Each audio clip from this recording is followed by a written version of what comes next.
sufficient enough. That's right. To do away with the emotions, because they are seriously not part of the trial. Right. In any case, beginning of the trial, the evidence, it is our duty to direct them on that it is not the emotions which are the evidence, not at all.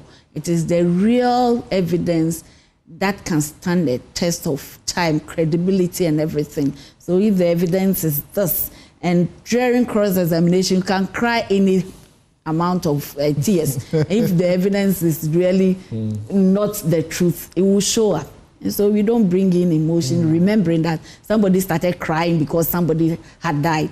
No, we have to get away with that and direct them sufficiently on the evidence to look. But who said lawyers are not affected by emotions? Really? But can you imagine a lawyer being a juror? So they probably would impose all their views on the jurors and tell them they are the ones who know everything. Right. No, I think... Meanwhile, the job of the jury is to determine the facts and not the law. The law. Right. Yeah. Okay.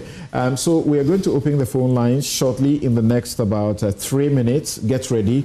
And please keep your questions direct and straight to the question of jury system and where you think some reformation may be required beyond the reforms that have been explained to you already.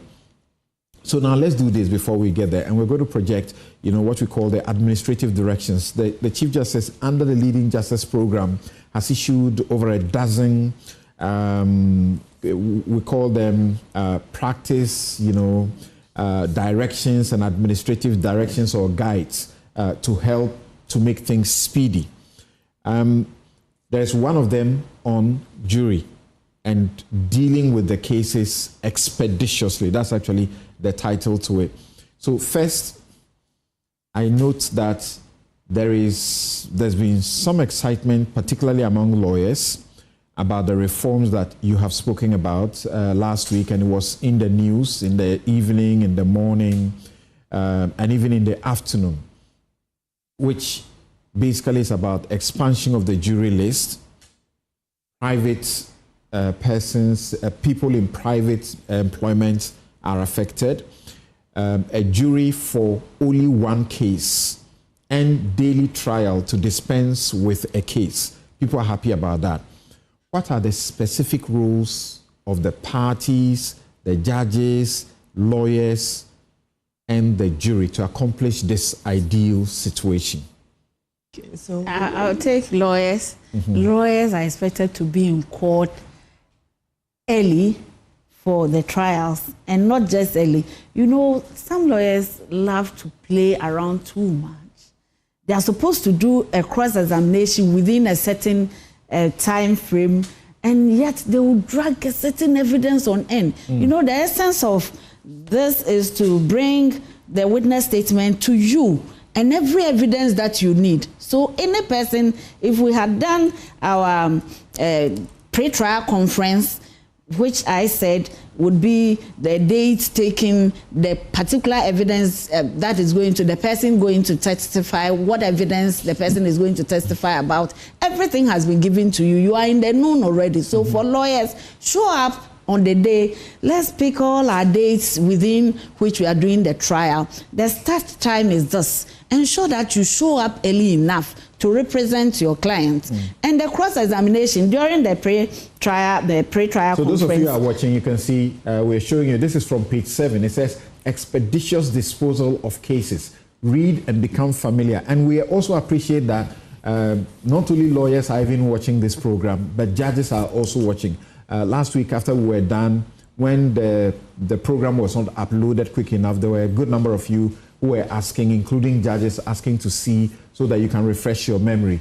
So this is within 1 hour helping you to refresh your memory on all that you have to do in the courtroom. So please follow us. Yes. Okay, so if I should continue, that show up, do your cross-examination within the estimated period you yourself had given to the lawyer, the judge during the start of during the pre-trial conference, so that everybody would move as quickly. Because if the cross-examination is so uncertain, then the day-to-day thing will become a mirage.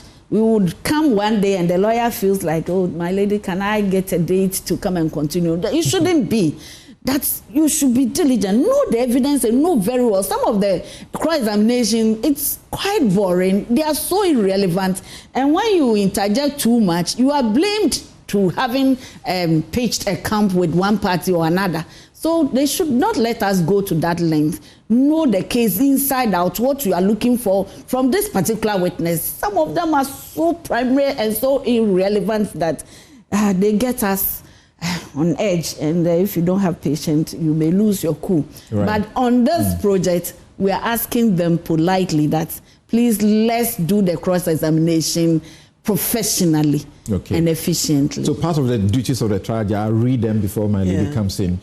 From B of that subheading, it says, from C rather, it says, the judge shall immediately after the empaneling of the jury agree with the prosecution, lawyers or lawyer, and the jury on the date and time for commencement of the trial, which shall not be later than 14 days. Thereafter, where accused person is on remand, and 30 days, where the accused is on bail. D, the judge shall further agree with the prosecutor, lawyer or lawyers and the jury, specific dates for the hearing of the witnesses of both the prosecution and the accused person, dates for the delivery of closing addresses by counsel for both sides, and dates for the delivery of summing up, and shall draw up a case completion plan with counsel for parties. This is not strange. Yes. And so... I smiled when I said case completion plan. This is not strange. This is something we do already. Right. Except that for some time, there were those who had the view that there was no support, legal support for it. But if you read closely the decision in Tete Samaji, the decision, Supreme Court decision clearly states that there must be a time frame for what we do. Now, I also would like for the prosecutors to pay close attention that the witnesses are supposed to be called in quick succession from day to day. We are not interested in stories about how you spoke with this witness. He's supposed to be here. We expect them to be here. Now, most of us, when we travel abroad, we have friends who are law practitioners. When we get there and they have already fixed their times for their trials, they don't pay attention to you. They go right ahead and go and do their work. We see it all the time. We are expecting that we'll do the same best practice here. The witnesses must be ready. The police, the prisons officers, defense, prosecution, everyone. If an accused person fails to turn up, we are paying close attention to the constitutional provision. There is also the possibility of trial in absentia subject to the requisite notices. So we are ensuring that the cases proceed as the law has always said we should do it. And paragraph E says that unless the exigency of the matter demands otherwise, the court shall hear the case on day-by-day basis. And in fact, it suggests that where the judge is of the opinion that in the interest of justice, the jury is required to be kept together during an adjournment or hearing, the judge shall notify the Honorable Chief Justice in writing, stating the reasons necessitating same forthwith. And so, what happens abroad? Most of the times abroad, the jury will be kept together. We could sequester them now. The Honorable Chief Justice, it's not even just for residents, even for lunches. It is her view that if we would have them day to day, they should have no worry about going out to look for lunch. They should have their lunches served to them, and then they can come back and continue. Right. And when that happens, the direction is that the period for the whole trial up to summing up must be a maximum of 30 days. So it's over. We'll take a quick break and return to continue, particularly picking your calls. Be right back.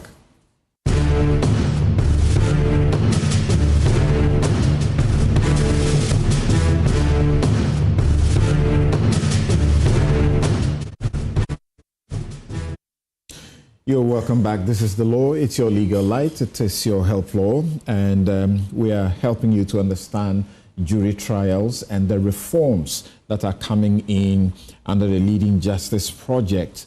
And we're happy to know that you are also excited about what is going on. Let me go straight.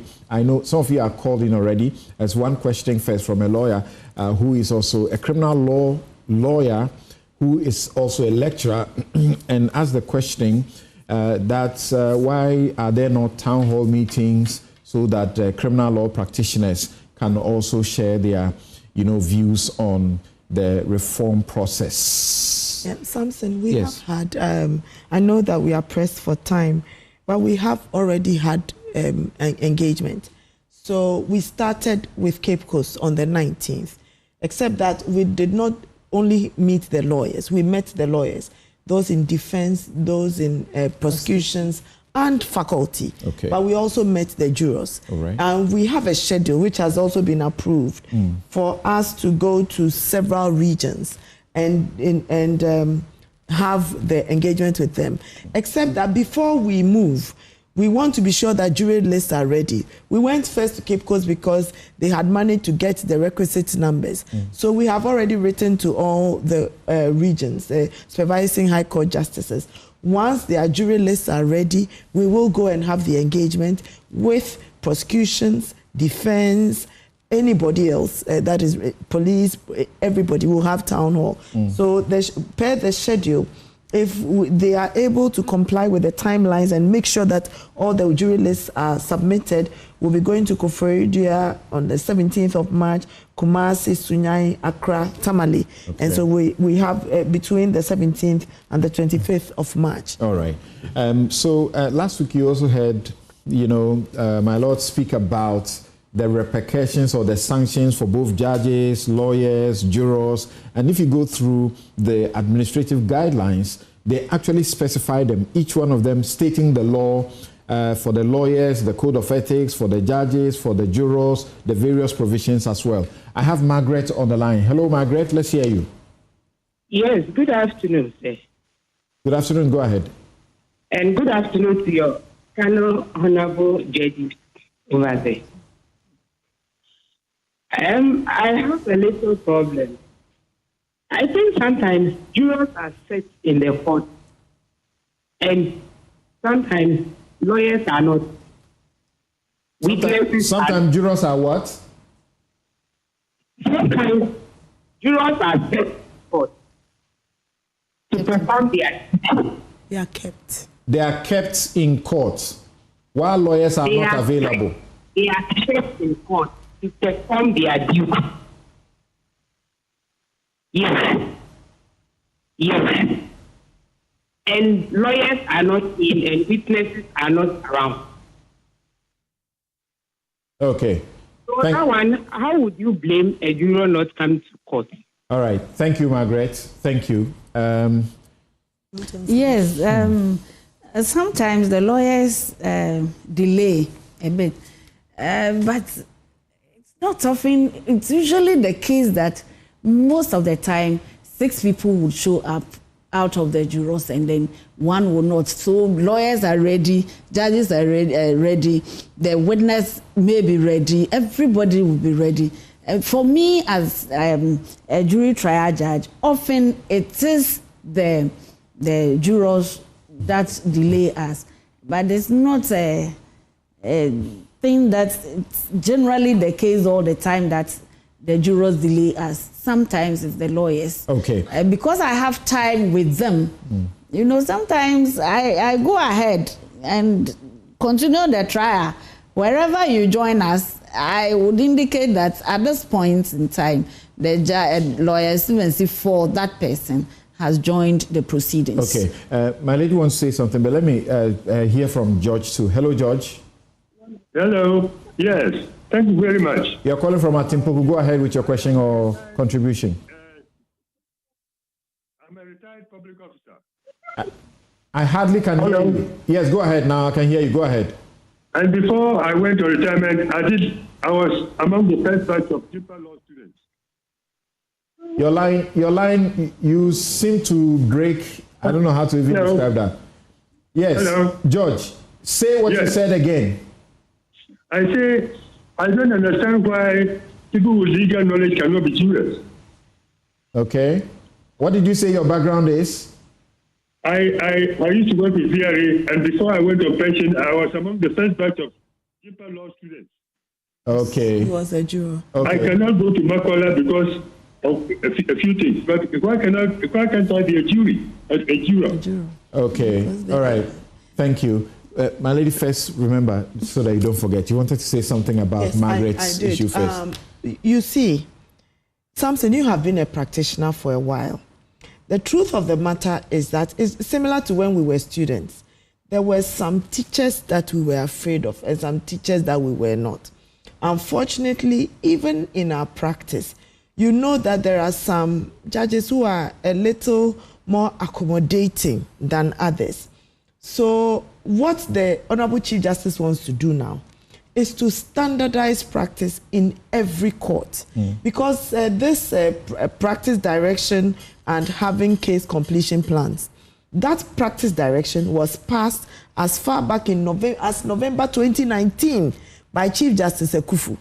And if we had abided by that practice direction in the same way as we would have abided by the practice direction on disclosures, we wouldn't even be having the problem we are having. It's just that some people would abide by the practice direction and some would not. Okay. The only difference is that this Chief Justice is insisting that everybody must abide. Okay. The other thing about people with legal backgrounds, they ask for people who are lawyers.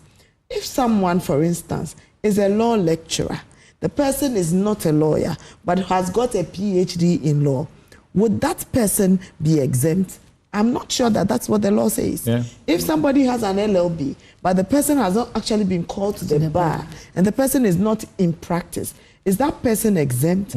I am not sure. And as George is saying, part of it, and Justice Dennis also asked that question in his thesis, why should people who are on retirement not be allowed? Because after 60, they may be on retirement, they have all the time, they want to be useful. Well, unless we have a change, I am thinking that it is time for us to pay close attention to our criminal procedure. My lady, please hold on. Let me take, unfortunately, I can only take Dauda. Dauda, you be my last caller. You're calling us from where? What's your question? Okay, my question is, I bought land from... Dauda. Hello? Yes. You have a land issue. Somebody in Tafade. Yes, Dauda. Yes. I'm very sorry. We are unable to take your issue. It's about land litigation. We're dealing with jury trials and what the reforms may be desired and how your appreciation of the reforms that are being brought on will be. Yes. So the question I was asking, I tied in with George from our Timpoku's situation. If Justice Dennis was even suggesting, if I can vote at 18, why should I wait until I'll be 25 before I can do jury duties? We're looking for men and women of the world. You know, when every time you want to address a jury, you tell them you are men and women of the world. We expect you not to be too young, to have a little bit of experience, to understand life. You know, maybe when you are just 18 or 20, you are a little too young. But 25 to 60, within the working period, I think... for now, that is the law. I can see that a lot of people agree with me that it's time to do a lot of reform. So while I'm sure the people who need to do the law reform are also listening, we, the courts, have to work within the purview of the legislation. We can't go beyond the legislation. Right. Salma, are we supposed to take someone else? I'm sorry, that's all time will allow us. Let's go to my lady, Osema, we're talking about if people don't, as it were, do their jobs well from the lawyers, prosecutors, and everything, and in the, as it were, the administrative guidelines, each one have been named and the proper sanctions that they have to suffer, right? Yes. So that is going to be helpful. Very. Very helpful. Okay. When we look at the practice directions with the jury, as far as lawyers are concerned, we are looking at regulation 56(1) and 57(1), 2, and 3 of the legal profession and conduct and ethics rule. 2020, LI 2324. Every lawyer knows this particular thing. That's right. And 56 one says, a prosecutor shall assist the court to arrive at the truth. Seek to have the whole of the relevant evidence placed intelligibly before the court, and seek to assist the court with the submission of law to enable the proper application of the law to the facts. And then I would go to sub 2 says... I'm sorry, my lady. Okay. But then I am also very concerned with 98. So the sanctions part for everyone, whether you're a prosecutor or in defense. Once you are scheduled to appear in court, you should. And if you do not, I would also encourage the judges to refer them to counsel. Thank you very much. Ladies Efia Sewa Asariboche and Lydia Osei Mafo, Justices of the Court of Appeal, helping us with the discussion on reforming the jury system. And this has been our very final installment of this discussion. Thank you very much. And we thank you also, the Judicial Service Communication team. You've been very helpful. Thank you so very much. I'm Samson Ladi Anyanini. This has been The Law. It is your legal light. It is your help law. We should say thank you to the Honorable Lady Chief Justice, Lady Chief Justice Araba Esaba Tokonu Gertrude. Thank you very much. Have a good afternoon.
Beautiful people, welcome once again to Home Tips with Mira. It's always about home tips, DIYs, and home remedies. A lot of people like coconut oil, but some don't, because they claim that it has this unpleasant odor when it is left there for a long time. So today I'm going to share with you how to preserve your coconut oil, whether it is the refined coconut oil or the virgin coconut oil. But before we do that, let's look at some interesting things about coconut.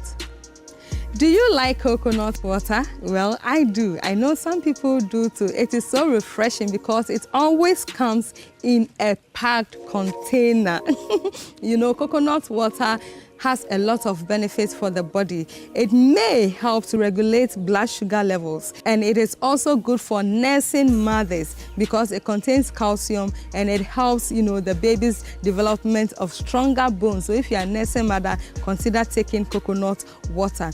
It is also a form of hydrating drink. So if you are worn out after any physical activity, if you are looking for some refreshing drink to take, kindly reach out for coconut and take the water. And one thing about coconut is that once it is cut open, you have to consume the water immediately, because when the water comes in contact with oxygen, it loses some of its flavor and the nutritional content. So once your coconut is cut open, consume the water straight away. This is the dry coconut, and the oil is extracted from the meat of the dry coconut. So it is broken and the meat is taken out and it is processed, and then we get the virgin oil and then the refined coconut oil. Later in an episode, I'll show you how to extract both oils. But today the focus is on how to preserve the coconut oil.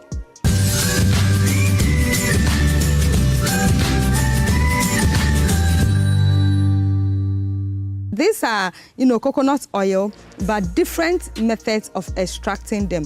Now let me show you how the virgin coconut oil looks like and the refined coconut oil also looks like. This is the virgin coconut oil, and it looks so plain, it's just like water. This is the refined coconut oil. I'm also going to pour, and then we see the difference. I just love the aroma. So this is virgin coconut oil. It is plain just like water, and this is refined coconut oil, which has been subjected to heat. Now, if you are using these two oils to cook, with this one, you don't need to use it for deep frying, or if you are doing your stew, you don't have to begin making the stew with this oil. No, it loses its nutrients when you do that. So after your stew is almost done, you can just pour it on top. You don't have to fry the stew with the oil. But with this one, which is the refined coconut oil, you can use it for your deep frying because it has already been exposed to heat. Apart from using these oils to cook, what else can you use them for? Apart from cooking, you can use it to do oil pulling. Now let me show you what oil pulling is. If there's an odor coming from your mouth, you can just take a tablespoonful of it and put it in your mouth and keep it there. And swish it around. Keep it there for like 5 to 10 minutes and then you spit it out. Don't swallow it, just spit it out, rinse your mouth, and then you can brush your teeth. Do it in the morning and you are assured of a refreshing breath. You can also use the coconut oil for your skin. You can also use it to massage. You can use it for your hair, and then our elbows and then our knees. You can apply the coconut oil there, or even your feet. Some people have their feet is so hard, and you can, in the evening when you are going to sleep, you can just apply the coconut oil under your feet. This is the refined coconut oil, and this is the container that you can pour it inside. First of all, make sure that your container is clean and free of any odor.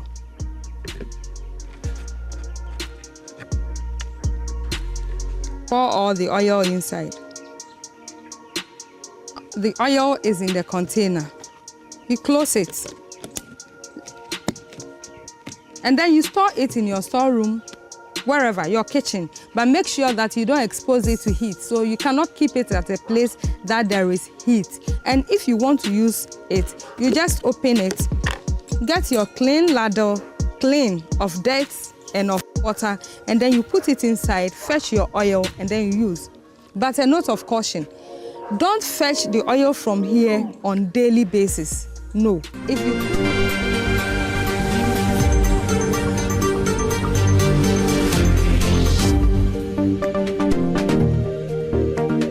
The small and medium enterprises in Ghana, as the backbone of the economy, constituting some 70% of Ghana's GDP and 92%, with respect to business as a whole. But this notwithstanding, this particular sector, businesses in general is being faced with some challenges. You could talk of access to capital and also they being more competitive. Now, on the back of this, we have the 2024, UK Ghana Chamber of Commerce Business Report that actually touched on businesses and also these small sectors. There were some positives and some negatives. We want to peruse this particular report, and I have with me the Executive Director of the UK Ghana Chamber of Commerce, and she is in the person of Ajoba Chema. Ajoba, great to have you here.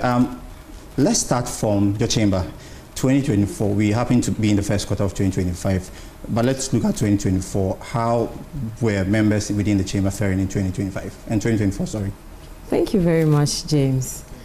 2024, I think we'll all agree that for businesses, the results were mixed. Our 2024 Business Environment and Competitiveness Survey actually demonstrates, it shows a fair reflection of how businesses felt about the business environment. So whereas some sectors thrived, the general feeling was that it was quite a difficult year. Now, talking about export, import for last year, we are not focusing on your chamber. How was it like? Were they some form of decline, or we saw some appreciation somewhere? So, trade between the UK and Ghana in 2024, when you add the total number of exports from Ghana to the UK, as well as imports from the UK into Ghana, it totaled 1.6 billion pounds. In terms of exports from the UK to Ghana, so imports into Ghana, that showed a slight increase. However, exports from Ghana to the UK declined, thereby leading to a 24% reduction in the total volume of trade as against 2023. The question is, what really amounted to that decline? It's very difficult for me to say because I haven't really interrogated those numbers. But you will notice from our 2024 reports that we have a segment on the manufacturing sector. And so, given the sentiments that were expressed in our reports, I can safely say that it was a difficult period for the manufacturing sector, and so it will be expected that export volumes would also decline. Now let's touch on your report that had to do with the 2024 business environment report. Now, on that particular report, I mean, there have been some concerns and some positives in there. One of my key concerns had to do with these SMEs. I mean, being more competitive out there. From your point of view, how do we handle this going forward? So, you know, as a chamber, we do a lot of capacity building webinars, and these are open to anybody that would like to sign up and listen and learn. And it is for this reason that we do this, to be able to target the micro, the small, the medium-sized businesses who would not typically be able to afford our membership. If we kept everything that we had to offer to only our members, only our current membership, what then happens is that it precludes others who could possibly be able to scale up and join us from being able to access our membership. So you will notice that we run a series of campaigns around compliance with the regulatory environment. We do that once every quarter. We undertake the quarterly tax dialogues to create awareness about tax reforms, to also bring the public's concerns around tax administration to the ears of the Ghana Revenue Authority and the Ministry of Finance through the tax policy department at the Ministry of Finance.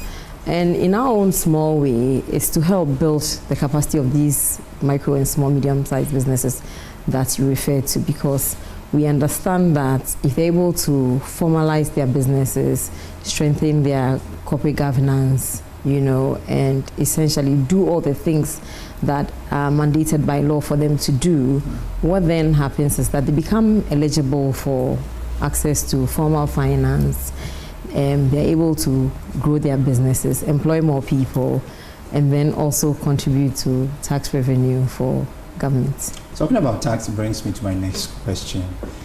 Tax burdens on these businesses. I mean, there has been an issue, we've been discussing this over time.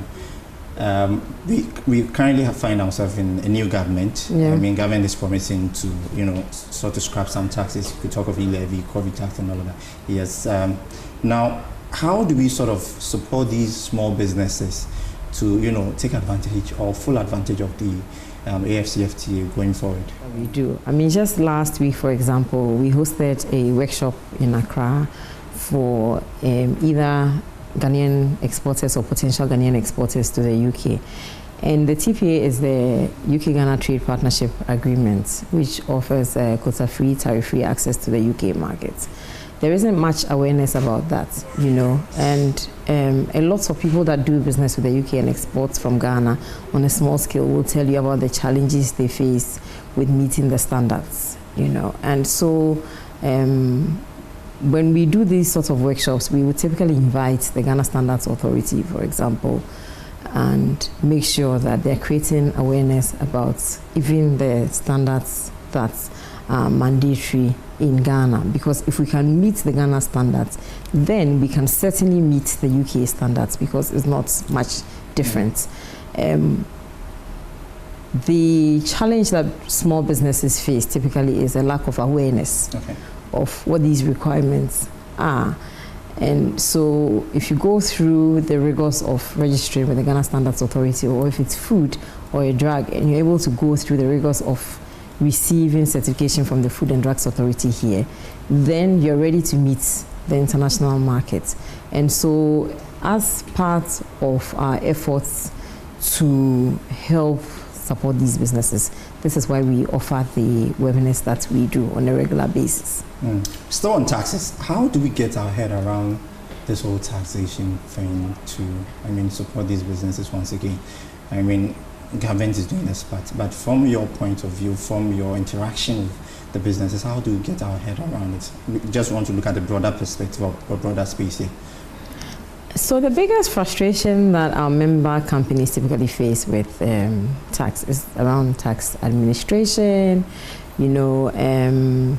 Everybody wants an efficient tax system, because it's not like we don't want to be compliant or they don't want to be compliant. You want a system where it's easy for you to undertake the admin, pay your taxes, and move on with your life. And where your documentation is in order as well. It's very easy when tax audits are undertaken, you're able to provide the right answers. And so everybody's very diligent about even their record keeping. I'm talking about my member companies here. Where they get frustrated is sometimes the audits where penalties are applied, and they would challenge it, and sometimes it's very cumbersome, the back and forth. Sometimes you don't get a response. We've been engaging with the tax authorities. There's been a lot of public awareness that we've helped to create on our platform. And so even as we've come to understand what the procedure is, and that it's more often than not is a default on the part of the companies in terms of following due process. That is compliance? Yes. Okay. So the more awareness we create about the rules and the requirements, it becomes much easier for companies to comply. And one of the things that we've been asking about year in, year out is the Independent Tax Appeals Board, because obviously if your right of appeal lies with the Commissioner General of the Ghana Revenue Authority, then it becomes difficult because you're already sort of in quotes in a battle with them. And so if they're the same people that are going to review your appeal, it becomes very, very difficult. So we would like to see that operationalized. I think as of last year, as we were engaging, the board had been set up, they were going through setting it up, the operations of it, So we'd like to see it actually start operating where people can send their appeals. The government of Ghana has already put together a medium-term reform agenda, which has been accepted by the IMF as part of the IMF program, which we signed up on. And it's more about the urgency in the implementation of these administrative reforms, the policy reforms, and the legal reforms, that if it could be done more urgently, where we see a lot more efficiency in the application of the tax laws, it would make it easier for everyone. One of the things that we've been excited to see since 2020, when we went through the global pandemic, is it fast-tracked the digitalization process, where, even for us as a chamber, we're a very small business. We are able to file our tax returns online, and life is so much easier. We don't have to get up and go to our tax office like we used to do before, And so with the other reforms, we would like to see a certain sense of urgency applied. But were your members harassed for taxes last year? I wouldn't. Harassed is a very strong word, and we have such a good relationship with both the Ghana Revenue Authority and the tax policy team at the Ministry of Finance that I would not be in a hurry to call it harassment. Yes, there were complaints with regards to tax audits and also the implementation of the taxation of worldwide income program, where individuals who work for some of our member companies complained about being attacked, in quotes. And so we even hosted a roundtable with the team working on that, for them to explain to these individuals, particularly the experts in our network, exactly what it is, what you're supposed to declare, you know, and if you've earned income from outside Ghana or in your home country and you've paid the requisite taxes on it, all you have to do is show proof, you know, that you've actually paid the right taxes on this income, and then it becomes exempt here, you know. So it's a matter of keeping the right records and having proof, you know. And I think some of the challenges that were expressed were around even gifts that were received. Somebody said he had received a birthday gift of cash from a parent, and because it went through the bank account and the GRA was holding their bank statements, you know, they were told that they needed to account for it and pay the tax on it, and they were like, what's is it eligible for tax in my home country, you know? So I get a sense, even on our side, that if we did a little bit more education and all of us were enlightened about how to approach these things, it would make it easier for us at the end of the year when we are filing our tax returns to file the right tax returns and pay any tax that we omitted to pay at the time. You may have a good relationship with the Ghana Revenue Authority, but new year, new things. I don't know if there is something you want the GRA to also consider in supporting business. So, you know, I've talked about two things: urgency in terms of the reforms, and the second thing, creating a lot more public awareness, because a lot of the frustration that businesses feel, you know, more often than not, when we bring them to the table with the tax authorities, what we discover is that there's a lack of awareness. So a lot more public education needs to be done, you know, because our member businesses tell us often that it's not that they don't want to pay the taxes, you know, but they don't want a situation where instead of them focusing on their core business, all they're doing is spending time dealing with tax issues. It can be time consuming. And what it is, like I said, we would typically find out that it was miscommunication. So it was a simple thing that could have been resolved if perhaps these businesses were educated a little bit more thoroughly about some of these reforms and the processes, the due process that they need to follow, you know, and they will just duly comply, and life will be so much easier for everybody. So my appeal would also be to the tax officials that to be a little bit more receptive to also engaging, you know, because if we take an adversarial approach, what then happens is that we are butting heads and nobody wins. But the GRA could also say, you know what, if we don't embark on this, these businesses are not willing to pay. No, that's not true. We've heard of cases like that. Because no, that's not. I have personally been embarked, going on a distress action with the GRA. Not in my membership. So I cannot speak for the people who don't want to pay. You know, I suppose there's possibly more reforms that are coming up, because we have a new administration. They've talked about scrapping some taxes, you know, and also sanitizing, you know, yeah, because there are some taxes that are linked. When you talk about VAT, you know, there are some other taxes that are linked to VAT, and if the promised reforms come, it will make life easier also for vendors, for example, of services and goods in applying VAT, for example, to their goods and services. And so we're looking forward to that. But certainly, I don't know anybody in my business network that refuses to pay taxes. No. Now, let me still bring you back to government. As you said, new government, new policies. What is the role? I mean, what do you want government to do, the new government to do, to support these businesses once again? Because it's very critical. So, when it comes to manufacturing, because, you know, we talked about the challenges that the manufacturing sector has faced, you know, when you look at our 2024 Business Environment and Competitiveness Survey reports, availability of power, for example, received a good rating. However, one of the most declined in the past 5 years is the high cost of power. You know, so can we find cheaper sources of power, electricity, and make it more and more available across the country? Because as we are all aware, once there's infrastructure, businesses will follow.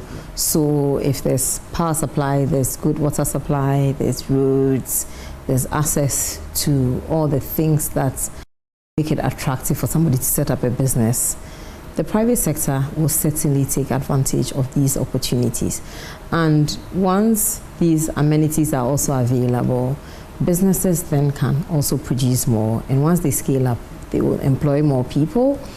And once there's a surplus beyond what is sold to the local market, then our exports will grow. And of course, the ripple effect would mean that there's more foreign exchange being brought into the country, and then our economy will certainly also stabilize. You spoke about power, and I mean, our energy sector in itself has been debt-ridden for some time now. So definitely wouldn't come at a cheaper cost. And you spoke about different alternatives. Now, we're going the nuclear way, doing energy transition and all of that. I don't know, is any of your businesses embarking on, I mean, maybe solar or something of that sort, or is the chamber supporting them in any way? Unfortunately, not at this moment, no. But it's a conversation that is ongoing, you know, because for several years now, a lot of businesses have been considering green sources of energy, you know. So I know a number of our member companies have been engaging with suppliers of solar energy. At some point, we even had a company that came into Ghana that joined our membership that was looking to generate wind power, but unfortunately that didn't pan out and they left the country. But who knows? It's an ongoing conversation, and perhaps once we can find a way to adopt these greener technologies, as we all know, the initial cost outlay is quite high, but in the long term, it's cheaper for the businesses. As businesses, is the IMF program affecting you guys? Of course, it's affecting everybody. Yes. Right. So now let's move straight to the exchange rate. It's been of a great concern to even the normal, ordinary Ghanaian. Somewhere last year, Bank of Ghana injected some amount into the economy, and we saw some form of stability. And now it's hovering around 15 thereabout. That is to the dollar. To what extent is it affecting member companies? And also, I mean, let me just stick to member companies for now. So, of course, if there's instability in the exchange rate, it affects all businesses, because we are quite heavily dependent upon imports. And so for a few months now, I think we've seen some stability, which is good, because business thrives in an environment of consistency where they can easily plan, you know, and implement whatever strategies they have for their business. But when there's instability, it also destabilizes business operations. So yes, I mean, last year at some point we saw the cedi falling, and it was 16, yes, and therefore that was great concern. But I must say that things stabilize, so that's a good thing. That's a good thing. Now, on the export and port charges, how difficult or easy is it for member companies to, you know, what, with respect to the taxes at the ports? How is the member company faring with that? So we haven't received any complaints. I think 2 years ago there were challenges with clearing of goods at the ports, and so we did at the time engage with the Ghana Ports and Harbours Authority as well as Ghana Customs. But I must say that in 2024 we did get a lot of positive reviews about how well things were working. So I don't have anything. Were there some details with respect to those positives? Unfortunately, I don't have my notes here, you know, but I remember that, you know, we do these frequent breakfast meetings with our CEOs, you know, and I remember that it did come up at I think it was our last breakfast meeting with the Ghana Revenue Authority, where we had somebody from Ghana Customs, And so this is not me making up a story. Every single CEO that was present at the table had something very positive to say about Ghana Customs. And it was a shock to me because it was the first time that we had one of these sessions where there was no negative feedback. It had never happened in the entire time that I'd been at the UK Ghana Chamber of Commerce. So I cannot speak for the circumstances as at today, but I know that as at towards the end of Q3 last year, it was all very positive. You know, for large companies, they are set up in such a way that they have systems in place to adopt any reforms immediately, to roll it out. And more often than not, you know, when you work for a multinational, sometimes you see the wind of change coming. So when you see it happening in other markets where you operate, you prepare yourselves for it. And the thing with our membership is that we deal with a lot of large corporates who have footprints, global footprints, you know, so they really don't have a difficulty with the regulatory environment. Now, when we have a challenge sometimes with maybe sometimes the smaller companies who are not nimble enough to adapt. And so one of the things that we instituted, I think was it 2021 or 2022, is the mandatory regulatory compliance series, which we run on a quarterly basis. So for any regulatory institution, be it the Environmental Protection Agency, Ghana Standards Authority, the companies registry, wherever companies have expressed a bit of concern around the difficulty of dealing with them, we would typically bring them into one of these mandatory regulatory compliance sessions and address all of the questions that companies would have. These sessions are virtual. Every once in a while, I think we've done it as a hybrid where we have a few companies present in the room, but mostly it's virtual and it's open to audiences from all over the world. And it would interest you to know that we even have people, a greater proportion of the audience outside of Ghana is coming from the United States. We've had people from the Caribbean, somewhere in Japan, signing up to listen to some of these webinars. So there's great interest in these capacity building programs that we've been running. So when it comes to business regulatory issues, that's the way we support the private sector. And all of this can be found on our YouTube channel where we have recordings. And even sometimes questions have come up around like social security, and I would go back and watch that session and I would share it with the person that's asking me questions and say that you can watch this, it answers all of your questions, you know. So yes, our 2024 reports highlighted government bureaucracy as one of the most declined business components in the last 5 years. Even corruption also came up as number one, most declined, and it's to do with public sector institutions. So yes, there's frustration, and it's one of the areas in which we are advocating to try and engage with the public institutions, the relevant public institutions, to see, you know, what can be done to ensure that there's less bureaucracy and that we create a more enabling business environment for the private sector. In the report, I don't know if there were concerns of cost of credit, looking at the policy rate, which has been, somewhere 27% for the past 3 months running. Were there concerns of cost of credit? So the interesting thing, in answer to your question, is that for the past 6 years since we started running this annual business survey, for the first 5 years, cost of credit was in the top 5 poor rating. And then last year, cost of credit was not there. I'm not saying that is not a challenge, but it wasn't top 5. You know, so that was a very, very revealing thing that perhaps we may have adjusted ourselves and decided that, well, it's just what it is. And so businesses will find other ways to finance their businesses without actually going to the banks. Any final words? I would like to say thank you for this opportunity. Like I mentioned just now, this is the 6th edition of the report, and we will be opening the survey for 2025 by June, and that would be our 7th survey in the series. And year in, year out, the numbers of respondents grow. So in 2024, we had over 700 respondents. In 2023, we had a little over 600.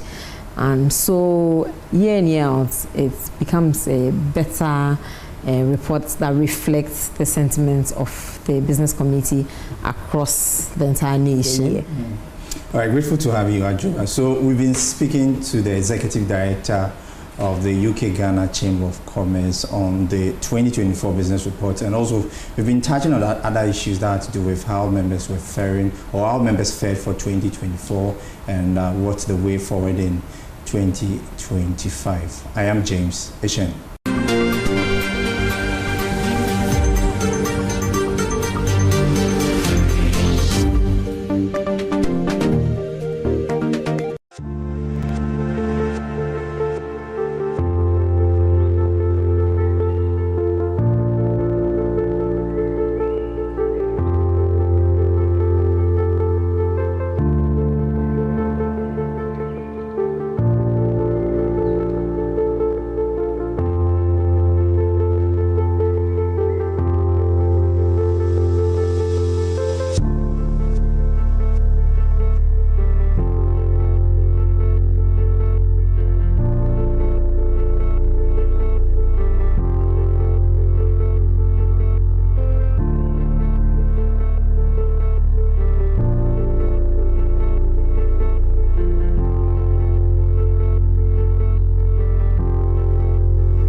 The noise, the anger, the hostile opinion, the spin around the issues, the superficial colors and effects.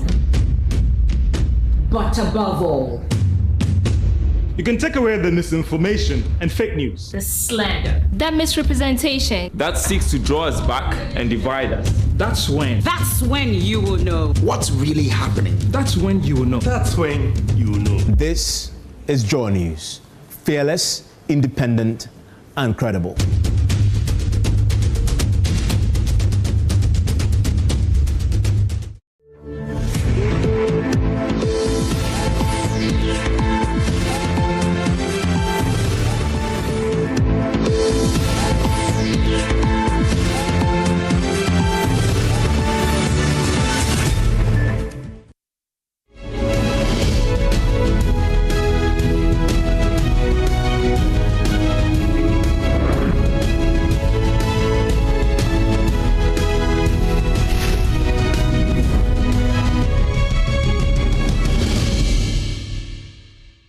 Good evening and welcome to Business Live. Coming up, President John Mahama outlines his government's vision for economic revitalization, emphasizing the need for inclusive dialogue on critical economic reforms.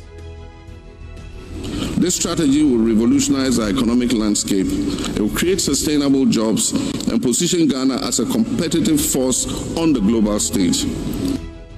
Minister for Finance signals significant reforms in the value-added tax system to close domestic revenue gap. We need urgent reforms to rationalize our value-added tax regime.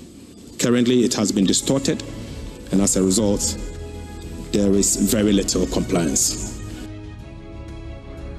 We'll hear plans from the GRA to use existing tax handles to mobilize more revenue. Plus, Bank of Ghana resolves to work closely with stakeholders to review the current foreign exchange laws to enhance transparency and stability in the forex market.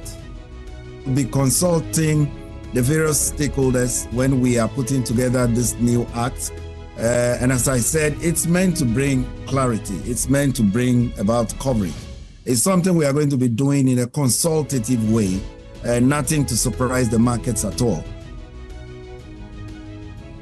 We have details of this and more lined up for you. Please stay.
Thanks so much. You could stay on. I am Pius Kojo Baka. I want to begin from the National Economic Dialogue currently underway because President John Mahama has outlined his government's vision for economic revitalization, emphasizing the need for inclusive dialogue on critical economic reforms. According to him, his administration will leverage the 24-hour economy policy to industrialize and unlock the economic potential of the various sectors to propel private sector growth.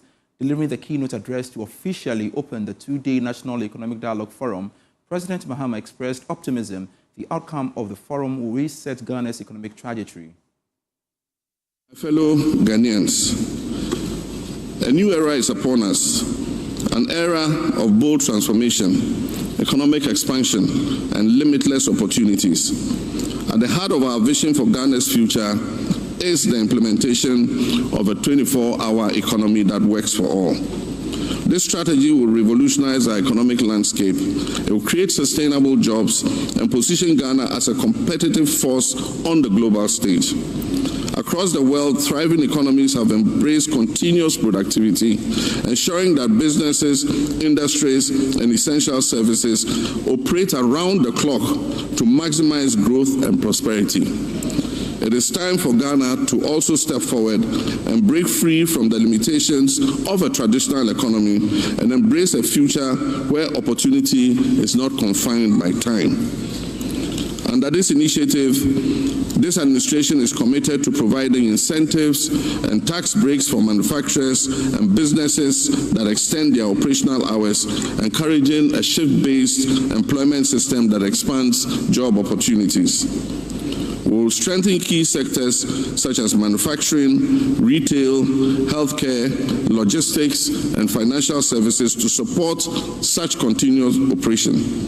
We will invest in infrastructure, energy, and security to ensure businesses and workers operate in a safe and efficient environment. We will enhance transportation systems to facilitate the movement of workers and goods at all hours of the day and night. We will implement fair labor practices that protect workers' rights while fostering productivity and economic growth. The time for transformation is now. Let us embrace our economic transformation and unlock the full potential of our beloved country. Let us work together to build a resilient, competitive, and a prosperous Ghana. I fully understand that the road ahead will not be easy, but it is a road we must travel. The responsibility for rebuilding Ghana's economy does not rest on government's shoulders alone. It is a shared responsibility that requires the active participation of every Ghanaian.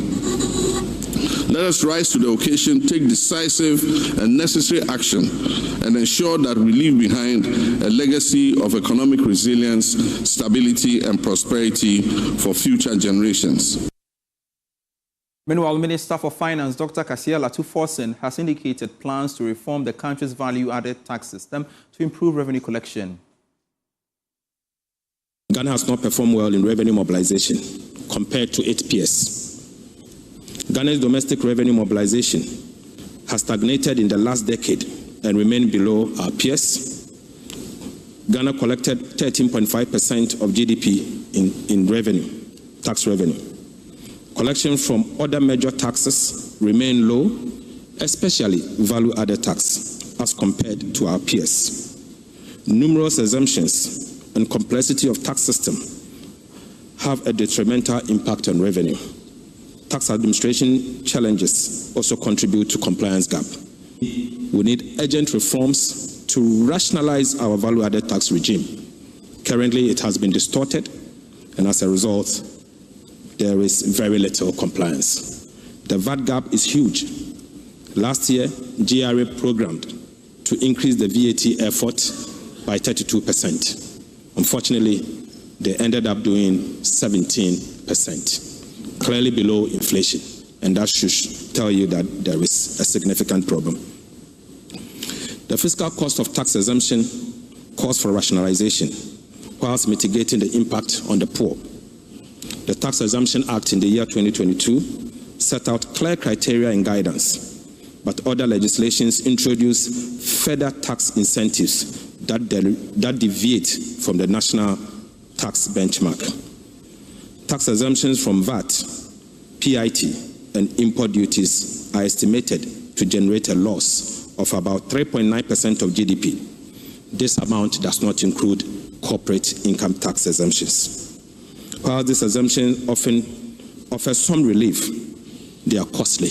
In fact, very costly.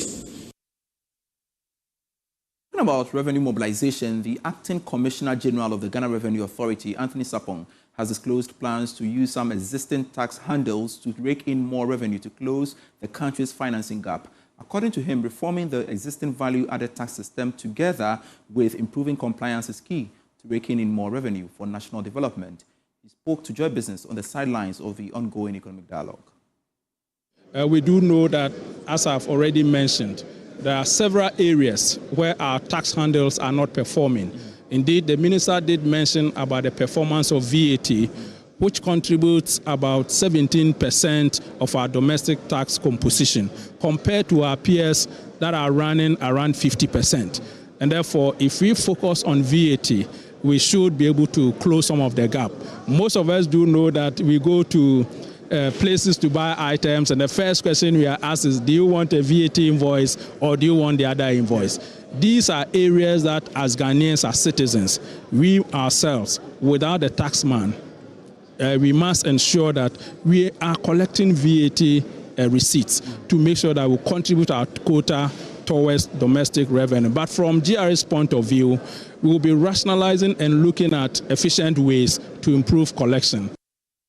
We've got more fallout from that event. Country manager for Deloitte Ghana, Daniel Kojo-Wusu, says government must put in place measures to ensure that individuals and businesses file their annual returns. According to him, this will help improve revenue collection and tackle tax evasion.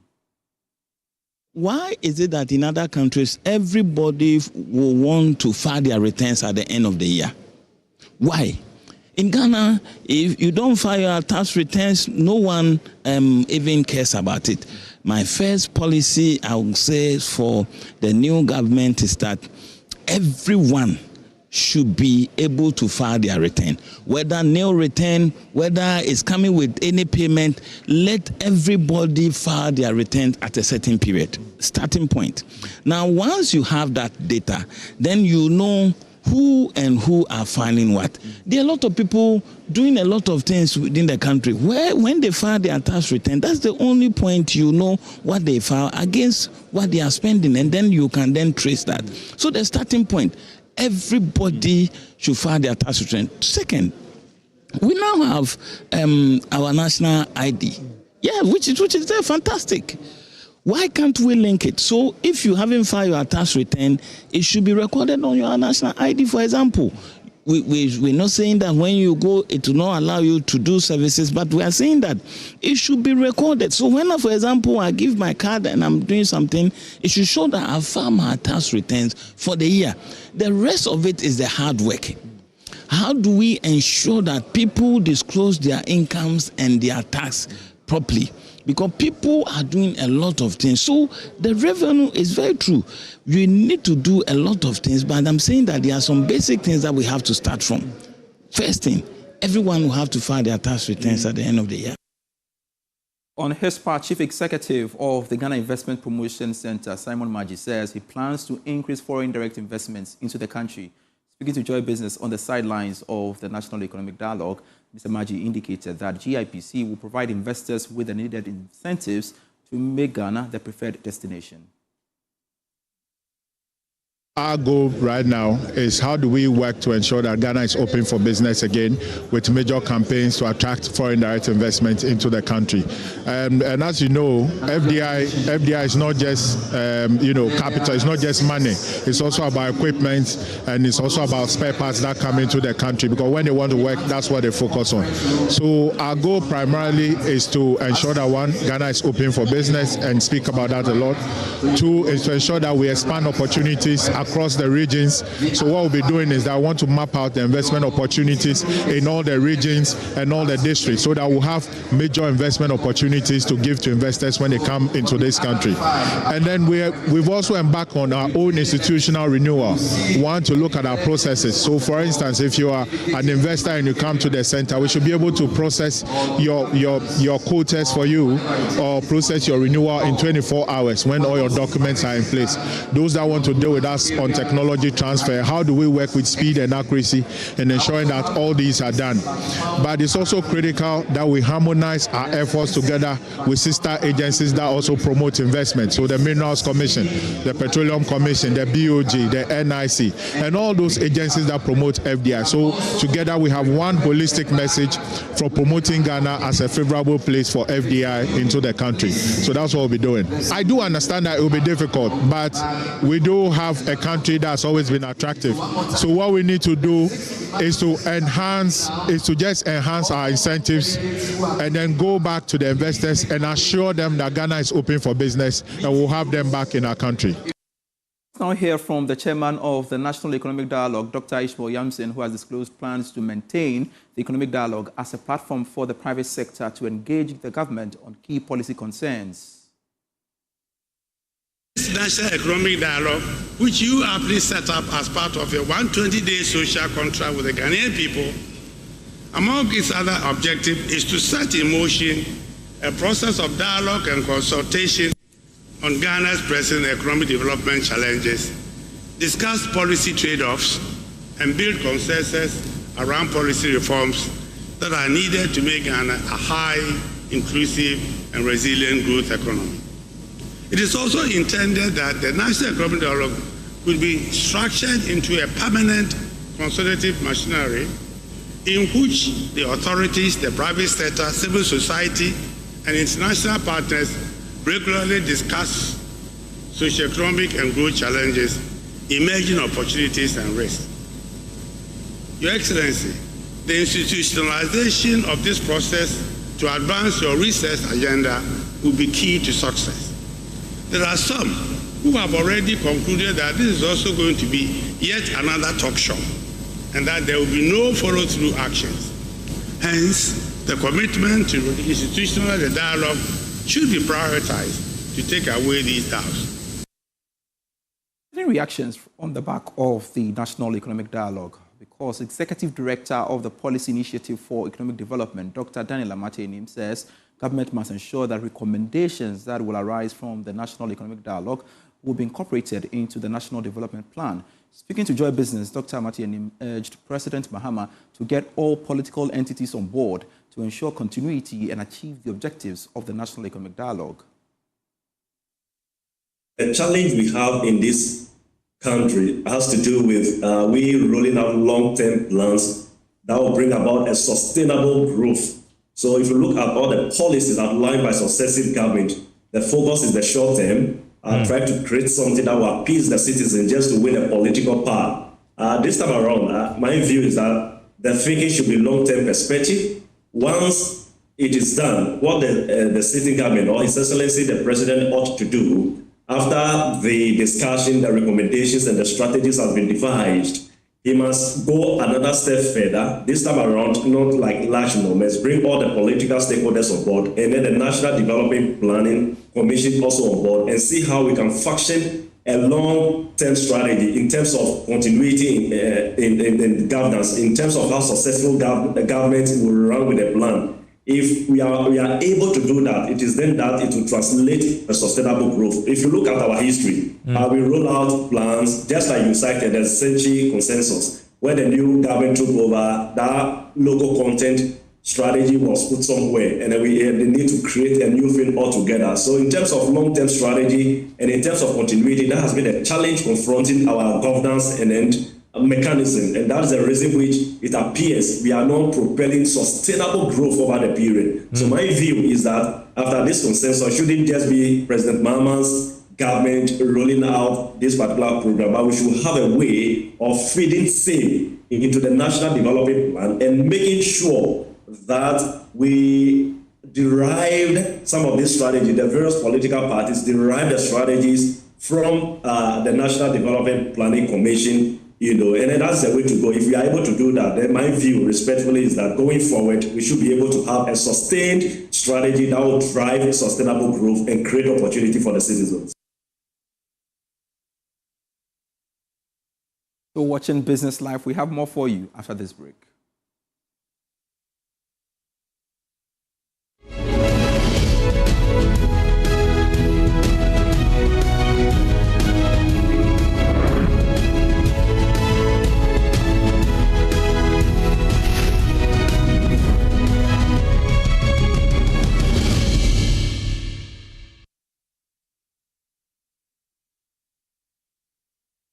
Hello again, let's continue with the rest of our stories. The Bank of Ghana has resolved to work closely with stakeholders to review the current foreign exchange laws to enhance transparency and stability in the forex market. According to Governor of the Bank of Ghana, Dr. Johnson Isiama, the excessive volatilities in the market demand an enhanced version of the forex laws. Dr. Isiama spoke to Bloomberg. I made mention of the plans to introduce a new Foreign Exchange Act. The reason being that the act in place currently is quite an old one. It's an act that was passed in 2006, thereabout. A lot has happened since then. There's been several notices that have been published since then. There's been, new developments, fintechs and virtual assets and what have you. So the idea is to have a new law that is able to cover all these new developments, a new law that's able to take out all the inconsistencies to do with our notices, a new law that provides clarity to the markets. And that is exactly what I meant. It's nothing to do with foreign exchange controls, not at all. We believe in the markets. And so the idea is to provide that transparency, to provide that coverage, to ensure that we are better able to manage the foreign exchange markets. Now, remember, our objective is to avoid excessive volatility. Our objective is not to keep the exchange rate fixed. Our objective is to take out excessive volatility. We are maintaining the flexible exchange rate regime that we have. We are maintaining that to the letter. However, the excessive volatilities that become detrimental to expectations formation, that is what we want to take out. And that is what, if you watch, we've been doing in the recent days and recent weeks. That will remain our focus going forward. We will be consulting the various stakeholders when we are putting together this new act. And as I said, it's meant to bring clarity. It's meant to bring about coverage. It's something we are going to be doing in a consultative way, nothing to surprise the markets at all. And in fact, the markets are actually asking for it, and we are happy to deliver just that. And to some other stories, ratings agency Fitch has stated that Ghana's external debt restructuring is expected to be concluded in early 2025. Here's a report. According to the US-based firm, this could lead to an upgrade of Ghana's long-term issuer default rating and help reduce macroeconomic volatility, thereby reducing risks to banking capitalization. This expectation, it said, underpin its improving outlook for the Ghanaian banking sector in 2025. In a recent webinar, Fitch said the outlook of Ghana's banking environment will improve, enabling capital ratios to continue recovering. It pointed out that the vast majority of banks will be capital compliant this year. In addition, Fitch said its expectation is that profitability of banks will remain strong in 2025 due to continued high treasury bill yields. This will allow capital ratios to continue recovering and gives confidence that the vast majority of banks will be comfortably capital compliant at the end of 2025 when losses relating to the February 2023 domestic debt exchange program are fully phased out. Some players in the rural banking industry are anticipating growth in the sector with the government's full settlement of domestic debt exchange program coupons. Now, this comes in the announced creation of a sinking fund for maturing bonds for July and August. Board chairman of ARB Apex Bank, Dr. Tony Oben, believes access to the funds by the rural banks will enhance their operations to benefit rural economies. Anaya Ojima has more.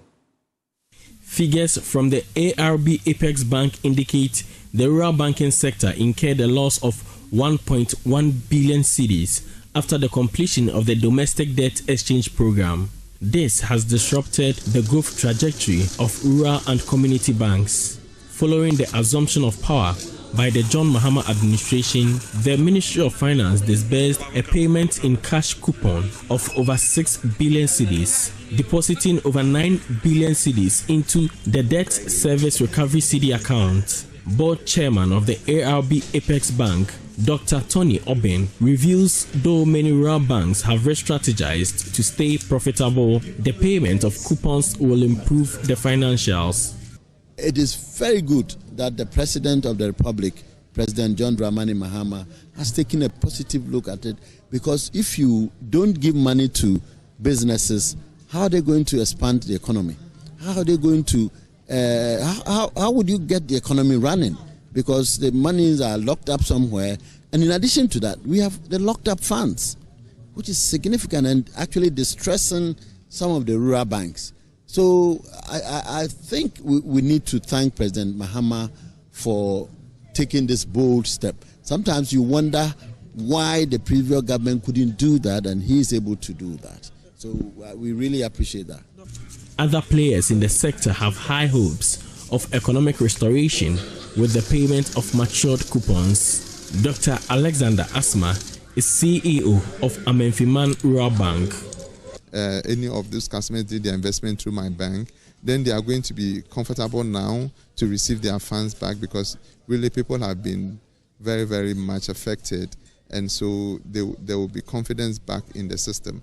And we believe that as our economy improves, definitely I expect that there will be a review of the entire structure of the DEP, and then the institutions can also get a bailout. But the point is that without it, we're still limbo-footed, and we're still doing what we have to do. Meanwhile, the Amenfiman Rural Bank has celebrated some of its customers in Ashanti region, rewarding them for their loyalty. For JoyNews, Nana Yaljima, Kumasi. Thanks so much for being part of Business Live for tonight. I am Pius Kojobaka. We have more for you when you log on to myjoyonline.com/business. There you go on your screens there. See you at 8 p.m. with Prime Business.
This voice speaks a lot of volume to me personally, because I feel like my forefather or my own father was killed here, and it's like a child who didn't meet his father, but you come and you hear that this is where your father was slaughtered, in a sense, or your father was killed. So anytime we come here, we feel like this is the home of our ancestors.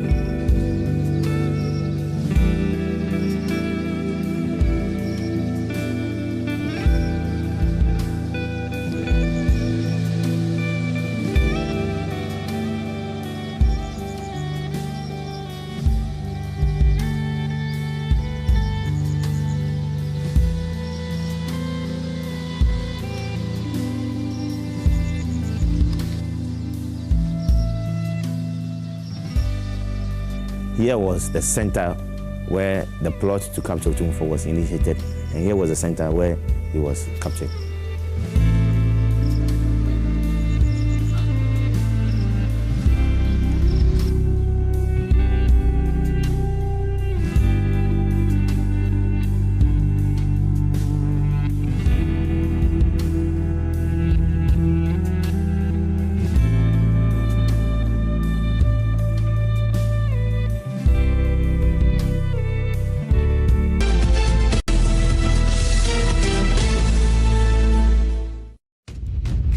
The noise, the anger, the hostile opinion, the spin around the issues, the superficial colors and effects. But above all, you can take away the misinformation and fake news, the slander, that misrepresentation that seeks to draw us back and divide us. That's when you will know what's really happening. That's when you will know. That's when you will know. This is JoyNews, fearless, independent, and credible.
Another week is here. It's a Monday morning, as you say, Teraba morning or Teraba week. And here we are on this third day of March, celebrating the gift of life one more time. My name is Benjamin Akato.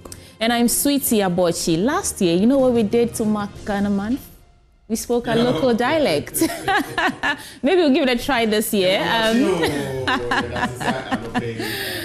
Yeah. TV said, I can see you. And I can see you. So, yeah, I can see you. No pay. Akpena milabagba ha mega dogoina ndi ya migo na nyagbogbo rogboga na mika leva VHO dukoya akpena mi. This is the AM show Konyenye Sweetie Abochi, and let's tell you briefly what we have in store for you.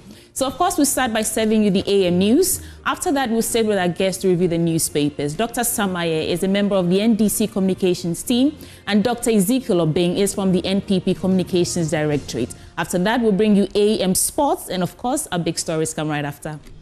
Well, first on the chopping board, we are contemplating the minority in parliament boycotting an orientation program for members of parliament. Why?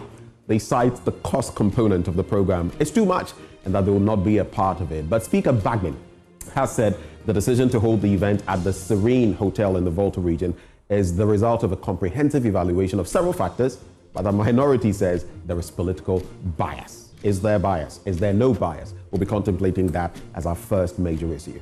And then we'll take a look at the fire outbreak at the Northern Electricity Distribution Company warehouse, that is NEDCO warehouse in Tamale, which destroyed transformers, insulators, and other equipment. We'll take you there live for updates and implications on power supply. Folks, welcome aboard the AM show. Join us with your comments, with your thoughts across all social media platforms. We are JoyNews on TV. Well, stick and stay for the news, but sweetie, that'll be quite an issue, right? Because NEDCO supplies the northern belt of the country. If this has happened, what could be not just the cost implications for all of us, but supply challenges when it comes to electricity? That could be some real issue in there. Well, stick and stay. We'll be serving you the news up next.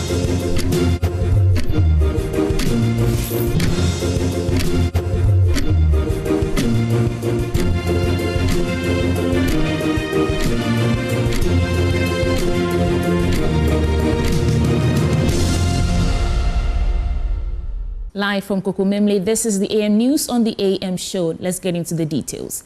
The Volta Regional Minister James Gunu says the devastation caused by coastal erosion in the southern parts of the Volta region is a national security threat, calling for emergency interventions to curb the destruction and ensure the safety and well-being of residents in the affected communities. Speaking during the presentation of some relief items to the victims, he stated that government will prioritize the well-being of the people to mitigate the destruction caused by the sea. Over 100 homes have been destroyed as the sea claims communities along the southern Volta. There's more in this report. OFORI-ATTA was born and raised up in the Agave community of the Ketu South municipality in the Volta region. Her home and survival are threatened by the devastations of coastal erosion, which continue to wash away her community. The recent incidents left the community devastated as homes and cemeteries, among others, were affected. This is my father's house. I stayed here since infancy. The sea used to be some kilometers away, but in 2019, we started experiencing coastal erosions. We were at the roadside, far away from the sea, but the erosion had gotten to us. You see the sea hit the wall. It makes a loud noise, and then the wall collapses. It is having a psychological effect on us. The Volta Regional Minister, James Gunu, was left in shock after assessing the devastation caused. Has actually made it a national security issue. Houses have been washed away, cemeteries are gone, and a lot of things, and the psychological trauma that the people are going through, including children and women, calls for urgent action. That is why we are here. Now that the road is also going, and from the look of things, communities and the land behind the road is far, far below sea level. So if nothing is done urgently and we allow the sea to cross the road continuously, the degree of devastation that we'll see cannot be contained. In the interim, some relief items were presented to the over 510 victims affected by the recent disaster in the enclave. However, the residents appealed for the completion of the sea defense to protect their communities. We don't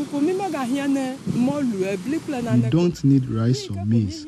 All we need is for them to complete the sea defense so we can be safe and take care of ourselves. A Ghana gas shelter project where about 15 units of 2-bedroom apartments are to be constructed has stalled. Residents are praying for its early completion to help in the proposed evacuation exercise. Fred Kwame Asari, JoyNews, Agaveji. From the Volta region, let me take you up north because a fire outbreak at the Northern Electricity Distribution Company warehouse in Tamale has destroyed transformers, insulators and other equipment. The Ghana Fire Service responded promptly, dispatching fire tenders from the metro and hospital to bring the blaze under control. There's more in this report. The fire, which started around 2 p.m., ravaged a portion of the warehouse, destroying some equipment. According to Public Relations Officer of the Ghana Fire Service, Baba Hudu, the fire team arrived in good time and was able to contain the fire. Tamale Metro Fire Station and the Tamale Teaching Hospital Fire Station crew arrived to the scene, and upon arrival, the fire actually engulfed a section of this warehouse. So quickly, they have to ensure that fire do not spread to other parts of the warehouse.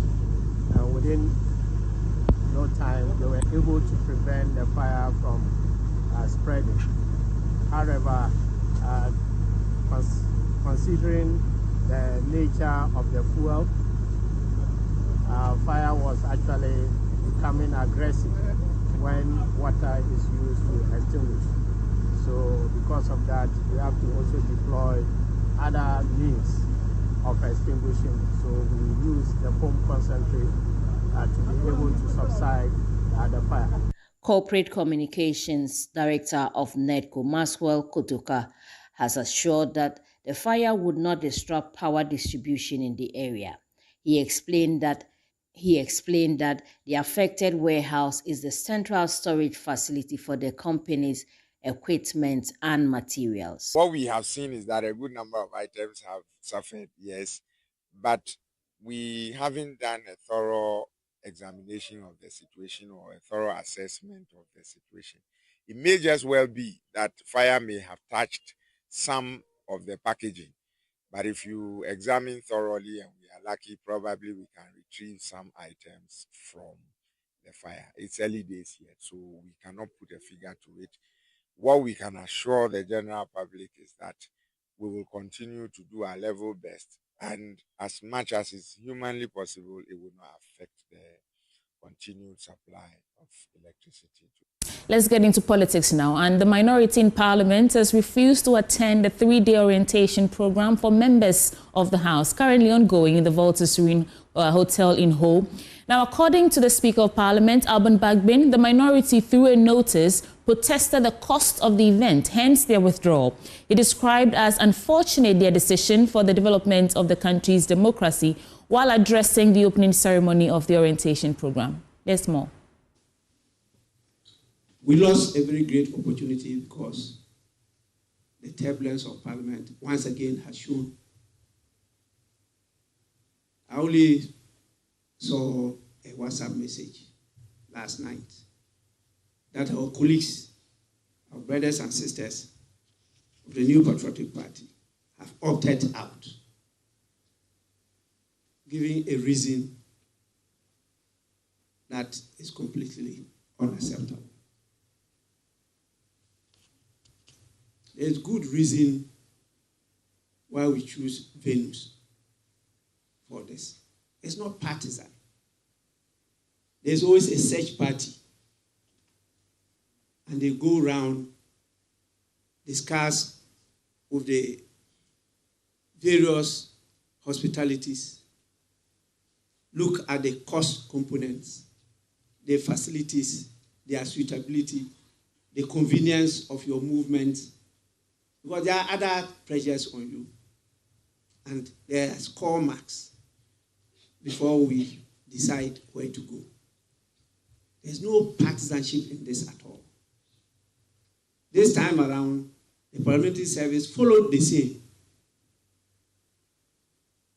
That is what is done. The final results are brought to the Speaker. And until I have a very good reason why it shouldn't be at that place, I just give my approval. And to have 276 members of Parliament and staff, because the staff work with you. And if you don't build the capacity of the staff, the institution, they will not be in the position to serve you, to provide what you need to be able to satisfy the immeasurable, unlimited demands of the country, of your people, and of the world. So it's usually a large number of people. The reason is that the cost component is too much,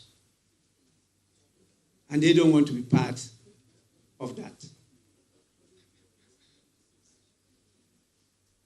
We don't want to talk. Please don't allow your political differences to enslave you. Don't be also enslaved by our history. And that's one of the biggest challenges we have in this country. What our grandfathers did is what has enslaved us. Hashtag no Galamsey, hashtag stop Galamsey now are still on. But in a rare move, illegal miners have blocked the river Ankobra at separate points within the Pristia Heman town and Awudua, a small community in the western region, preventing it from flowing. JoyNews can confirm the miners are now mining with excavators directly in the Ankobra River Basin. Now, Erastus Asari Donko reports mining on the Ankobra, which started over a year ago, has now turned the major water source into a stagnated pool. He is part of a special advisory team set up by the Minister for Lands and Natural Resources to investigate the extent of illegal mining across the country to inform policy direction, and now he reports. To better understand the workings and impact of illegal mining activities, the Minister of Lands and Natural Resources set up this team of experts to embark on a fact-finding trip across the country. We made a stop at the estuary where the Ankobra joins the sea. A green-looking Ankobra River. This is the estuary where the river Ankobra joins the sea. It has not been this green for a very long time, but it could be deceptive. We are here to tell you the story of a green Ankobra and probably why it is looking green, though what is making it milky brown is still happening across the length and breadth of this great resource. Come with me as we find out what could probably be a mirage. We took a ride on the Ankobra from the estuary to gauge the mood of the river. At high tide, the sea has made tremendous gains into the Ankobra, spreading its green salty water to cover the polluted shame of the river.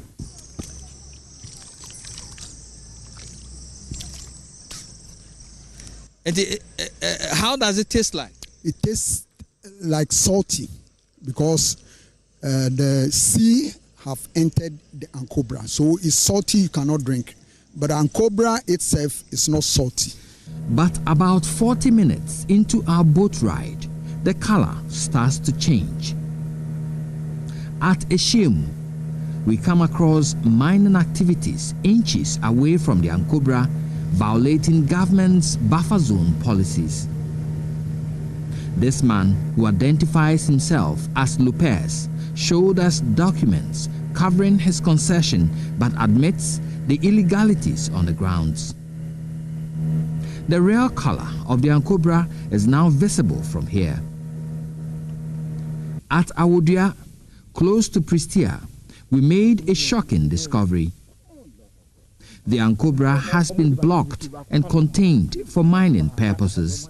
And those of you who have been contemplating and praising the new color of the Ankobra, this is the real color of the river Ankobra. As you can see, this is a mining hub within the river itself. So the river has been blocked, redirected, and you can see that it's not really flowing well. And it's camped here at Awudua. Even more shocking is the complete blockade of the river at Pristia Heman, close to the bridge. The illegal miners have separated the river and built an embankment to prevent the river from flowing. They are now mining directly in the basin of the stagnated Ankobra River. What we have found here at Pristia Heman is what can be described as total madness. This is the Ankobra River, and it will shock you to know that illegal miners, nature criminals, have been able to block a major river like the Ankobra, and so you can see the blockade over there.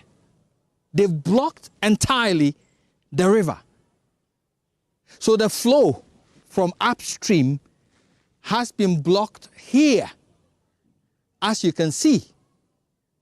And then they are mining in the basin itself.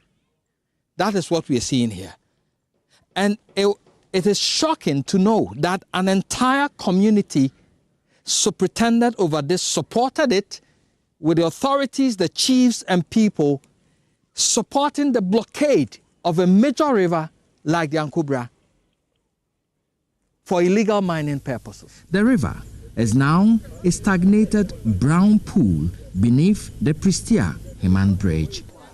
For these people, their survival depends on a clean Ankobra which is not polluting the sea.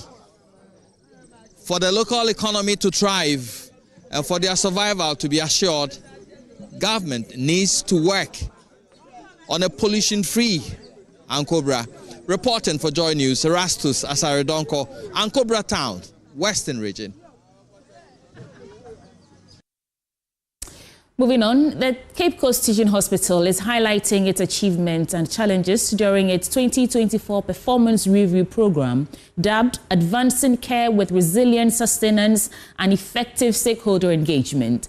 In his address, the hospital CEO, Eric Kofi Njedu, stated that research conducted by the teaching hospital had contributed to the evidence-based practices and policy formulation over the past year. Abigail Nkrumah has more in this report. At the 2024 Performance Review Program of the Cape Coast Teaching Hospital, the CEO of the hospital, Eric Kofi Njedu, highlighted some of the evidence-based practices done by the hospital in the past year. Research. The hospital actively engages in cutting-edge research across various disciplines, contributing to evidence-based practices and policy formulation. Notable examples are exceptional dyspnea incidentally diagnosed in psychosis, the importance of post-discharge clinical site infection surveillance, adaptation of the wound healing questionnaire universal reporter outcome measure for use in global surgery trials, what they call the Talon One Study. The Central Regional Minister, Ekopin Iduamwa Ochri, shared his thoughts on the theme for the program, commending the health institution on its services. I am well aware of the remarkable stride made by the Cape Coast Teaching Hospital in enhancing healthcare services. The hospital's initiatives such as free eye surgeries, plastic surgeries, cleft lip operations, orthopedic surgeries, and ENT procedures have relieved many vulnerable citizens. Festus Kran, the acting director of pharmaceutical services, who represented the health minister, had this to say. Financing for healthcare is a critical component of providing high quality care and sustaining resilient health systems. From Cape Coast, Abigail Nkrumah reports for Joy News. Did you know Mole National Park is nearly 1.5 times the size of Greater Accra region? But that's not all. Mole is the only game reserve in the country that spans 3 regions and 5 districts, offering an unparalleled blend of biodiversity and cultural richness. Northern Regional Correspondent Martina Bugri has more in our Ghana Month series for today. The Mole National Park is home to Ghana's largest game reserve, arguably the reserve that has the largest natural animal inhabitants. Welcome to the Mole National Park. In the Ghana Month series, we take a tour around the park to show you the beauty of the Mole National Park and the animals in there, the plants and the birds as well. Come along with me as we go to the wild. Established in 1958, it was named after the River Mole. A visitor to the park would definitely live there with fond memories and inspired. The park has over 60 mammals, among other animal species. Rakim Yusuf tells us about the park. In summary of the park, we have 94 species of mammals, 33 reptiles, 9 amphibians, 350 bird species, and over 700 tree species. The animals are welcoming, which offers tourists the opportunity to get up close with these animals. Behind me is an elephant, one of the several animals you would find when you visit the Mole National Park. Friendly as they are, you can get closer to these animals. Mole National Park, we have Mole the Savannah elephant. Scientific name is Lazadanta africana. They are bigger than the Asian elephant and that of the forest elephant. The second difference is that whether it is a male or female, they have the ivory or the tax. Asian and forest elephants is only the males that has the ivory. These are animal species that can stay 50 to 60 years before they die. Few instances, some exceed 70, maximum 75 years. So what makes Moli the preferred destination for visitors? Patience Teteji shares her thoughts. So big that it covers a land area or a land area of 4,577 square kilometers, which is very greater than almighty Greater Accra.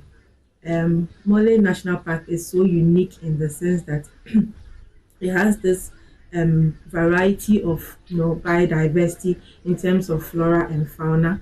Talking about the flora aspect, you have diverse plant species moving for the diverse and distributed unevenly even in the park. So it makes Mole quite unique compared to other protected areas. Though we are networked one way or the other, and also it's interlinked with other cultural sites where you have ancient or archaeological aspects that falls within the park. For those looking for a serene atmosphere, the park's motel is an ideal choice. Gordon Lau, the facility manager, highlights its uniqueness. We are structured in a way that we are able to capture almost every packet. That is, we have different types of rooms. So depending on your packet, and you go in for that. So the experience here is actually different from the urban area, dining whilst there's wild animal around that harming you. People dine and then the elephant is very close to them. By the pool, the elephant is feeding on the flower or whatever. And that makes it so unique. Whether you are a nature lover, wildlife enthusiast, or simply looking for a tranquil getaway, Mole National Park has something for everyone. For Joy News, Martina Bugri reporting. Coming up next, business updates with Benjamin Akakbo.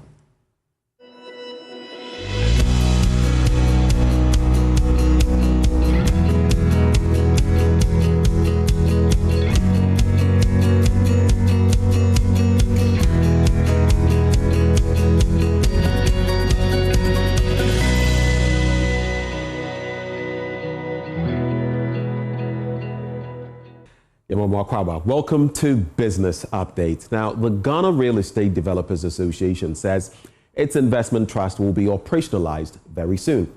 Immediate past president of the association, Patrick Ebubonfo, says this is part of efforts to address demand-side challenges in the housing sector. He spoke to Joy Business at the association's annual general meeting. Our industry has been facing challenges when it comes to the home mortgage financing. The banks are doing their best, but it's not enough. And for real growth to take place in our industry, we need to have a real estate investment trust portfolio.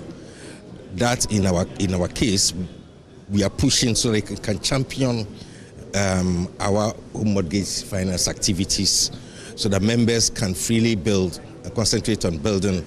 And what they do is that the real estate investment trust come and take over these properties once they are all built, and then they on lend, or they sell off, or they rent it out to the members of the public. So the developer gets his income back to continue building. So these are some of the things, the reasons why we have had to go out of our way to set up the real estate investment trust. In our next story, the Commonwealth Enterprise and Investment Council says it aims to leverage the African Continental Free Trade Area to boost partnerships and investments in Ghana and across the continent. Just days ago, a delegation from the international agency facilitating trade and investment throughout the 56 member nations of the Commonwealth held discussions with President John Mahama on building and mutual growth through investments. Rosie Glazebrook is the Chief Executive of Commonwealth Enterprise and Investment Council, and she's been speaking with Joy News' Blessed Suga. there's a number of opportunities here that happen now. I think having the new government and having the smooth transition means that businesses will be able to look at Ghana and understand that there will be a more secure way of looking at investment here. I think the first is to have the honour of meeting your new president, who I met yesterday with our delegation, who are with me from Canada, UK and Sri Lanka. My visit, I go to Kenya later today and then on to Tanzania after that, is to understand how we can leverage these links. There's 21 countries of the Commonwealth in Africa, so using that block to really support the AFCFTA is part of the things that we want to do. And as the Commonwealth Enterprise and Investment Council, we have focused on, we will be focusing on it and have done so in the past, on how we can put that on the global stage as an opportunity that really needs to be grasped.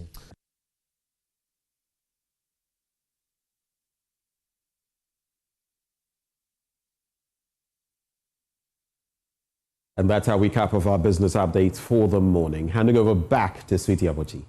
Thanks, Ben. And that wraps the AM News Bulletin on the AM show. Let's get now into our news review segment. Dr. Samaye is from the NDC Communications team. Dr. Ezekiel Obeng is from the NPP Communications Directorate. They join us to review the newspapers. Please stay.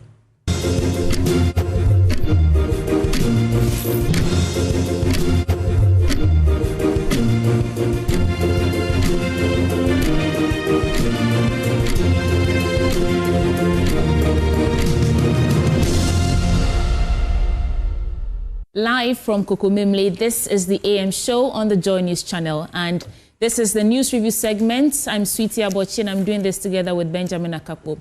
And let's introduce our guest to you in studio. This morning we have Dr. Samaye with us. He is a member of the NDC Communication team. Welcome aboard, sir. Thank you very much, Sweetie. Ben.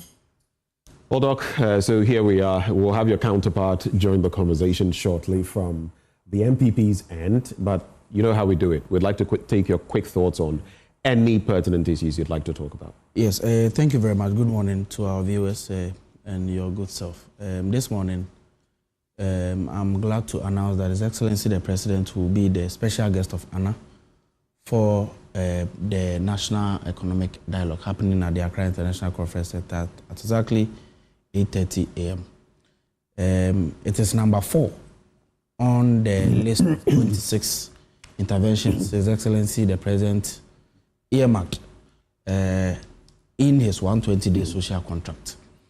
It is important that we do that. All of us in this country know where we find ourselves in presently. Our economic circumstances is there. Evidenced by the draconian domestic debt exchange program that happened under the previous regime, evidenced by high inflation rate, high depreciation, soaring gross national debt and what have you. Interest rates, policy rates, not one that is worth mentioning.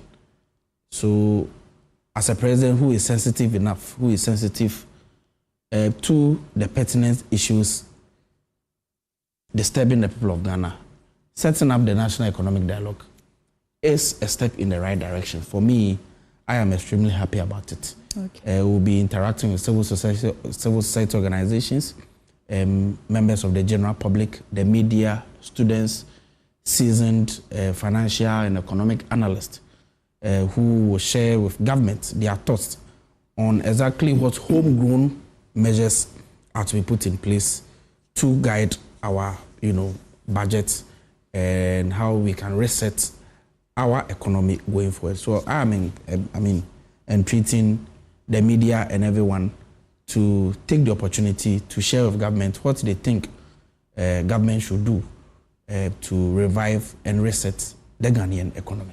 Talking about reset, and you also mentioned the sensitivity of the president. Yeah. There's an argument, going on over the weekend. I think most Ghanaians poured out their reactions against the construction of the National Cathedral, even before the monies that were sunk into it became an issue. Yeah.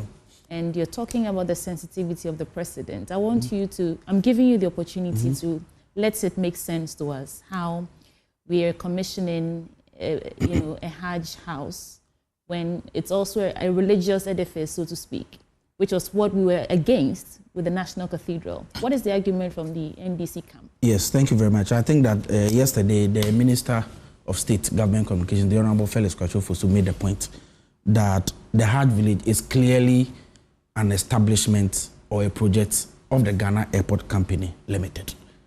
No taxpayers' fund has been invested in that project. In fact, it is surprising that the members of the MPP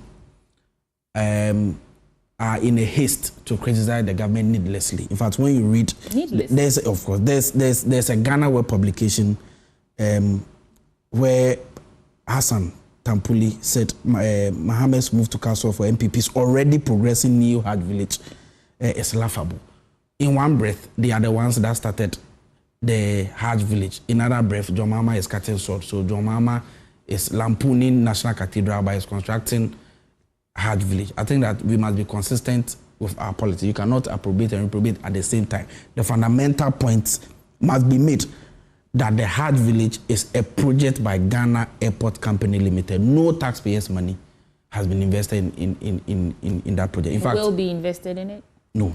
The point must be made clear. John Mahama is a leader who is sensitive to the plight of the people of Ghana. He will not waste billions of taxpayers' money into building, what many Ghanaians do not think that may not necessarily be presently essential.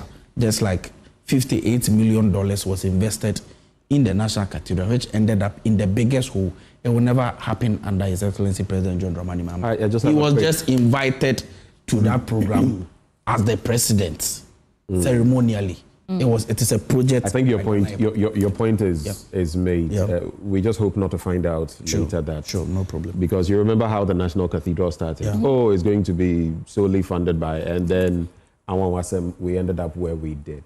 But just a quick question on the bit about using money efficiently. There's been the boycott by the minority in terms of that latest orientation for members of parliament at the Volta Serene Hotel. And they say they are not going to partake in it because it's going to amount to wastage of state resources, especially on the back of where we are now.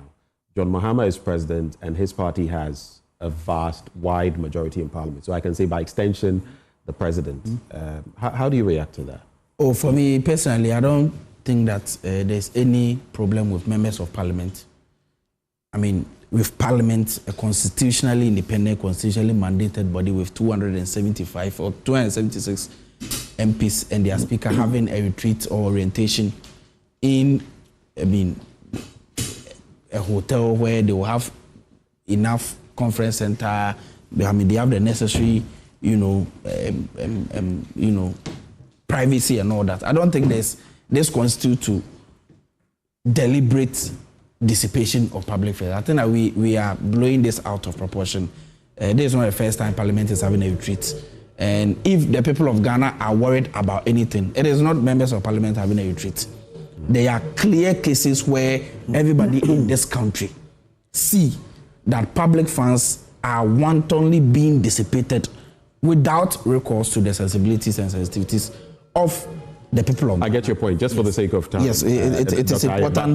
But while I get your point, we are at a stage where every peswa counts. So if there's some thinking that, we are doing it, I do know that it's like the pot calling the kettle black. Yeah. But at the same time, whatever peswa we can save as a state ought to be saved. Yes. And even if the minority comes across a certain way based on their own track record, you must still look at the positives in there, sift the wheat from the chaff and say that, can we still look at this and see whether we could have had more savings? Exactly. Speaker Bagman has said that this was the best. They looked at this and that. Of course, it is important that we made the people of Ghana know that His Excellency the President will not deliberately do anything to harm the public purse.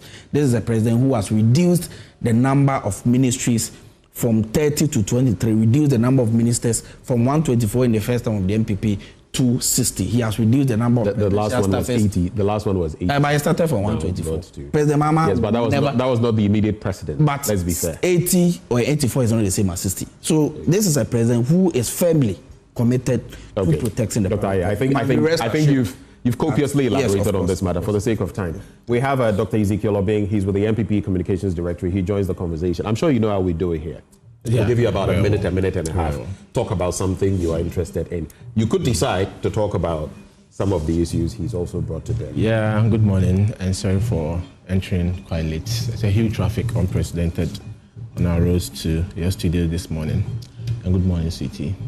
So clearly, I could listen to my brother and understand where they find themselves currently, and the fact that they need to come and defend everything. And I felt a bit sad listening to him and trying to create the impression, as it was started by the minister in charge of government communications on social media, finding it difficult to explain the role of governments on the Hajj village. Clearly, the same Ghana Airport Company that some time back purchased a certain Christmas tree to decorate our airport to welcome people into our country because of what the previous administration did with Christmas festivities, in the country, were deemed to be profligate, were deemed to be insensitive, because yes, they've purchased a Christmas tree. And the Ghana Airport Company belongs to the state. So in other words, they were just misusing our state funds. The same Ghana Airport Company today is going to use state land to build a certain structure. The same Ghana Airport Company today is going to use some monies, whether directly from the state coffers or for or by National Airport Company. And we are being told that it's not taxpayers' money. So clearly, it's very difficult to just oppose the two and find the logic clearly in this argument for us. So Hajj village, yes, right, and our Muslim brothers and sisters are always, going to Mecca to pray, and there's been a lot of talk. Right. I know there was a 13,000 Ghana cedi reduction in the fare going there versus a Christmas tree. Mind you, the issues, let's put them into context. There was Paul Adumotre as board chair. There was how the Christmas tree was secured. That was a problem. There was the cost of the Christmas tree. Those were the issues here. What are your issues with the Hajj village? I want us to be pinpoint specific. We are very specific. We are very pinpoint. The issue, no one had issues or no one has issues with what is being done for our Muslim brothers and sisters. No one is against a Hajj village. In fact, it's a project that was started by the Akufo-Addo administration. Shortcuts inaugurated for the project to kick off. It's only clear that we are having a second shortcutting for a specific project. Right. So in essence, in principle, no one is against the Hajj village.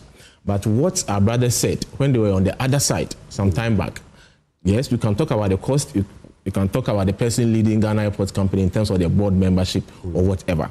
The issue was that they berated the previous administration and made a whole lot of accusations against the government simply because certain monies were used, and those monies belongs to Ghana Airport Company. And they went ahead to draw the inference that whilst parents are suffering, whilst Ghanaians were suffering, we're rather spending monies that belonged to the state on Christmas tree. And that the Ghana Airport Company then was a state institution. Today, we are being told that whatever monies that's going to be used for the project is not coming from the taxpayer, but from Ghana Airports Company. So all of a sudden, the Ghana Airports Company is no more state institution, as they themselves alluded to.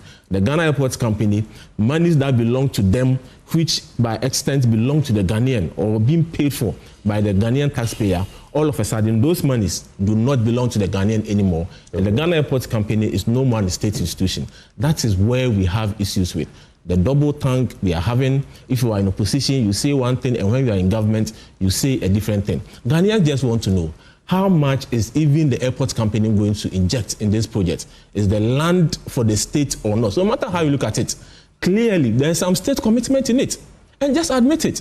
Using syllabi and antonyms and synonyms to describe what belongs to the state, what belongs to the taxpayer, directly or indirectly, will not wash. It's a matter of the country using a state institution for a specific project, and that is where the principle lies. Thank you. I have a struggle with some things, but I don't want us to just 30 seconds. Just 30 seconds. I don't want us to go back and forth on this. 20 seconds. Let's wrap this. The Ghana Airport Company, their books were used to build the Terminal 3 of the Accra International, of the Kotoka Airport.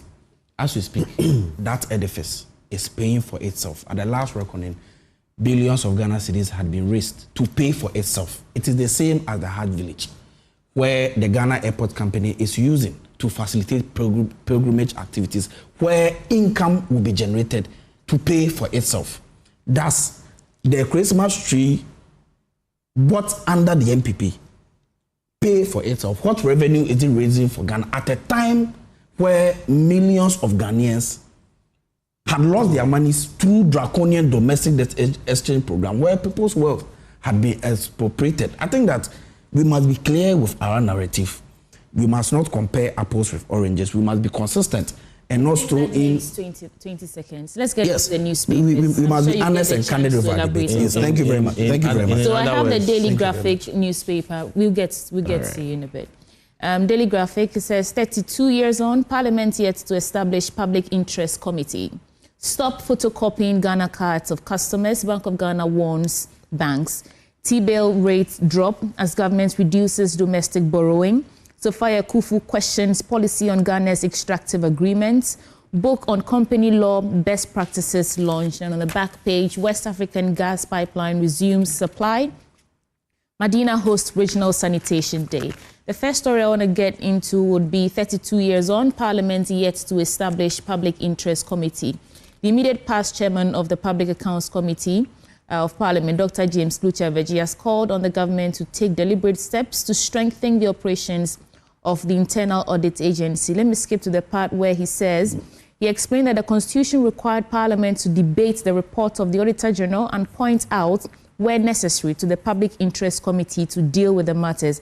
And as at the time he was chairman, then Majority Leader Osei Chairman Zabuzu had pledged to establish that committee, but as we still speak, that has not happened yet. Gentlemen, let me start with you, Sam. What do you make of this? 32 years on. I mean, just last week or so, we saw reports from the same paper, Daily Graphic, about irregularities in the public sector, public institution, amounting to over 99 billion Ghana cedis. And we don't have a public interest committee in Parliament to be, following up on these irregularities and recovering monies when necessary. Yes, I think that for me, if it comes to this present regime, it's been just about 2 months since we came. Over the years, there have been public, interest and accountability. They have committees where they investigate these matters.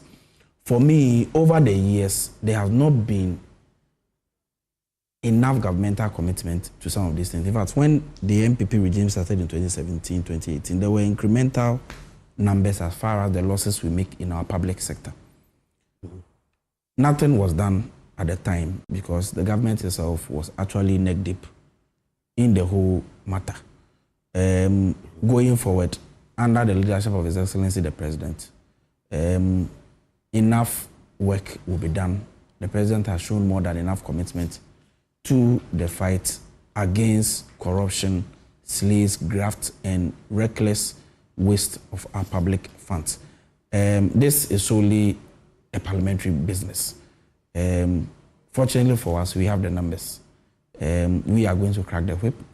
We are going to rein in public officials who deliberately cause financial loss and dissipate public funds. It is a matter that we will look at going forward. But the story led with 32 years. This isn't the first time that this administration. So I'm just pointing that out. No problem at all. Let me take quick comment on this as well from Ezekiel. It's still obvious that my brother is still in the campaign mode.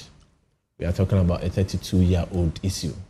Yet the whole over 3 decades of a certain, inertia we've had towards a certain process. It's all been lammed up and put on the shoulders of the previous administration. When within those 32 years, it was equally had 16 years of democratic ruling.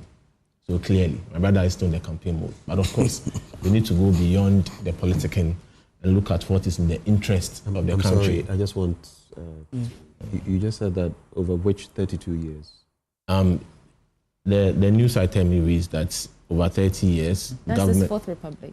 Come again? No, I just want him to clarify, because he said that over these... within the 32 period, years... there's only been 16 years of... No, I'm saying that the NDC has had at least 16 years of democratic ruling within those years. And my brother is lumping I just wanted to everything. understand. My brother is lumping all the blames and, let's say, failures in quotes of previous administration, in regards to this issue on the MPP and the Kufuor's 8-year ruling. So clearly you can understand they are still in the mode of politicking and campaigning.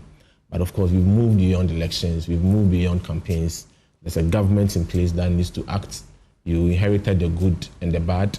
So everything that's before you today, the Ghanaian wants to see commitment, that the government of the day will do things in the interest of the country. We all want things to be done properly. We all want to see our money being put to good use. We want to see our money put into the educating the youth of the country, providing infrastructure by way of education, health, roads, and job creation for the country. Okay. So yes, we are all committed to making sure that our parliament and state institutions are up and doing to check all these malpractices. But let's veer off the tangents of politicking when it comes to issues like this. I'm going to lump these 3 stories together and come to you, and then that'll be it for the Daily Graphic, actually. It says, minority rejects proposal to reduce numbers. That is on the SONA debate. Minority in Parliament has objected to a proposal from the Business Committee of Parliament to reduce the number of minority members of Parliament during the State of the Nation address debate, and instead replace them with more members of the majority. And I'll pay Assembly members allowance, President Mahama affirms. And last story I want to get out here, Sufaya Kufu questions policy on Ghana's extractive agreement. A member of the Council of State, Sufaya Kufu, has questioned the policy guiding the extraction of Ghana's mineral resources and how the proceeds are apportioned between the state and foreign investors. Which of these piques your interest first? I think that I'm very interested in the extractive sector issue raised by the former Chief Justice. I think that the people of Ghana have longed for this debate. I have visited many mining communities where there is no evidence that there is even mining of a mineral resource going on there. The people of Ghana have been saddled with this sort of arrangement. When you go to places like Takwa and Obuasi and some other places, it will shock you to know that billions, if not trillions of dollars have been moved from those areas, but there is no evidence of commensurate, infrastructure, development, and all that. And whose fault is that? Of course, it's a problem that has longed for a long time. I will be happy that maybe we can initiate a certain conversation. Government will take this issue up so that, proper reforms and review of our policy can be done. It's good you mentioned that because in this Fourth Republic, we've had NDC and NP. Of course. And so if we are portioning blame, since not all of us can lead at the same time, you, the political parties, should also accept blame. The sort of deals you cut, even here in Africa, if we're juxtaposing those with other African countries and where they've got to and what you do. So yes, I agree with you. You go to Obuasi and some places, and some areas are ghost towns. But it's also because you, the political parties, have failed. You failed Ghanaians. Of course, there's no doubt. In fact, when you go to Burkina, the military leader, I'm told, has set up a very nice gold refinery, which is making millions for them. Unfortunately, in Ghana here, you have a situation where Tema Oil Refinery presently is on its knees, but a private investor has been, supported to do what Tor should have been able to do. We must look at some of these things, and, all of us will court the attention of leadership to look into the matter so that the proper things are done. I'm in for any conversation that will seek to increase our shares in some of the mining contracts that have been given. Okay. Well, it's no doubt that clearly God has blessed the country with a lot of mineral deposits, and there are things we read in the books, even as far back as JHS, looking at the income streams of the country and how much we get from our mineral resources.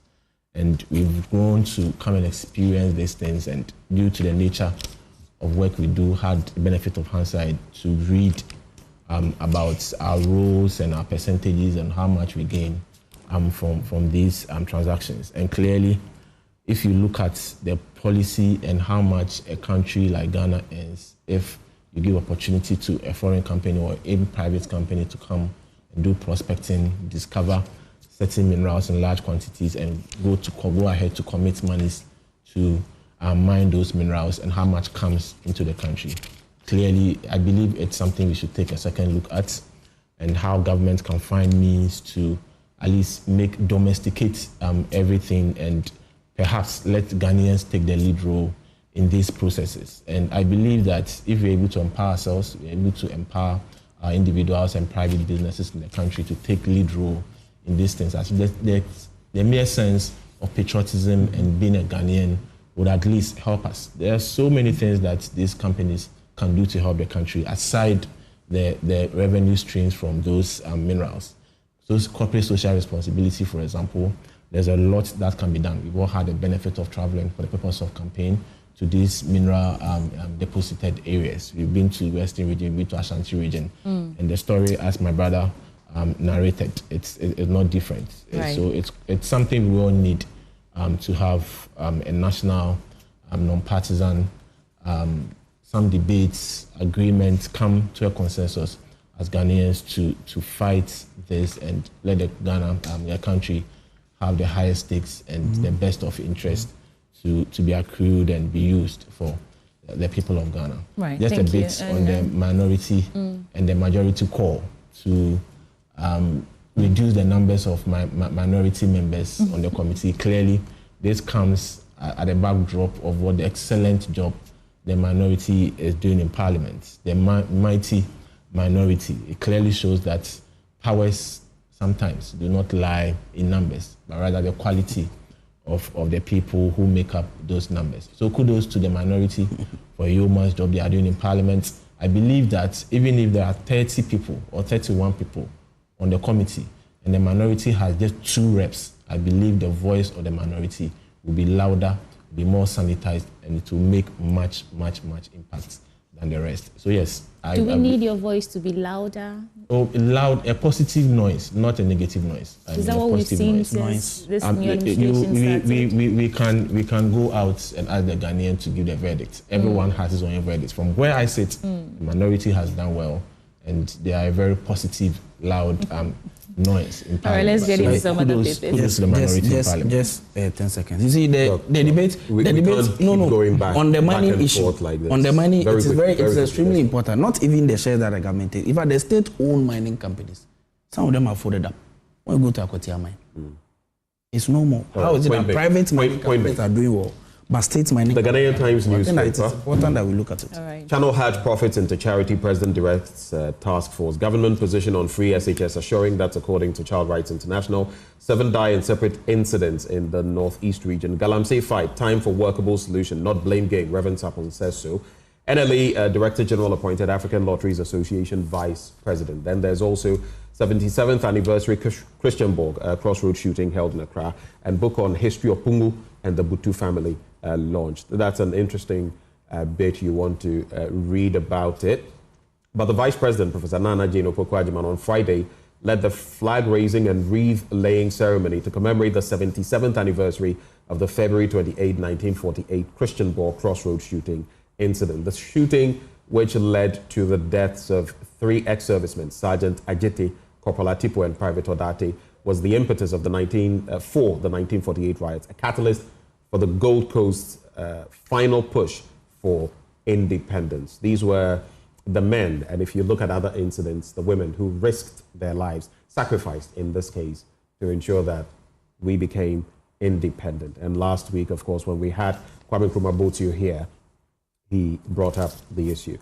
Now, we've already looked at the Hajj issue, but this angle, I think we should just take a quick stab at.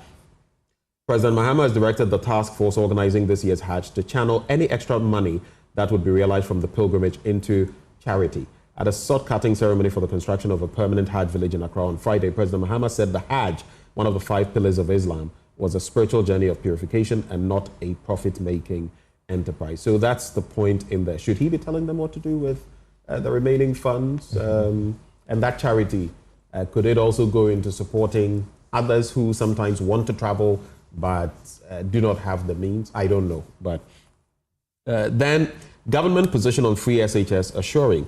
The Executive Director of Child Rights International, Mr. Bright Appiah, has commended President Mahama for his unwavering commitment to Ghana's free senior high school program. He described the president's stance as a crucial step in ensuring equal access to quality education for all Ghanaian children. In a statement signed by Mr. Appiah, CRI, that is the Child Rights International, strongly opposed suggestions from some stakeholders that boarding students should start paying for their accommodation and feeding. Gentlemen, these 3 quick stories for your reflection. Yes. I'll start with you. No, let me start with Doc here.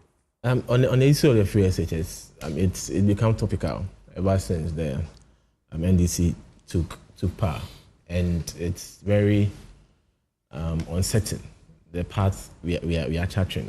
Clearly, it's government going to continue their free SHS as it is.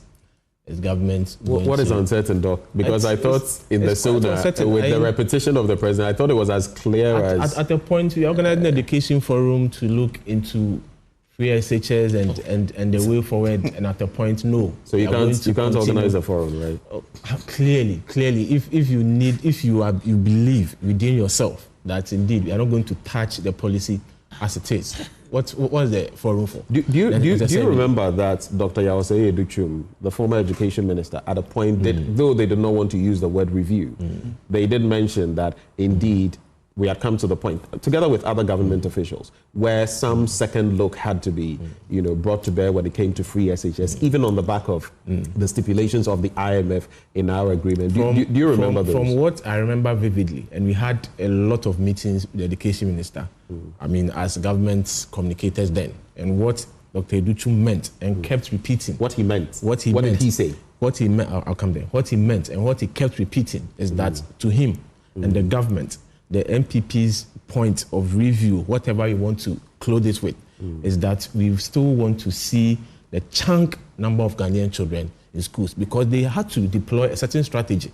in the last but one or the previous admissions before the elections, where they had a task force in every district to practically and physically go into the homes of every Ghanaian to go and speak to their parents to bring their children to school. So even with the numbers and the increment we had with the introduction of the free SHS, we still had some students who were not patronizing the second cycle education. So to us as MPP and then administration or government then, our review and continuous review and improvement was that we still want to see every Ghanaian child who has to be in school.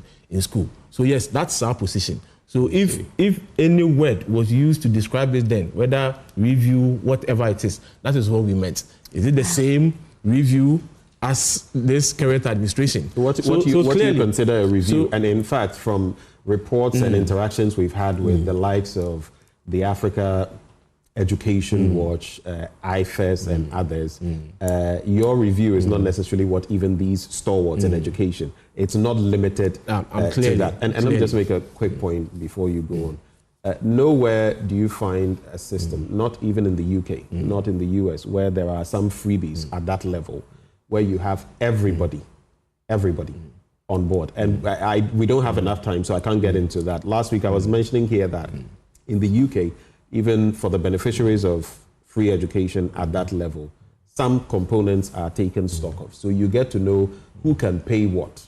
And some families are paying for food, others are paying for a host of other items. It is not advocacy here.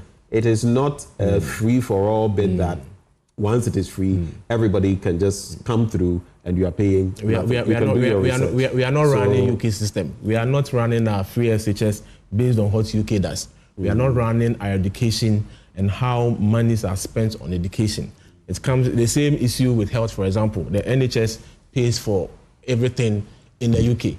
Is that the case in Ghana, even with the NHIS? So yes, you can make a comparison. You make a point supporting my point. You know why? No, I'm not. You don't even have the resources the UK has. No, that's what I'm saying. That makes for even more reason you should think better into that. I'm saying that the UK has its own system. The UK has a way of supporting the education and parents. We are not running what UK is running. We are running the Ghanaian educational system and what we believe needs to be done to the people of Ghana. So the comparison with UK, yes, we can do academic review and do some literature review. Well, someone else also thinks and read into that. They think they'll do something else with the review. My only issue is you're not actually answering my question. What makes you think that the NDC I'm saying that from where will not go ahead with free SHS when the president at the SONA where I sit, because yesterday even my friend sent me a text that the brother, I don't want to mention the name of the school, I can show you the text. He's been asked to pay 500 cedis and PTA dues that's under the free SHS and being catered for, students have been asked to pay.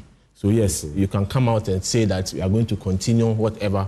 Just recently. Do you remember though? Do you remember though with what happened with the PTA? Do you remember that in many schools, parents were paying extra to ensure that their children could have certain facilities that they could eat? Do you remember that? It wasn't coming from the government to ask anyone to pay those monies. No, but it came to the point where on the back of need, many schools were doing many that. Schools do you know that or you Many didn't know schools that? volunteered to do that. Thank you very much. Yes, recently, parents have been asked to pay 550 cedis for BEC registration. Hitherto, it didn't exist under the MPP. All right. So clearly, it's enough of the rhetorics. Let's see what you want to do. We will have some period from now till September when schools or students are supposed to go back from first year. We will see. Until then, these are all just mere rhetorics. All right. And the outcomes of the various education forums would come. And all right, thank you. Back to this issue. Your thoughts. And please, concise, don't Of course. You see, we don't have too much time. Yes, of course. The MPP's hackneyed claim about President Mahama or the NDC cancelling free SHS is clearly untenable presently. We listened to the President during the State of Nations address that he will continue free SHS and even make it better.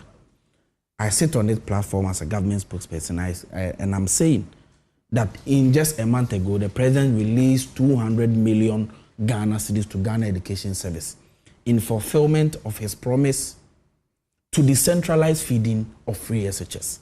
That monies were given to various districts and headmasters to go onto the market themselves to buy their food. In fact, we have seen appropriate, commensurate improvement in the feeding of free SHS students. They themselves have gone on social media, TikTok, Twitter. They have done several videos telling the people of Ghana that the MPP told them that President Mahama will cancel free SHS. It is surprising that as they speak, for the first time, they are being fed with egg, sausage, and chicken. Dr. Aye, the quick thing I will say, just quickly, you see, when you politicians sometimes speak, I always want to, it's early days yet. It's always easy at the start to start doing some of these things. In secondary school, I remember a long time ago, I mean, what we were eating, I don't think that's the quality that our students have been eating nowadays. Yes, of course. For a long period. Of course. It's all well and good, and we saw the videos and all of that. Let's stick to the plan. Let's not get carried away. Of course. Start, it's good to pat yourself on the back. Of course. But there's a long period. 4 years is a long time. Let's focus on that rather than, and these things are aspects of the free SHS. Yes. But it's not everything. Of course. So let's be slow in that is what patting ourselves on the back. President Mahama is not one that will initiate a program and not know, and it's not sure that he'll be able to carry it through. The man has promised that he will create a fund. It's been 8 years. No, definite plan or source of funding has been allocated for free SHS. Okay, so the president is making the quick point I want to add. This is the man that set up ESLA right. to pay energy debts. Right. So if he tells you that he will create a fund for free SHS, there is no room for any doubt. All right. In fact, let me just come in with this. My time. There's something else that yes, but it's important I interject where I need to. If you go to page 12, you also see that CRI, Mr. Bright Appiah, he talks about something. He while he commends the president, he says that he strongly opposes suggestions from some stakeholders that boarding students should start paying for their accommodation and feeding. What's going to be the approach of the NDC on that aspect? To be very honest with you, every Ghanaian is open and is allowed to bring on board their suggestion. It is up to government to pick which of them that the government should implement. As we speak, I cannot second guess the president on. We have heard some members of the NDC, some people tied to the NDC, suggesting that if this is going to happen, then those who are boarders would have to maybe make some commitments, make some payments, and all of that. Is that the reality or not? From where I sit, I have not been privy to any information of that sort. The president has not given any indication to this effect. In the coming days, after the National Education Forum, the president will communicate to the people of Ghana exactly his plans towards free SHS. But the point must be made. The people of Ghana must be rest assured that President Mahama is committed to the improvement of free SHS. He has made the point that not only is he improving feeding as he has done now, he will create the necessary room for us to do away with the double track that we are currently faced with. Why are we doing double track? Because of inadequate infrastructure. President Mahama, thank you, as part of his plans, will in a matter of a short while build classroom blocks, dormitory blocks to take away the phenomenon of double track. All right. The National Education Forum, in one breath, just 20 seconds. In one breath, the president has been concise and he has told us that he's going to continue free SHS. In other words, we are waiting for the end of Education Forum and for the president to come and communicate to us his views and direction of free SHS. So which one should we take? Thank you. The one that says that yes, I'm going to continue, or the one that says that I'm waiting for Education Forum to end their deliberations, and I'll come and tell Ghanaians what I want to do for SHS. Please, let's get into your papers. And we are happy. You are eating into your time. We are happy that our kids are eating sausage and eggs and their omelets and all that in schools, and headmasters are being given money to go to Dome Market and Sasawa Market to purchase their own food. It should continue like that. All right. Would you like to get into the custodian newspaper? So yeah, the headlines, then you pick maybe one minority boycotts MPs retreat and to stop NDC's wasteful spending. Clearly, this is a government that believed that we should spend wisely, in quotes, yet when they had opportunities. A lot of states, agencies and institutions belonging to the state's education facilities around, University of Ghana, UPSA, even in Accra alone, the schools we have. If moving to Legon is a problem, you could at least, for the purposes of exercise and healthy living, walk from Parliament to the Accra City campus.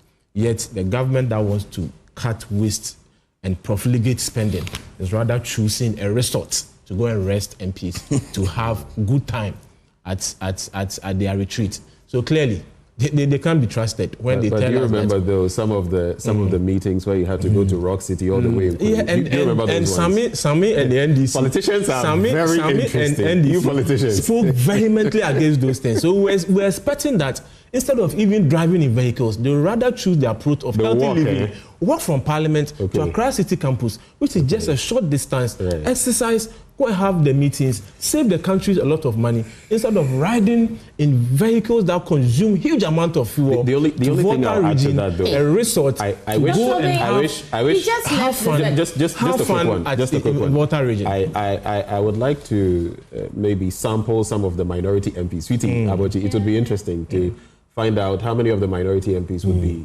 very. They are always, all the MPs are always in their cars. How many of them would like to walk from, Parliament to Accra City campus? A very short distance. I think politicians enjoy this. Even though you're in opposition, you enjoy, punching loopholes in everything that's. Let's remind us. Just don't punch loopholes. This is a reminder. Our time is practically up, so let's a reminder. One question: do you agree that there are some challenges within the free senior high school policy? There are challenges. Do you agree that there are some challenges? There are challenges. How do we know how to target the solutions if we don't review? There's nothing wrong with reviewing. So as it stands, let me give you an example. The NHI Act has been over 10 years and people have called for it to be reviewed. But the principle which established the NHI is not going to be touched. Anything short four shots of anything that the Ghanaian parent or guardian needs to expend some monies is not free SHS. I understand your point. I think maybe in another conversation, I would suggest, Dr. Ayo, that you go into your but there's no time. There's no time for it. So it's either you do your paper or you make this point. I must say that your team has been very unfair to me this morning in terms of the time. I came to meet you. Let me go. Ejaben calls for passage of Corrupt Practices Act to combat corruption. I think that we have reached a point in our governance where we must, crack the whip. Just like the president has stated, he has put in place motions through oral and what have you to crack down on corruption and retrieve whatever loot that has occurred in years past. We have situations where officials who are persons of interest in corrupt activities have fled the country to countries where we do not have any extradition treaties with. Do you have evidence to back the claim that they fled the country? Of course, they fled the country. There is no doubt about it. You are a person of interest. Who and who have fled? For example, if and sometimes people talk about Gifty Owari and all of that, she's given reasons why she's outside the jurisdiction and that she will be back. I don't immediately remember them, but I've read something. Ken OFORI-ATTA, some people were talking about Ken OFORI-ATTA. He's given health reasons, and he's the minority leader of Fenyo Market has stated when he will be back in town. So unless you want to mention names, whom are you talking about? The fact that we have given reason doesn't mean your reasons are tenable or it must be. So when the people come back into the country, it's true. You can deal with what? There are times that we can see clearly that this is just a plot to evade. All right. We have to. But let me just do this, gentlemen. Please. Let's let the hosts moderate this. The Ghanaian publisher anti-LGBTQ bill, no U-turn will be tolerated. Reverend Intim Fojo to Mahama. There is an interesting story that perhaps, if time had allowed us, we would have got into. Can we just a minute each? NLA, no. Our time is up. NLA boss appointed vice president, and then Backben's hypocrisy exposed over MP's orientation. And then Akufo-Addo says, may Ramadan strengthen our resolve for peace and unity. Sweetie, would you like to wrap up for us? That's it for the news review segment. Those who join us, Dr. Samaye, member of the NDC communications team, Dr. Ezekiel Obeng from the NPP Communications Directorate. Stay with us. Muftau Nabila Abdullah serves you AM Sports.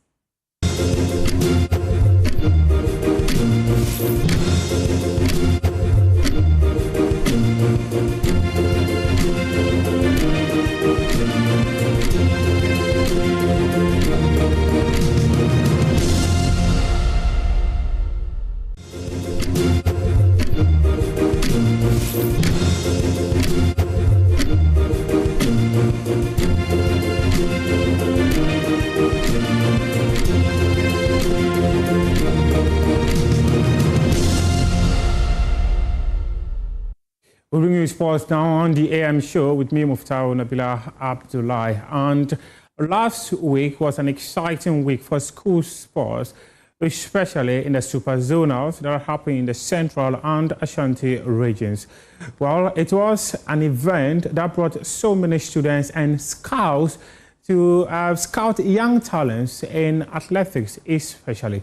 Well, stakeholders involved in the sport have called for huge investment in the sector if Ghana sports wants to be able to get the right talent that will fit into the various national teams in the country. Speaking on Sports Link, Ghana Athletics President Bar Fuseni commended the performances of various schools at the recently concluded regional super zonals in the Central and Ashanti regions. He, however, emphasized the need for increased investment in sporting infrastructure within schools to enhance training and athlete development, ensuring they are well prepared to represent the country in future competitions. The equipment, athletic equipment, maybe a doctor and my friend would tell you, sometimes it's quite expensive. I remember when we were going to buy pole vault, the vaulting poles, vaulting poles. One was about 30,000. 30,000. Yes. 30,000 Ghana cedi. Ghana cedi, yes, Wow. for one vaulting pole. Okay. But that is not to prevent the headmaster from buying those things, because we need those equipment to be able to train these athletes. Last year there was a viral video going. Somebody was doing pole vault. It was not the child or the PE master's problem. I felt very bad about that video. Yes, because they didn't have the equipment to train the student with. Yeah. So the student will the headmaster will try to improvise and try to teach the people. But if they had gotten those facilities in the schools, they would have taught them well. Yeah. So everything comes down. Now we've spoken a lot about the leadership, but everything comes down upon the provision of the equipment and the training fields. On his part, the director of University of Ghana Sports and Wellness Directorate, Dr. Austin Lugutera, called for a reorientation of schools' attitudes towards sports, stressing the need for improved support for physical education teachers. These are PE teachers who are in the system, who are enthusiastic, want to achieve. But invariably, we have some headmasters who frustrate them, who intimidate them, who not only try not to kill sports, but make you feel inferior, make you think that you don't matter in the system. And that same language is carried out by other teachers who think that PE and sports is just something somewhere. But remember, these are things that elevate the name of the schools. Abawa is here. We did sports together from the north. And you could see the difference between PE masters as they appear. Schools that cherish sports and their heads cherish sports, you see the student and you see their PE masters and you yourself realize that this is sports coming. I see. The schools that don't cherish sports and you see their PE masters and see their students, you see an apology of sports coming. That's what happens. And it's sometimes hard disheartening. So remember, I came from a Palm Secondary School where sports was loved. Then when I transitioned to Achimota Secondary School, I had challenges. Head of Right Sports Services, Yao Sechi, also urged schools and sports federations to sustain the momentum generated by this year's regional superzonals in the Central and Ashanti regions. I think that what has been missing is a proper structured organization that attracts the attention of the media. And so when you talk about Cape Coast and you talk about Ashanti region and Greater Accra, these are regions that have over the period produced a lot of talent and have also contributed significantly to the high school culture. The jama, the shouting, the screaming, and the records that have been broken. So I wasn't too surprised to see all the reports coming from the Central region, Ashanti region, and then Greater Accra. So it's impressive, and we can only encourage the regional federations to sustain the momentum that has been engineered or has been garnered or has been started. And let's see how the subsequent events will pan out. Meanwhile, Ghana Athletics President Bar Fuseni also reviewed that plans are far advanced to introduce a national inter-school championship in the coming month, providing an opportunity for schools from various regions to compete at a higher level. To some athletics or some more athletics, and Abdul Rashid Samin, who represented Ghana in last year's Olympics, has had a very strong start to the indoor championships as he won the ICA American Athletics Track and Field Championship with 6.58 seconds. Just a few days ago, Abdurrashid Saminu had set a national record of 6.58 seconds to qualify for the indoor championships, which will be happening later this month. And over the weekend, he continued his blistering performance, ushering him into the 2025-2026 athletics calendar. This was a competition, as I mentioned, he won with a time of 6.58 seconds.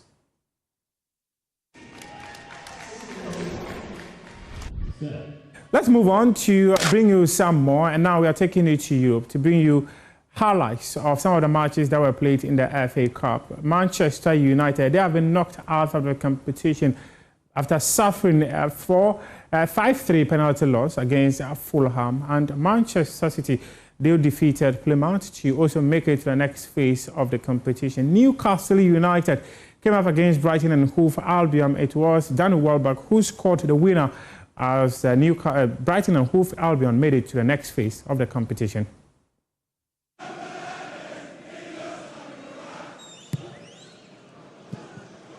Guided on and guided in by Calvin Bassey. He's done it again at Old Trafford.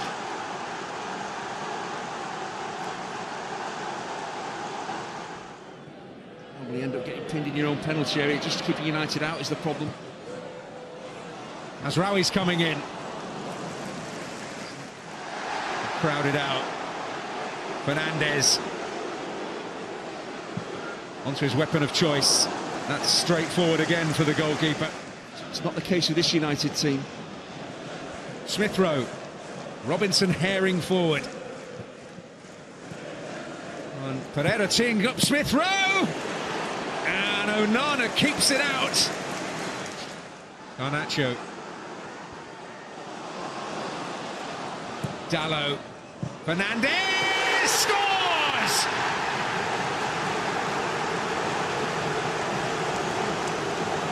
And the man with a golden touch in the FA Cup has rescued Manchester United.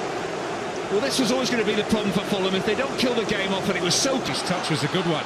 Xerxes. Oh, and that could be very interesting. Garnacho!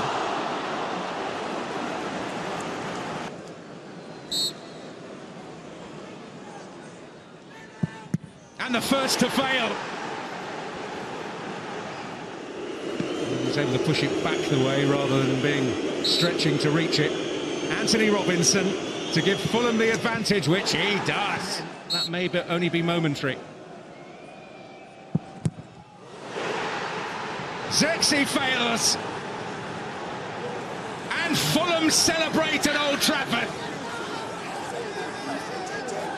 Ben Leno, the headline act, with 2 penalty saves.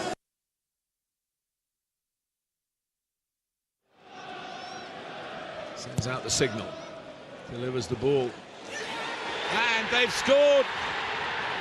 And the power in the air, it's Talavierov who makes them go wild with delight at the Plymouth end. He keeps his calm. At Plymouth, who really backed the transfers for a cup run, but for staying in the Championship. Here's De Bruyne, and Hazard got a touch to that. Foden leaves it. De Bruyne takes it, and the header is a very successful one from Nico O'Reilly. It is 1-1. Those extra few seconds have been used very profitably.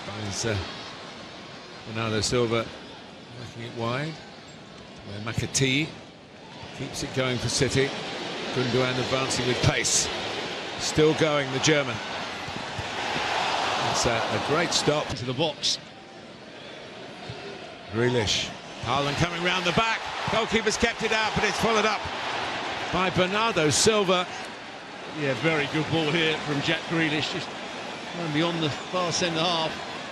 Does well to keep it out there. He's got his mind back on it now. It's a deeper one. And in the end, Nico O'Reilly at the double here. Well, all this talk about Manchester City, a group of players growing old, they've got some kids. They'll certainly get there first. What's in his mind here? He slipped as he had the shot. And line one up again for De Bruyne. Job done. Not been easy. But Manchester City.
Wrap up with matches in La Liga. Barcelona defeated 10-man Real Sociedad by 4-0, and Real Madrid, their former player Isco, scored the winning goal as Real Betis also defeated Real Madrid in La Liga. And this is how we wrap up AM Sports here with me, Muftau Nabila Abla. You can head on to my joyonline.com and read some more sports stories. And one of those more sports stories is going to the Ghana Football Association, where we've secured documents that suggested that the Chief of Staff of the Ghana Football Association was given a contract worth 5 million Ghana cedis to secure or procure the buses that the GFA brought into the country And the details of those buses are quite sketchy because the GFA per documents at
The noise, the anger, the hostile opinion, the spin around the issues, the superficial colors and effects.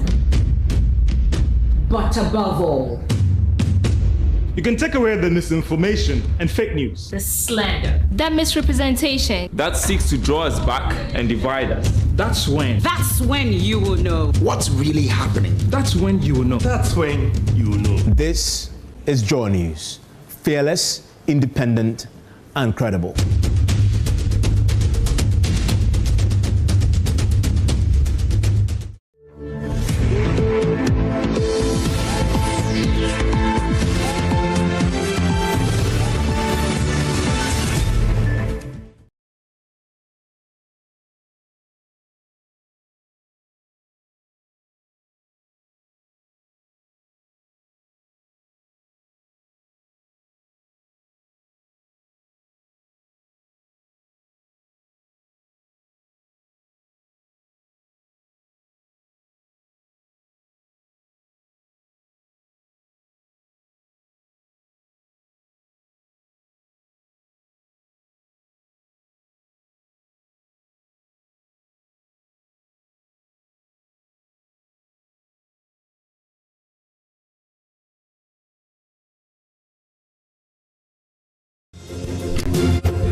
We'll bring you sports now on the AM show with me, Nabila Abdullahi. And last week was an exciting week for school sports, especially in the super zonals that are happening in the Central and Ashanti regions.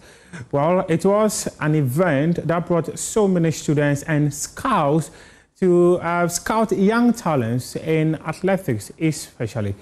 Well, stakeholders involved in the sport have called for huge investment in the sector if Ghana's sports wants to be able to get the right talent that will fit into the various national teams in the country. Speaking on Sports Link, Ghana Athletics President Bar Fuseni commended the performances of various schools at the recently concluded regional super zonals in the Central and Ashanti regions. He, however, emphasized the need for increased investment in sporting infrastructure within schools to enhance training and athlete development, ensuring they are well prepared to represent the country in future competitions. The equipment, athletics equipment, maybe doctor and my friend would tell you, sometimes it's quite expensive. I remember when we were going to buy pole vault, the vaulting poles, vaulting poles. One was about 30,000. 30,000. Yes. 30,000 Ghana cedi. Ghana cedi, yes, for wow. one vaulting pole. Okay. But that is not to prevent the headmaster from buying those things, because we need those equipment to be able to train these athletes. Last year there was a viral video going. Somebody was doing pole vaulting. It was not the child or the PE master's problem. I felt very bad about that video. Yes, because they didn't have the equipment to train the student with. Yeah. So the student were the headmaster were trying to improvise and try to teach the people. But if they had gotten those facilities in the schools, they would have taught them well. Yeah.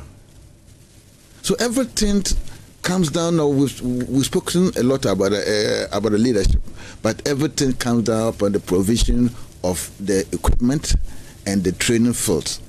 On his part, the director of University of Ghana Sports and Wellness Directorate, Dr. Austin Lugutera, called for a reorientation of schools' attitudes towards sports, stressing the need for improved support for physical education teachers. These are PE teachers who are in the system, who are enthusiastic, want to achieve. But invariably, we have some headmasters who frustrate them, who intimidate them, who not only try not to kill sports, but make you feel inferior, make you think that you don't matter in the system.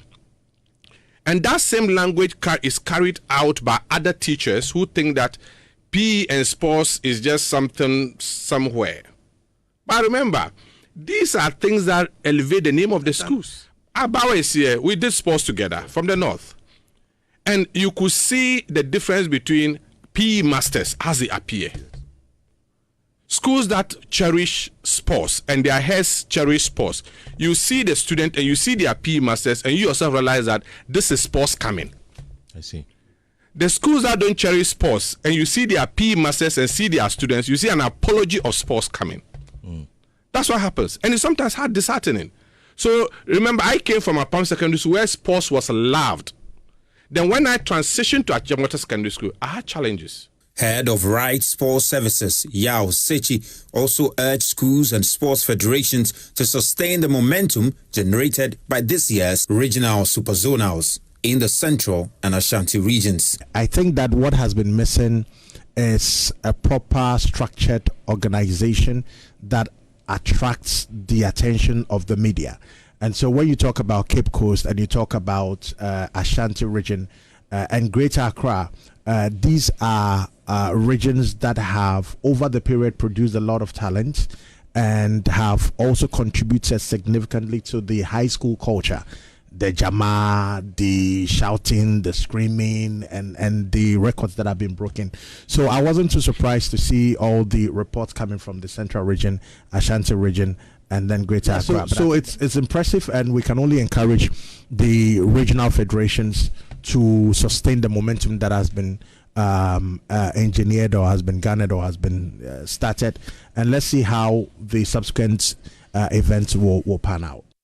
Meanwhile, Ghana Athletics President Bar Fuseni also reviewed that plans are far advanced to introduce a national inter-school championship in the coming month, providing an opportunity for schools from various regions to compete at a higher level.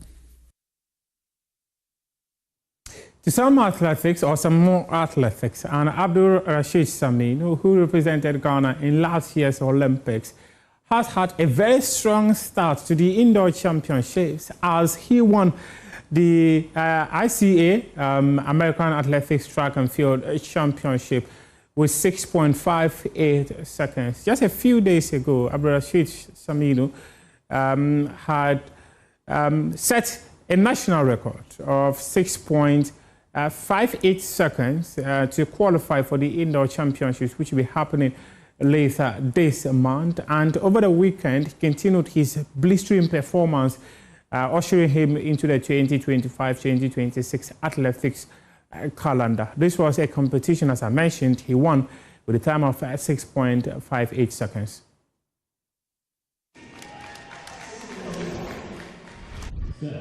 Let's move on to bring you some more, and now we are taking it to Europe to bring you highlights of some of the matches that were played in the FA Cup. Manchester United, they have been knocked out of the competition after suffering a 5-3 penalty loss against Fulham, and Manchester City, they defeated Plymouth to also make it to the next phase of the competition. Newcastle United came up against Brighton and Hove Albion. It was Danny Welbeck who scored the winner as Brighton and Hove Albion made it to the next phase of the competition.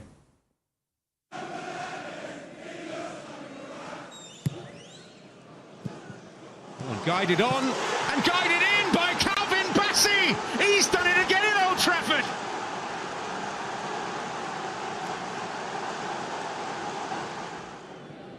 We end up getting pinned in your own penalty area. Just keeping United out is the problem. As Rawi's coming in. Crowded out. Fernandez. Onto his weapon of choice. That's straightforward again for the goalkeeper. It's not the case with this United team. Smith Rowe. Robinson herring forward. And Pereira teeing up Smith Rowe. And Onana keeps it out. Garnacho.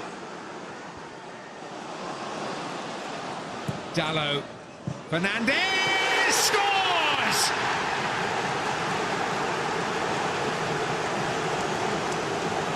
And the man with a golden touch in the FA Cup has rescued Manchester United.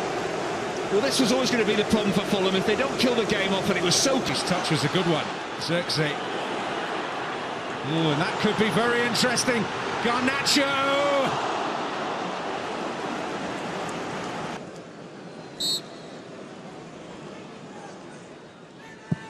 And the first to fail. He was able to push it back the way rather than being stretching to reach it. Anthony Robinson to give Fulham the advantage, which he does. That may only be momentary. Xerxes fails. And Fulham celebrate at Old Trafford. Ben Leno, the headline act, with 2 penalty saves.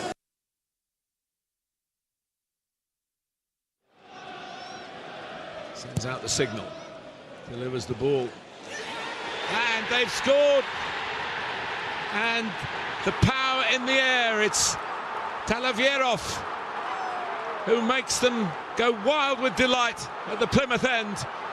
He keeps his calm. At Plymouth, who really backed the transfers for a cup run, but for staying in the Championship. Here's De Bruyne, and Hazard got a touch to that. Foden leaves it. De Bruyne takes it, and the header is a very successful one from Nico O'Reilly. It is 1-1. Those extra few seconds have been used very profitably. Bernardo Silva working it wide. McAtee keeps it going for City. Gundogan advancing with pace. Still going, the German. It's a great stop to the box. Grealish. Haaland coming round the back. Goalkeeper's kept it out, but it's followed up by Bernardo Silva. Yeah, very good ball here from Jack Grealish. Just going beyond the far centre half. Does well to keep it out there. He's got his mind back on it now. It's a deeper one. And in the end, Nico O'Reilly at the double here. Well, all this talk about Manchester City, a group of players growing old, they've got some kids. They'll certainly get there first. What's in his mind here? He slipped as he had the shot. Gonna line one up again for De Bruyne. Job done. Not been easy. But Manchester City.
wrap up with matches in La Liga. Barcelona defeated 10-man Real Sociedad by 4-0, and Real Madrid, their former player Isco, scored the winning goal as Real Betis also defeated Real Madrid in La Liga. And this is how we wrap up AM Sports here with me, Muftau Nabila Abla. You can head on to my joyonline.com and read some more sports stories.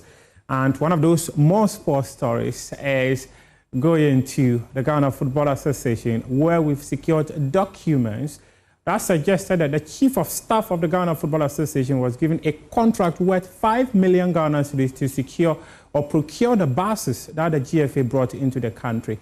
And the details of those buses are quite sketchy because the GFA per documents at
Well, this is a Ghana Month here on Joy News, independent, fearless, and credible. My name is Elton Brobe. It's always a pleasure to have you here on the post. We are back from the weekend. I trust you had a wonderful weekend. We are back for another exciting week, another exciting month ahead of us, a month of independence, a month we call it Ghana Month. And we are live on DSTV channel 421, Gold TV is 125, all our social media platforms, and around the world at myjoyonline.com. My name is Elton Brobe, and this afternoon we are heavy on the economy. Top economic experts and key stakeholders take decisive action to reset the country's economic trajectory as the National Economic Dialogue opens in Accra. The private sector can do a lot. Terms, and especially with the connectivity, the free trade zones that we are part of. You know, I mean, we could actually become, you know, an industrial power, you know, that can feed into the neighbors as well as the rest of the world. More as President Mahama insists he inherited a broken economy, but described the dialogue as the defining moment. State of deep crisis, one that was weighted down by numerous challenges. The economy was reeling from unprecedented levels of debt, soaring inflation, high unemployment, declining levels of foreign direct investment, and low business confidence. On the other side of the political divide, MPP minority delivers its version of the true state, what they call it, nation address, insisting they manage the economy well. These are many stories coming up this afternoon here on the Pulse Ghana Month with me, Elton. But we'll be right back to deal with the issues. Stay right there.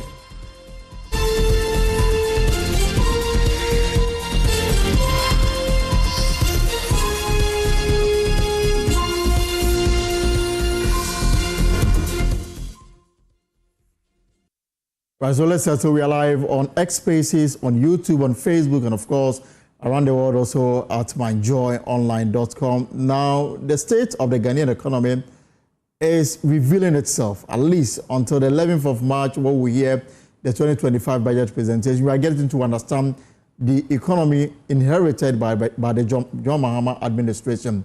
And this afternoon, the president is hailing the national dialogue, which is ongoing, as a pivotal moment for Ghana's future, being held under the theme, Resetting Ghana, Building the Ghana We Want. The dialogue commenced this morning, bringing together key stakeholders to craft lasting solutions to the country's economic challenges. We'll hear from President Mahama shortly.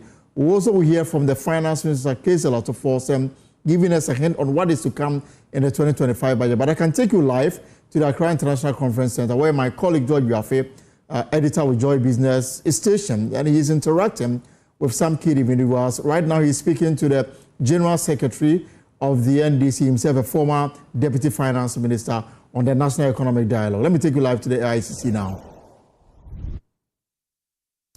Thank you very much, Elton Brobe, and I'm live with me, the General Secretary of the Administration of Governing Party, Fifi Fiavi Kwete.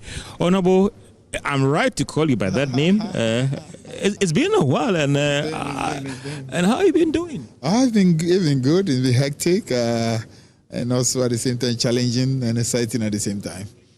For you, being here, the presentations, the speeches, what has been the revelations, or what has been the takeaway for you in occupying a very critical position in this governing party that you're managing this economy and the country as well?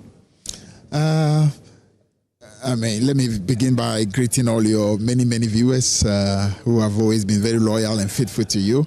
I'm happy to be here. I would say I came into this conversation with a hope that first of all we will have as many views as possible in order for us to be able to give us let's call it a rich perspective that will be able to enable us to move forward, and two, the ability to take decisions that will bring about real sustainability and real not just, our problem traditionally has been that we take steps forward, then we take steps back, and we need to reach a stage where we take off in a manner in which we no more have the kind of shall I call it ups and downs that we have had with our economy. So I would say to that extent, it's an expectation that somehow not just that for the excellency, because I know as a person he's got a resolve, he wants it done well, but to an extent it's not just also about government, it's about the totality of all of us making a determination that listen, let's get this going and never anymore relent. And to that extent, I think the very final statement made by the Minister of Finance when he addressed the plenary to say that we need to have the discipline. Honestly, that is the very secret. If only we can have that discipline, first at the level of the government, and two, at the level of all of us, at the level of the broader society, I'm sure we should be able to, to move forward. Honorable, some have argued that the political party is the biggest challenge or the biggest elephant in the room. How willing is the party, if I can use that expression, to support the president and this administration when it comes to fiscal discipline? Because the question has always been the political will, and often the pressure comes from the party in governance in terms of have to satisfy the grassroots, have to satisfy those who worked hard to bring you to power. I agree that the politics has been the main issue. I would say if you watch this campaign that we just had, we could have decided to go extremes in terms of the promises made, but we restrained largely. For example, there were so many things that normal opposition parties do. Impossible promises that if you truly have to implement them, you destabilize the economy. We restrain ourselves as much as possible from making those promises. I would say that's a good beginning. That's how it starts. And I can tell you, it's not that there was no pressure. There's a lot of pressure coming from our supporters and from even people who are supposed to be official. We say, go, promise this, promise that, promise that. And we kept saying that, no, we can't. We can't continue doing the same thing over and over and expect some of this country. And I would say that discipline to be able to say, no, we will not go gung-ho as people were urging us to do. Because unfortunately, the understanding that we have in our part of the world is make any promises and win power. At the end of the day, when you win power, things will take care of themselves. And I think that's just it's irresponsible, it's unpatriotic, but it comes from a desperation for power. And somehow the whole conversation about how to deal with this desperation for power is one that Ghana must have. Until we have a real conversation about it, trust me, these problems will continue. Because the Ghana MPP is going into position. Trust me, if MPP continues according to what MPP we know, they are going to get even more desperate. And when they get more desperate, they are going to be making all kinds of promises that they know deep down, if they have to come to power to implement, it will just wreck the economy. But they will. Back to my question about the commitment. I know the pressure that you are... Sorry. That's explain to you about the fact that we restrain a lot of that pressure, even in opposition. That's the beginning. If you're able to, in opposition where there's a lot of pressure, you're able to hold and say, listen, we will not go according to that. That helps that in government, you are able to still do the same thing with your people and say, no, we showed a lot of restraint, even in opposition. Now that we're in government, this is not the moment for us to be able to start going gango. Let me give a few examples.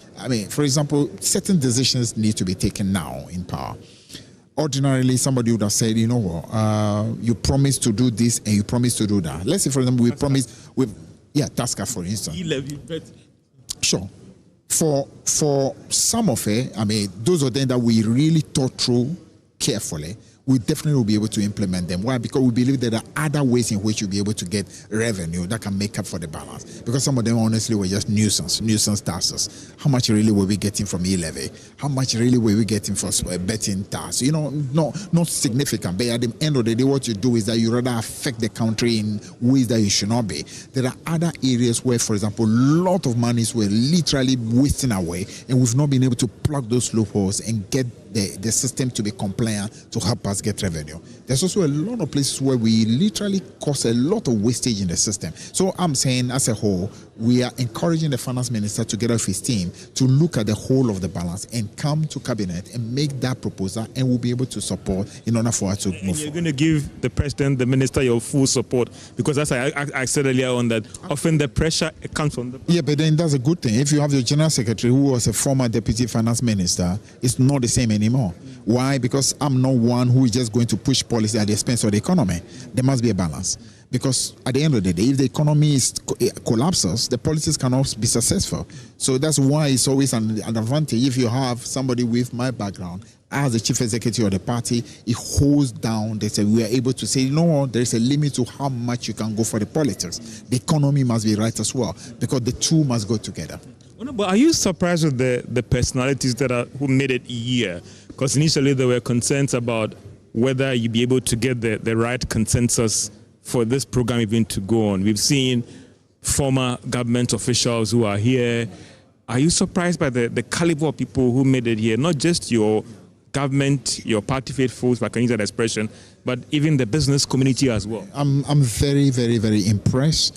For me, it speaks to the fact that there is a broad consensus that this country must be number one, that this is the country we have. Regardless of wherever we come from, we need to find solutions. I think it's also a mood of the country that is looking for answers and solutions, and for different people to be able to bring that on board. And I think to an extent also, it's actually a reflection again of the leadership of JM. JM has a very, that kind of leadership that tends to bring on board. Even people, you know him, but he's not a very confrontational person. He's somebody pretty open to ideas. He's humble to listen to people. So I think people check that kind of leadership and say, you know what, let's go, let's bring ideas. We are certain that he will be able to listen to these ideas and see how far we can go. He gave its commitment to fiscal discipline.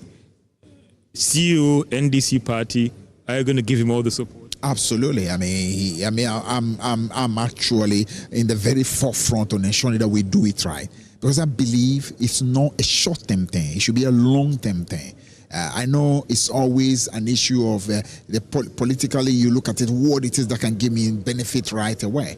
But if we are looking for success for the country, we need to be looking a little more medium term. And as a general secretary of this party, I can tell you 100% I'm behind not just him as president, but also behind the finance minister, because I've been there. So I know exactly what it takes. I know why it needs to succeed. So therefore, as a party, we will continue backing them in order to take decisions that will be good for the country.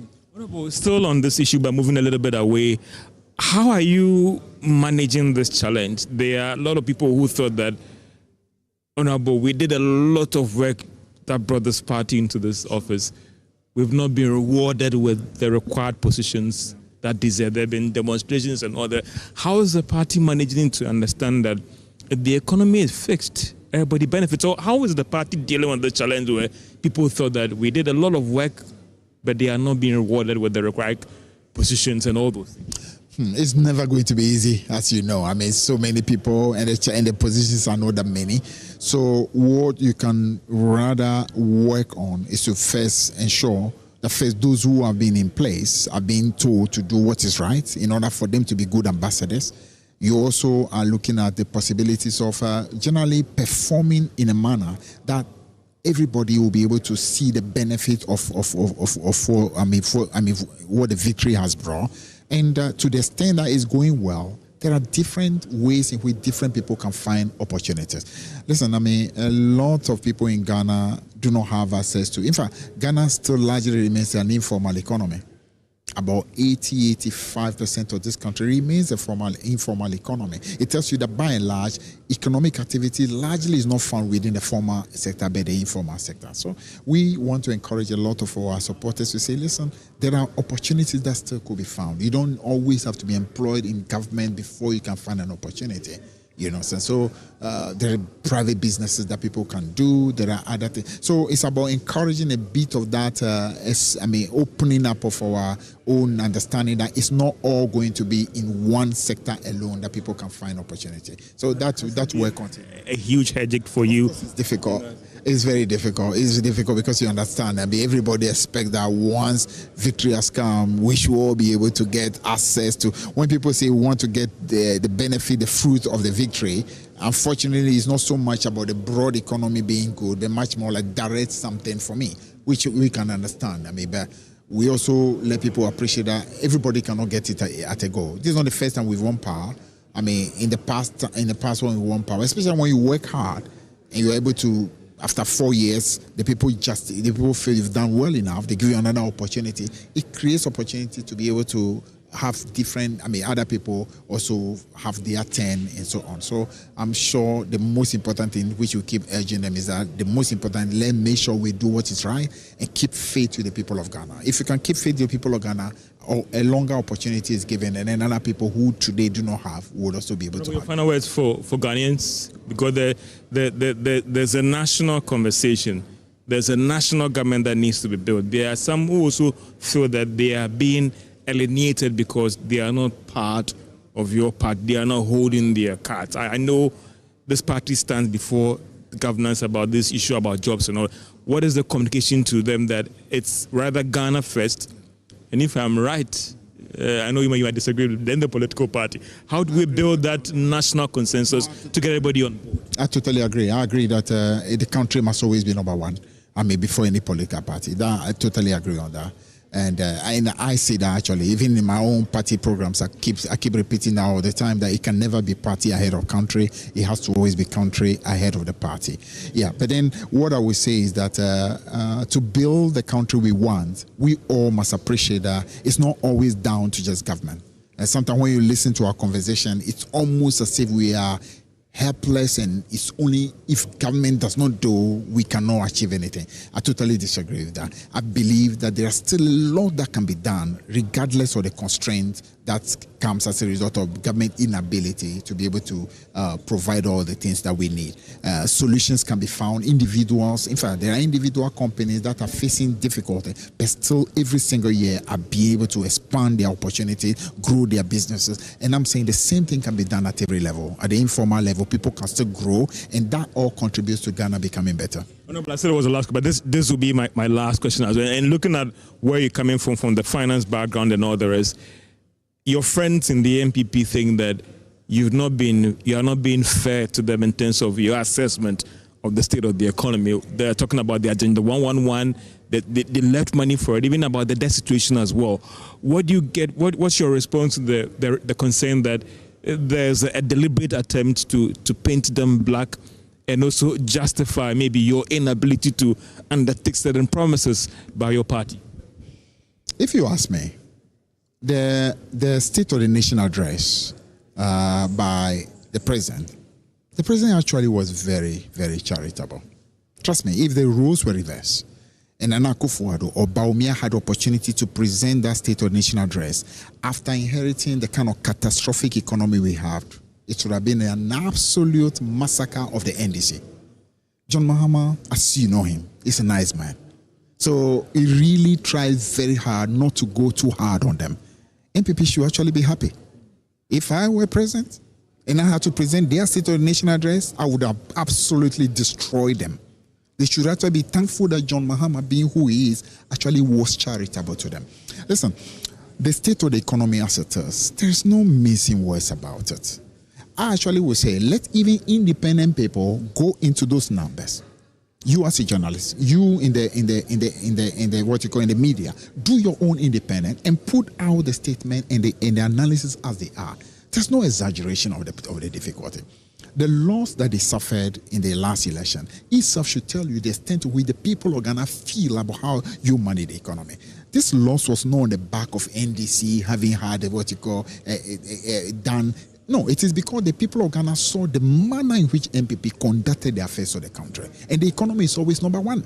And the economy is what the individuals felt. So if you are getting angry because we are stating the true state of the affair, look at your numbers in parliament. Your numbers in parliament should tell you exactly how the people of Ghana felt about how the whole economy was managed. And stop getting angry with the NDC and appreciate that the people of Ghana on their own have passed a verdict. And that verdict is that you have been an absolute disaster as far as the management of the economy is concerned and the way you manage the country. So this is the moment for them to just remain humble instead of getting angry. If I were them, over the next, let's say, up to June, I actually will not be making a lot of noise. I would rather be quiet.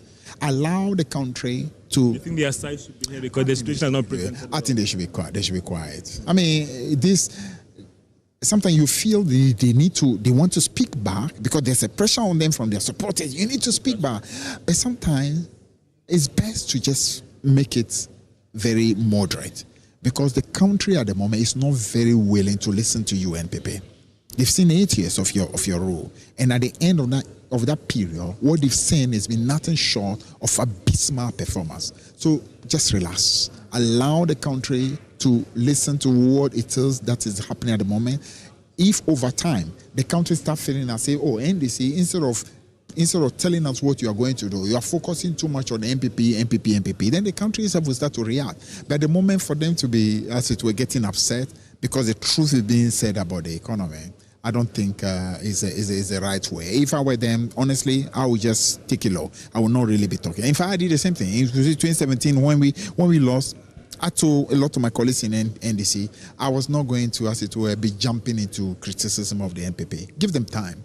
They're just a new government. Let them settle. Over time, the truth will get told. I mean, like the real state will, things will settle and the country will get to know. If NDC is exaggerating today, it won't be long. The country will realize, oh, NDC, you are exaggerating. Time will tell. So just relax. But at the moment, they are too much in a hurry. And you can see it from the very way they are conducting themselves in parliament. I keep telling my friend Afenyo Makenda, listen, you are just relax. You are too much in a hurry. You can't make the sun rise when it's not 6 a.m. When it's 3 a.m. and you are trying to make the sun rise, you are wasting your time. Just relax. When that moment comes and the country is ready to listen to you, it will be. At the moment the country is not ready to listen to you. Honorable, I appreciate your time so much. I know we'll come back to you again to talk on several national issues and the economy issues aboard, and have a great day. But that has been the General Secretary of the governing NDC party getting his thought on the economy, issues around governance, and also the bit about dealing with concerns from their grassroots, and actually responding to some of the issues highlighted at the press conference a while ago from Parliament addressed by the former Minister of Finance, Dr. Mohamed Amin Adam. Elton, if there are no questions, then I can use or borrow the phrase of Joe Latte, the renowned sports broadcaster. That over to you. No, I just want to find out. So, what is happening now, George? Are they in some of the sessions? What are some of the issues that are on the table? So Elton, we're having the breakout session as we speak right now. Unlike other conferences where these breakout sessions are open, this is more like an invitation-only breakout session. So you have a situation where if you were not invited to be in some of these breakout sessions, be it a business person, even a government official, you cannot have access to it. There's been one already on fiscal issues. I think it's done already. There's one that happened recently about the private sector development. And there's another one going on about infrastructure as well. Earlier on, I spoke to Seth Tekpe, and he gave me the assurance that whatever recommendation that is going to come out of this meeting would be factored in the 2025 budget, despite the timing as well. So the concerns that this is going to be a normal talk shop, that is not the situation, Elton, on the ground. That wouldn't be the practice on the ground. I'm actually looking forward to that presentation on good governance, corruption, and procurement. That I know that Dr. Kwete and Franklin Kujo are scheduled to deliver a paper on that. Is that happening today or tomorrow?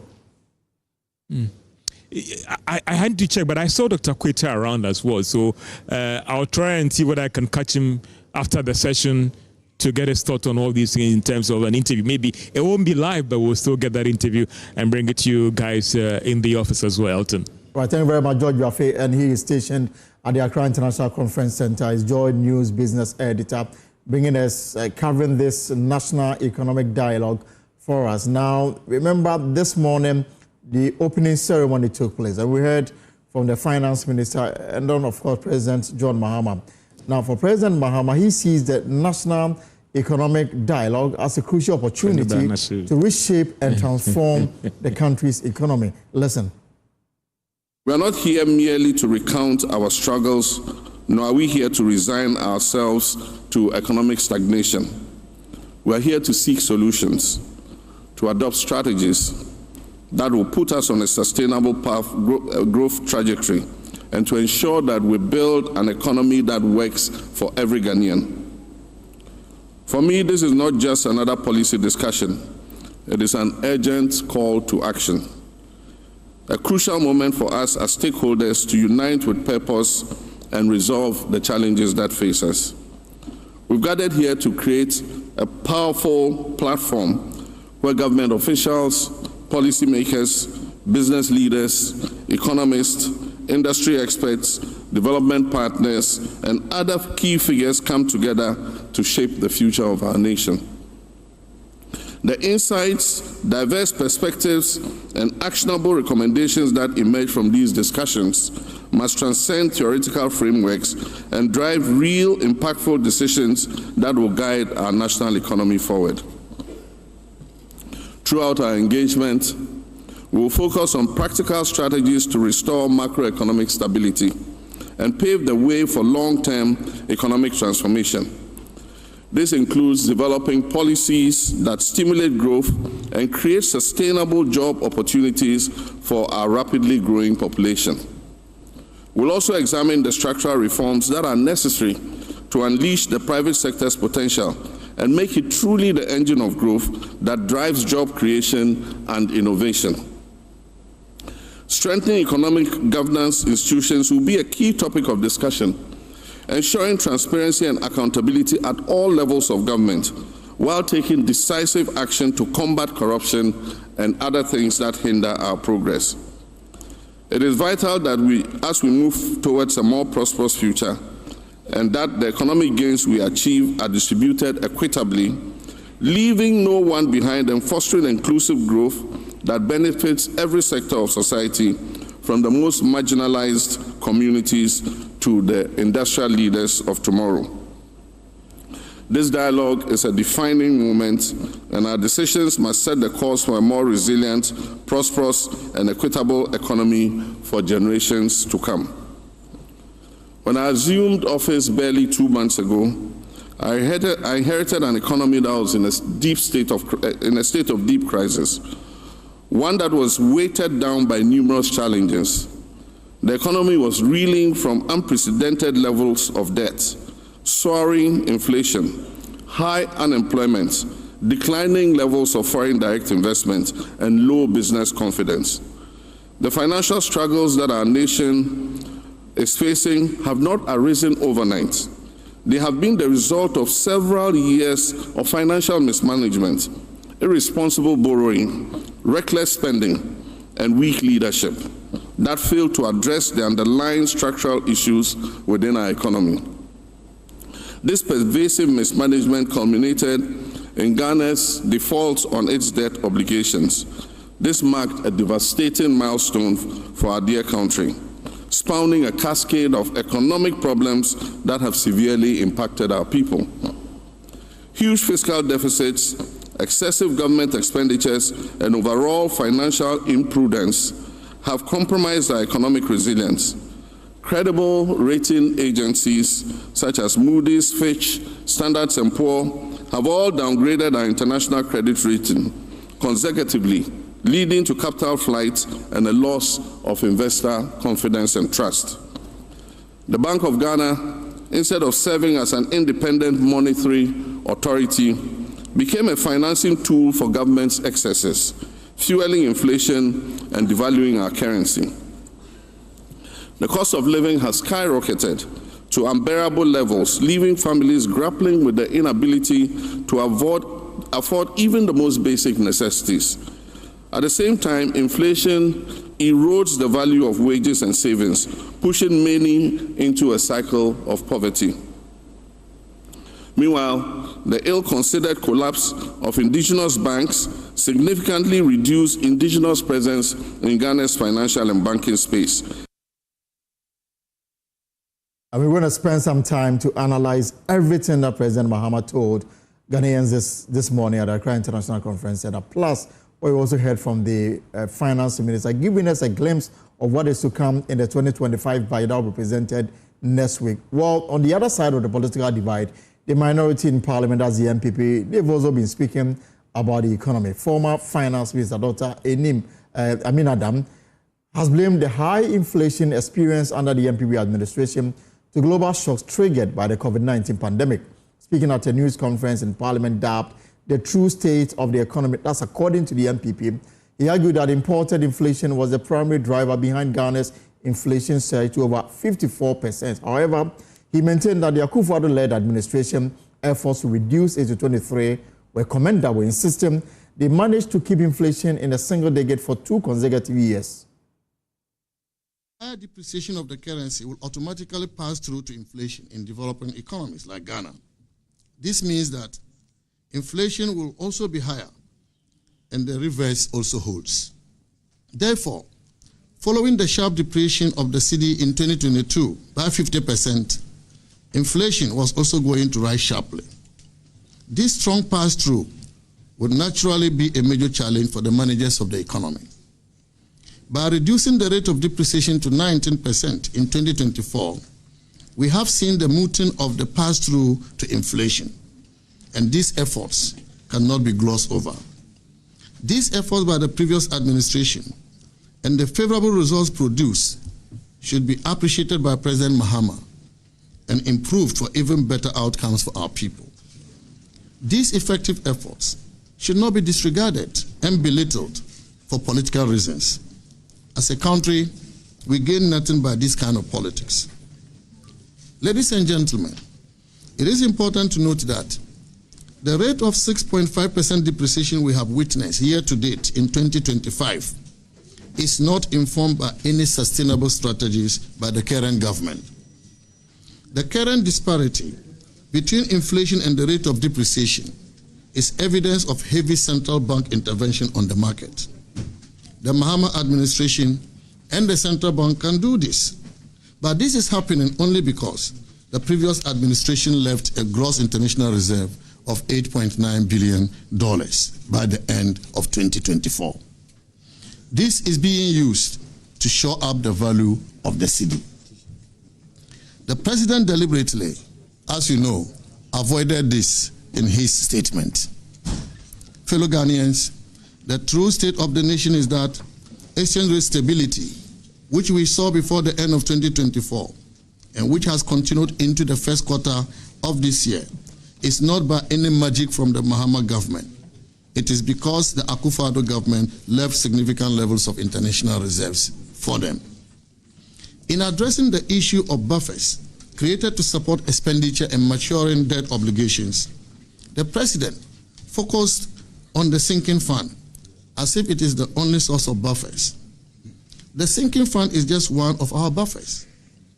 At each point in time, the government designates some accounts for buffer and for purposes of special payments. In the last 8 years, such accounts included the sinking fund, the Eurobond proceeds account, the IMF proceeds account, and the Treasury Main 2 account. For example, the IMF third review disbursement of $360 million was done on 2nd December 2024, but this was kept as buffer, part of which was used to pay coupons amounting to $346 million to Eurobond holders on 3rd January 2025. This was not done from the sinking fund.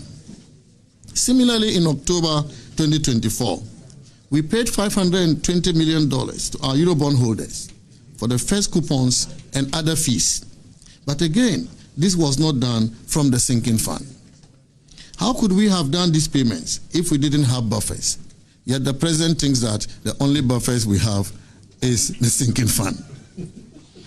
The NPP also left significant amount of buffers, more than 5 billion Ghana cedis from the 2024 revenue collected by GRA in the Treasury Main 2 accounts, which the new government has used. Yet the president failed to talk about it and focus only on the sinking fund.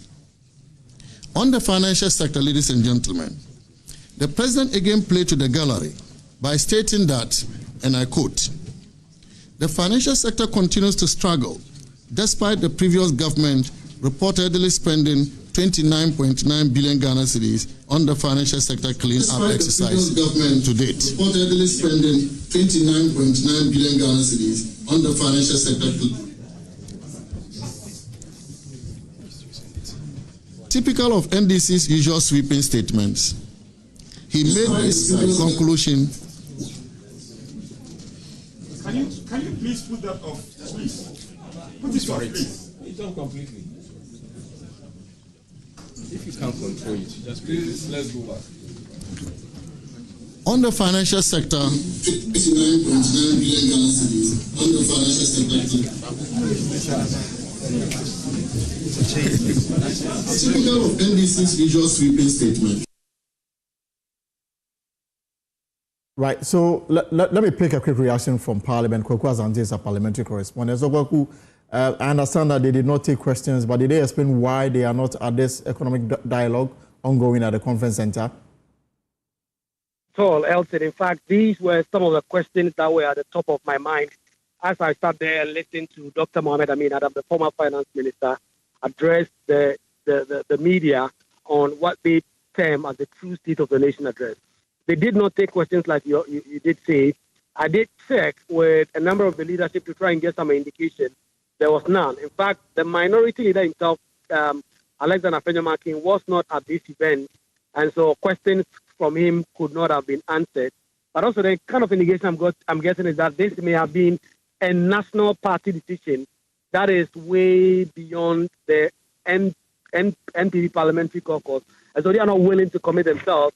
They really say if there are any questions that must be answered, it is the mother party. In fact, Haruna Mohammed, the Deputy General Secretary, was the only party executive who was in this meeting who also would not speak to journalists on these matters. So no explanations really as to why exactly the New Patriotic Party has not attended to this national economic dialogue, which will conclude tomorrow, except for them to come out and raise what they believe to be the true state of the nation address. They talked about how Mahama came to Parliament to do only propaganda, and that his claims about inflation and the economic state were not properly anchored, given that they still insist that there were COVID shocks, the war in Ukraine did leave a lot of issues with the economy. They talk about a sinking fund, and the claims that were made by John Dramani Mahama that only $64,000 and a little over 100 million Ghana cedi were left in both the cedi and the dollar accounts in the sinking fund. If you see that and say that that was not the entire argument. On the score of the energy sector, they have a demand and they have a big concern for John Dramani Mahama. They are asking him to fix the energy crisis. They say they don't want any excuses. At the time, Nana Addo Dankwa Akufo-Addo was handing over power to John Dramani Mahama. Electricity supply was in good shape, and so they do not understand why John Dramani Mahama will seek to make some of these U-turns. Already, they also given the indication that in the new budget that will come, if the NDC government does dare to introduce any new taxes, they will resist that and they will reject it because they believe Mahama intends and the NDC plans to hive off some taxes and then at the same time increase certain taxes like the communication service taxes on the telecommunication networks, which they believe will ultimately be borne by the customer. So that has been the low down here in Parliament. But the big concern that was swirling around in the room was that if the NDC had all these concerns around the economy, they should have perhaps attended the National Economic Dialogue and put it across. They did not. They've not gotten answers yet exactly why they did not. Okay. Thank you very much, Kwaku. So just like Senchi, the MPP will not be part of this National Economic Dialogue currently underway at the Accra International Conference Center. The opening ceremony was done by President Mahama this morning. Well, it's good time to bring in Dr. Daniel Amatei Enin. He is Chief Economist at PIED. Also joining us via Zoom, Professor Kwesi Prepra, Associate Professor of Finance at Andrews University, US of A. And of course, we'll also be speaking to the former Finance Minister and the incoming Deputy Finance Minister here as well on the show. So, Professor Enin and Professor Prepra, good afternoon and welcome to the Pulse. Thank you. Right. I know that for Professor Prepra, it's still morning where you are. So let me say good morning to you. Right. So we don't have Professor Prepra here. So Professor Enin, you heard the Finance Minister this morning. You heard President Mahama. A few things that I picked from President Mahama's presentation, his call for collective responsibility, commitment to macroeconomic stability. He also updated us on the state of the economy. His criticism of the past financial mismanagement, as he calls it, strengthening the private sector, tackling corruption and wasteful expenditure, revitalizing the banking sector, industrialization, economic transformation, introduction of the 24-hour economy.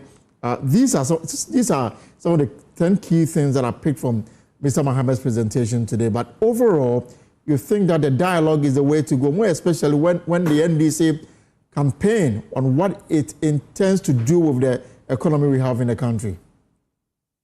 Yeah, thank you very much. I think the move to have an economic dialogue and then bring on board views from experts and then industry players, it's recommendable, more importantly, taking into consideration the way forward, how his administration wanted to, reset the agenda. It's quite unfortunate. I would have loved or preferred having the minority participating and contributing and critiquing some of the policies that the government are aligned. But anyway, back to the substantive issue. So to me, it's a very good platform. What is more critical and important is factoring the ideas and the key recommendations into the national budget. That is very important. And government, exercising the commitment to be able to run with the key recommendations and outcomes that the various experts and the various critical stakeholders will put across. That is a major thing, so that it doesn't look like it's just a cosmetic, kind of platform to suggest that, we are interested in moving the country. But once it finds its way in the national budget, that will be the genesis of the commitment, and that will be the genesis for the risk-setting agenda of government. So that is the initial commit. I think His Excellency has also indicated that he's going to deal with corruption. It is a canker that over the period we'll be finding it very, very difficult to handle. Right. Now, what I realize is the loopholes and then the malfeasance in our public financial administration system it is something that he needs to really work on. And to do that, the previous government started with digitalizing the economy, the cashless system, okay, the digitalization agenda. It should be something that you need to leverage on and take it to another level by ensuring that we run a cashless economy to minimize the human interface. So to me, I would like to see that path, to see government, towing that particular path. Now, another area which he indicated, that to me it is very critical, has to do with the macroeconomic stability. I must admit that the economy is recovering, taking into consideration where we came from at the time, somewhere 2022, where inflation was pegged around 54% and now 23%. Taking the macroeconomic indicators, there has been some improvement. The only area where respectfully I disagree with His Excellency during the State of the Nation is where he described the economy as an economy that is in a massive crisis. Right. This is an economy that is recovering. If you walk us through the data and then the macroeconomic indicators, but there are some huge issues which he touched on, and I agree with him. That has to do with the high debt stock. I must admit that the previous government put in the mechanism. Of course, some of the mechanisms were not too friendly to domestic bondholders, but mechanisms were put in place to ensure that we have a sustainable debt levels. And he has demonstrated a commitment to walk that path and even do it better. To me, that is a very positive signal that he has demonstrated. Yeah, Prof, if I may come in shortly, and I'll soon bring in Professor Prepra from the US over, who is also joining us. But Prof, just one quick issue on the issue of corruption. And I'm told that we're going to have a presentation by Professor Kwete and, of course, Mr. Kujo, Franklin Kujo of Imani Ghana. But President Mahama took some time to talk about the procurement, platform that we have in the country, Public Procurement Authority, and the fact that the law is clear as to what circumstances sole sourcing, for example, can be undertaken. And makes reference to some bizarre transactions that went on to the extent that some people got away with millions of Ghana cedis, even though they went to the procurement sector. And he described the procurement as having in government circles as one contributor to corruption, especially in the public sector. To what extent can we refine it to make it such that the nation will benefit more from it, rather than having a law that allows people to abuse it to their own benefit? Thank you very much. I think we have, when it comes to legal framework, I think we have done so much, and I agree with you. But the issue has to do with the implementation, right, or the lacuna or the gap in the law where people have to, manipulate and take advantage of it.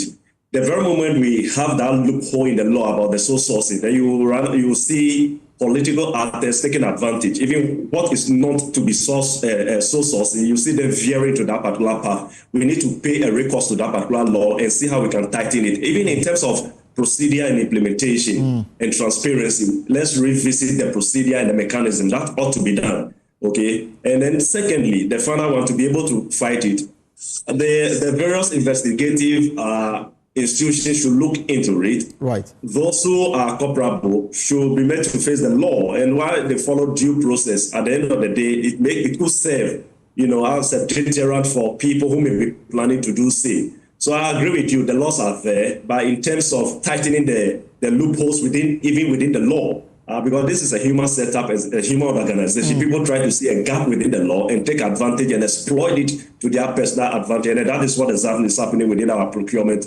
system. Right. It's good time for me to bring in Professor Kwesi Prempeh. Prof, good morning where you are, because it's still morning in the United States of America. So good morning and welcome to the Pulse, Prof. Good morning and good afternoon to your viewers. Right. So you heard the finance minister, you heard President Mahama. Now, lofty promises that we've been told, promises on the back of an economy struggling to even keep its head above water. And yet there are so many promises that the government is intending to deliver within the 4-year mandate. Still running down an economy they inherited, to the extent that the economy appears to be not fit for purpose. So how do we draw the line between promises and working with something that is not fit for purpose? Good afternoon to you and your viewers. Right. So thank you for your question.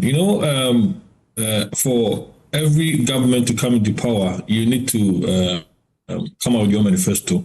If you look at the NDC manifesto, even though they were aware, according to the president, of the challenge that he was coming to face, coming in, he realized that it's even in a bad state than they thought.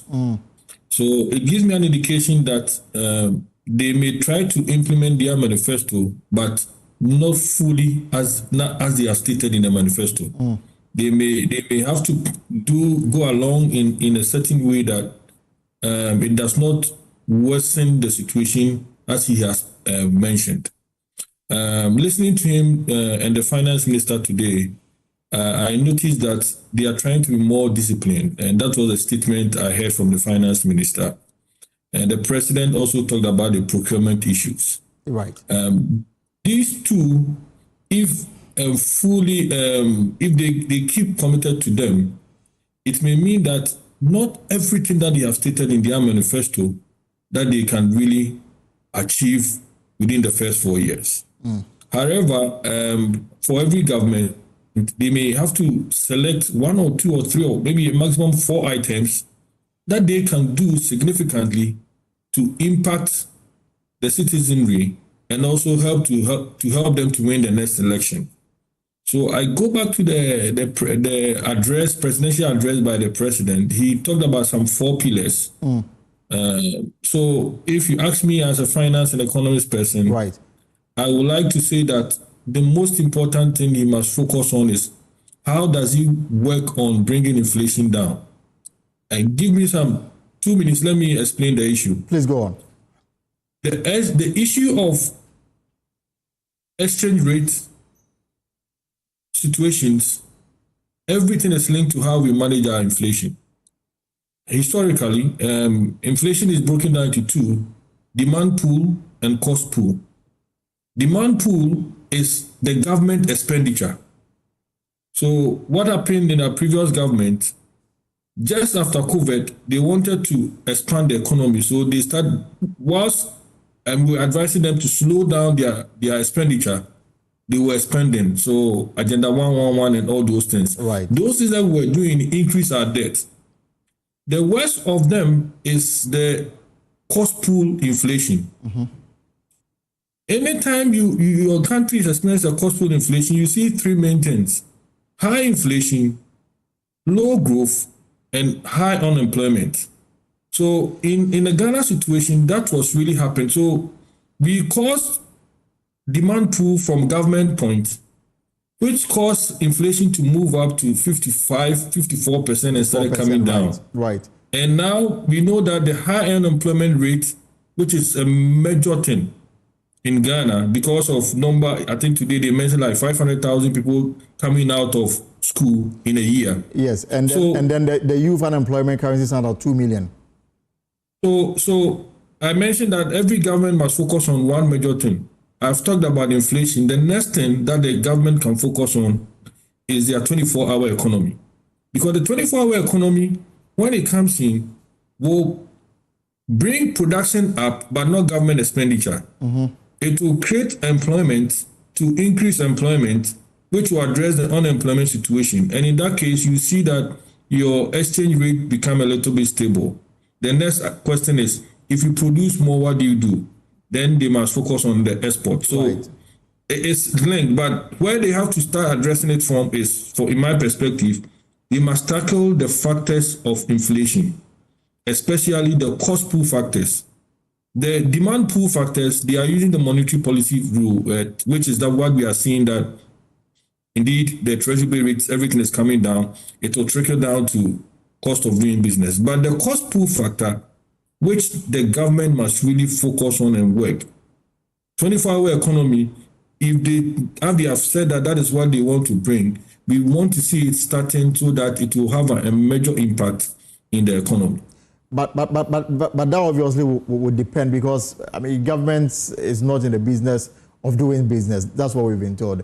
If 24-hour economy is to succeed, what government, ultimate, agenda and all of this is to create the enabling environment for businesses to take advantage of. I'm guessing that should be in. Now, here's the case that some sectors of the economy are struggling. I mean, this morning, for example, we've been told by the finance minister that all state-owned enterprises are running red. He took special mention of ECG virtually running down the company because of the books, how it is looking. Cocoa Board, for example. In all of the government said that we're also looking to generate over 200 billion cedis in revenue. Are these achievable? And what can we do to make our SOEs more viable? So in my governance class, I normally talked about people in government authority with discretion, and we wait for them to leave power before we bring in accountability. That is why we are seeing all these things. Accountability must start or go along with as the person is in power. Right. The figures we are hearing today, if we had KPIs set for them, we would have gotten to this point. If you take a critical look, most of our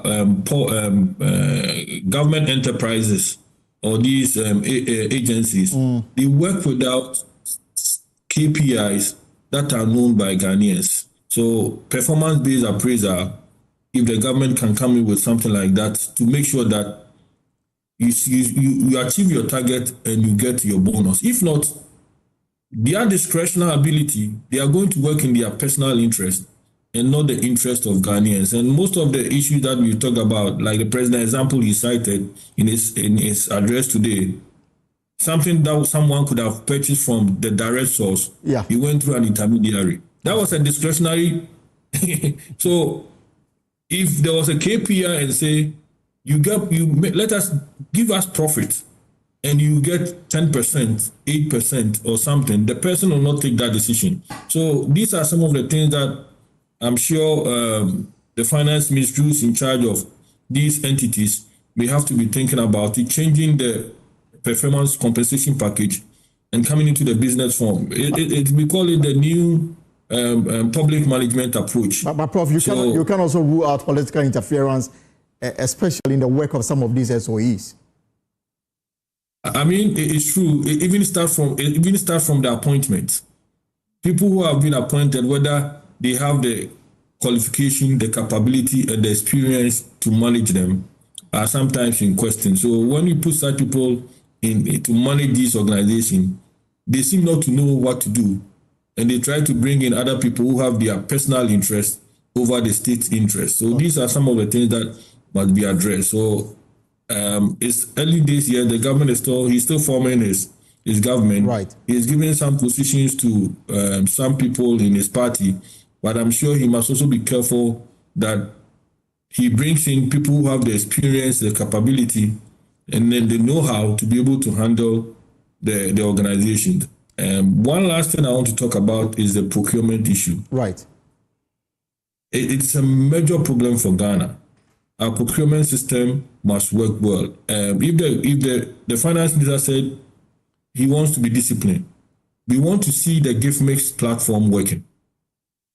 Every budget item must go through that platform. If you don't have an allocated budget for it, the entity should not be allowed to go into that project. Most of the debt issues we are talking about, and from the data, about 60% of them didn't have budgetary items that should go through the gift mix. So some payments were made outside the system, and that is a major challenge. In the US, for instance, you hear of Trump talking about these issues, bureaucracy, right, and payment system. It's the same thing that we are having in Ghana, but in a different form.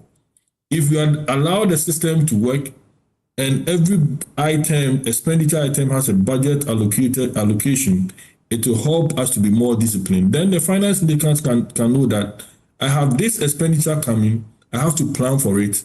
I'll make sure that I have the revenue to pay. If not, we have to go and borrow somewhere and come and meet these expenditures. Right.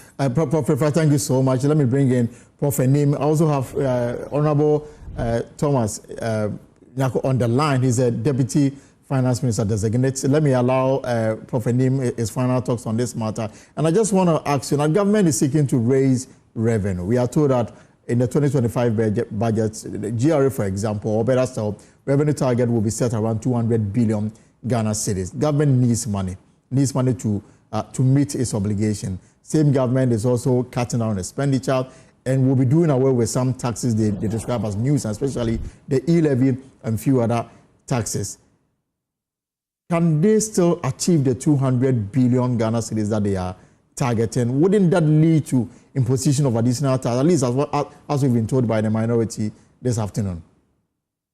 Yeah, thank you very much. My view is that if they stretch, they should be able to hit the target. As we all know, there are so many people operating in the informal sector which are not part of the tax, net. So this additional target should be able to aid or assist the GRA to devise strategy. And the good news is that a tax expert has not been appointed as the head of the GRA. They should be able to strategize. They should even in terms of the compliance mechanism that the finance minister indicated that they're going to work with the GRA to intensify compliance. That sensitization should be there. One of the things that they must avoid is aggressive approach in terms of attacking the existing taxpayers. They should be able to have that dialogue, that mutual and respectable means of communicating to taxpayers and begin to assure the people that, look, we are in a new era, resetting Ghana's economy, putting it on the path of growth and development. We need the taxes to be able to do that. We have a high debt stock that we try to manage. What it means is that we cannot go to the capital market within the next 2 years to borrow. We are relying solely on these domestic resources to be able to develop the economy. So sensitization across board is very important. And also they need to find a way not to overburden existing taxpayers. Rather, in an attempt to achieve the 2 billion, they need to, broaden the tax network. One of the things that we're not doing so well, and it has been stated in almost, successive budgets, has to do with the property tax.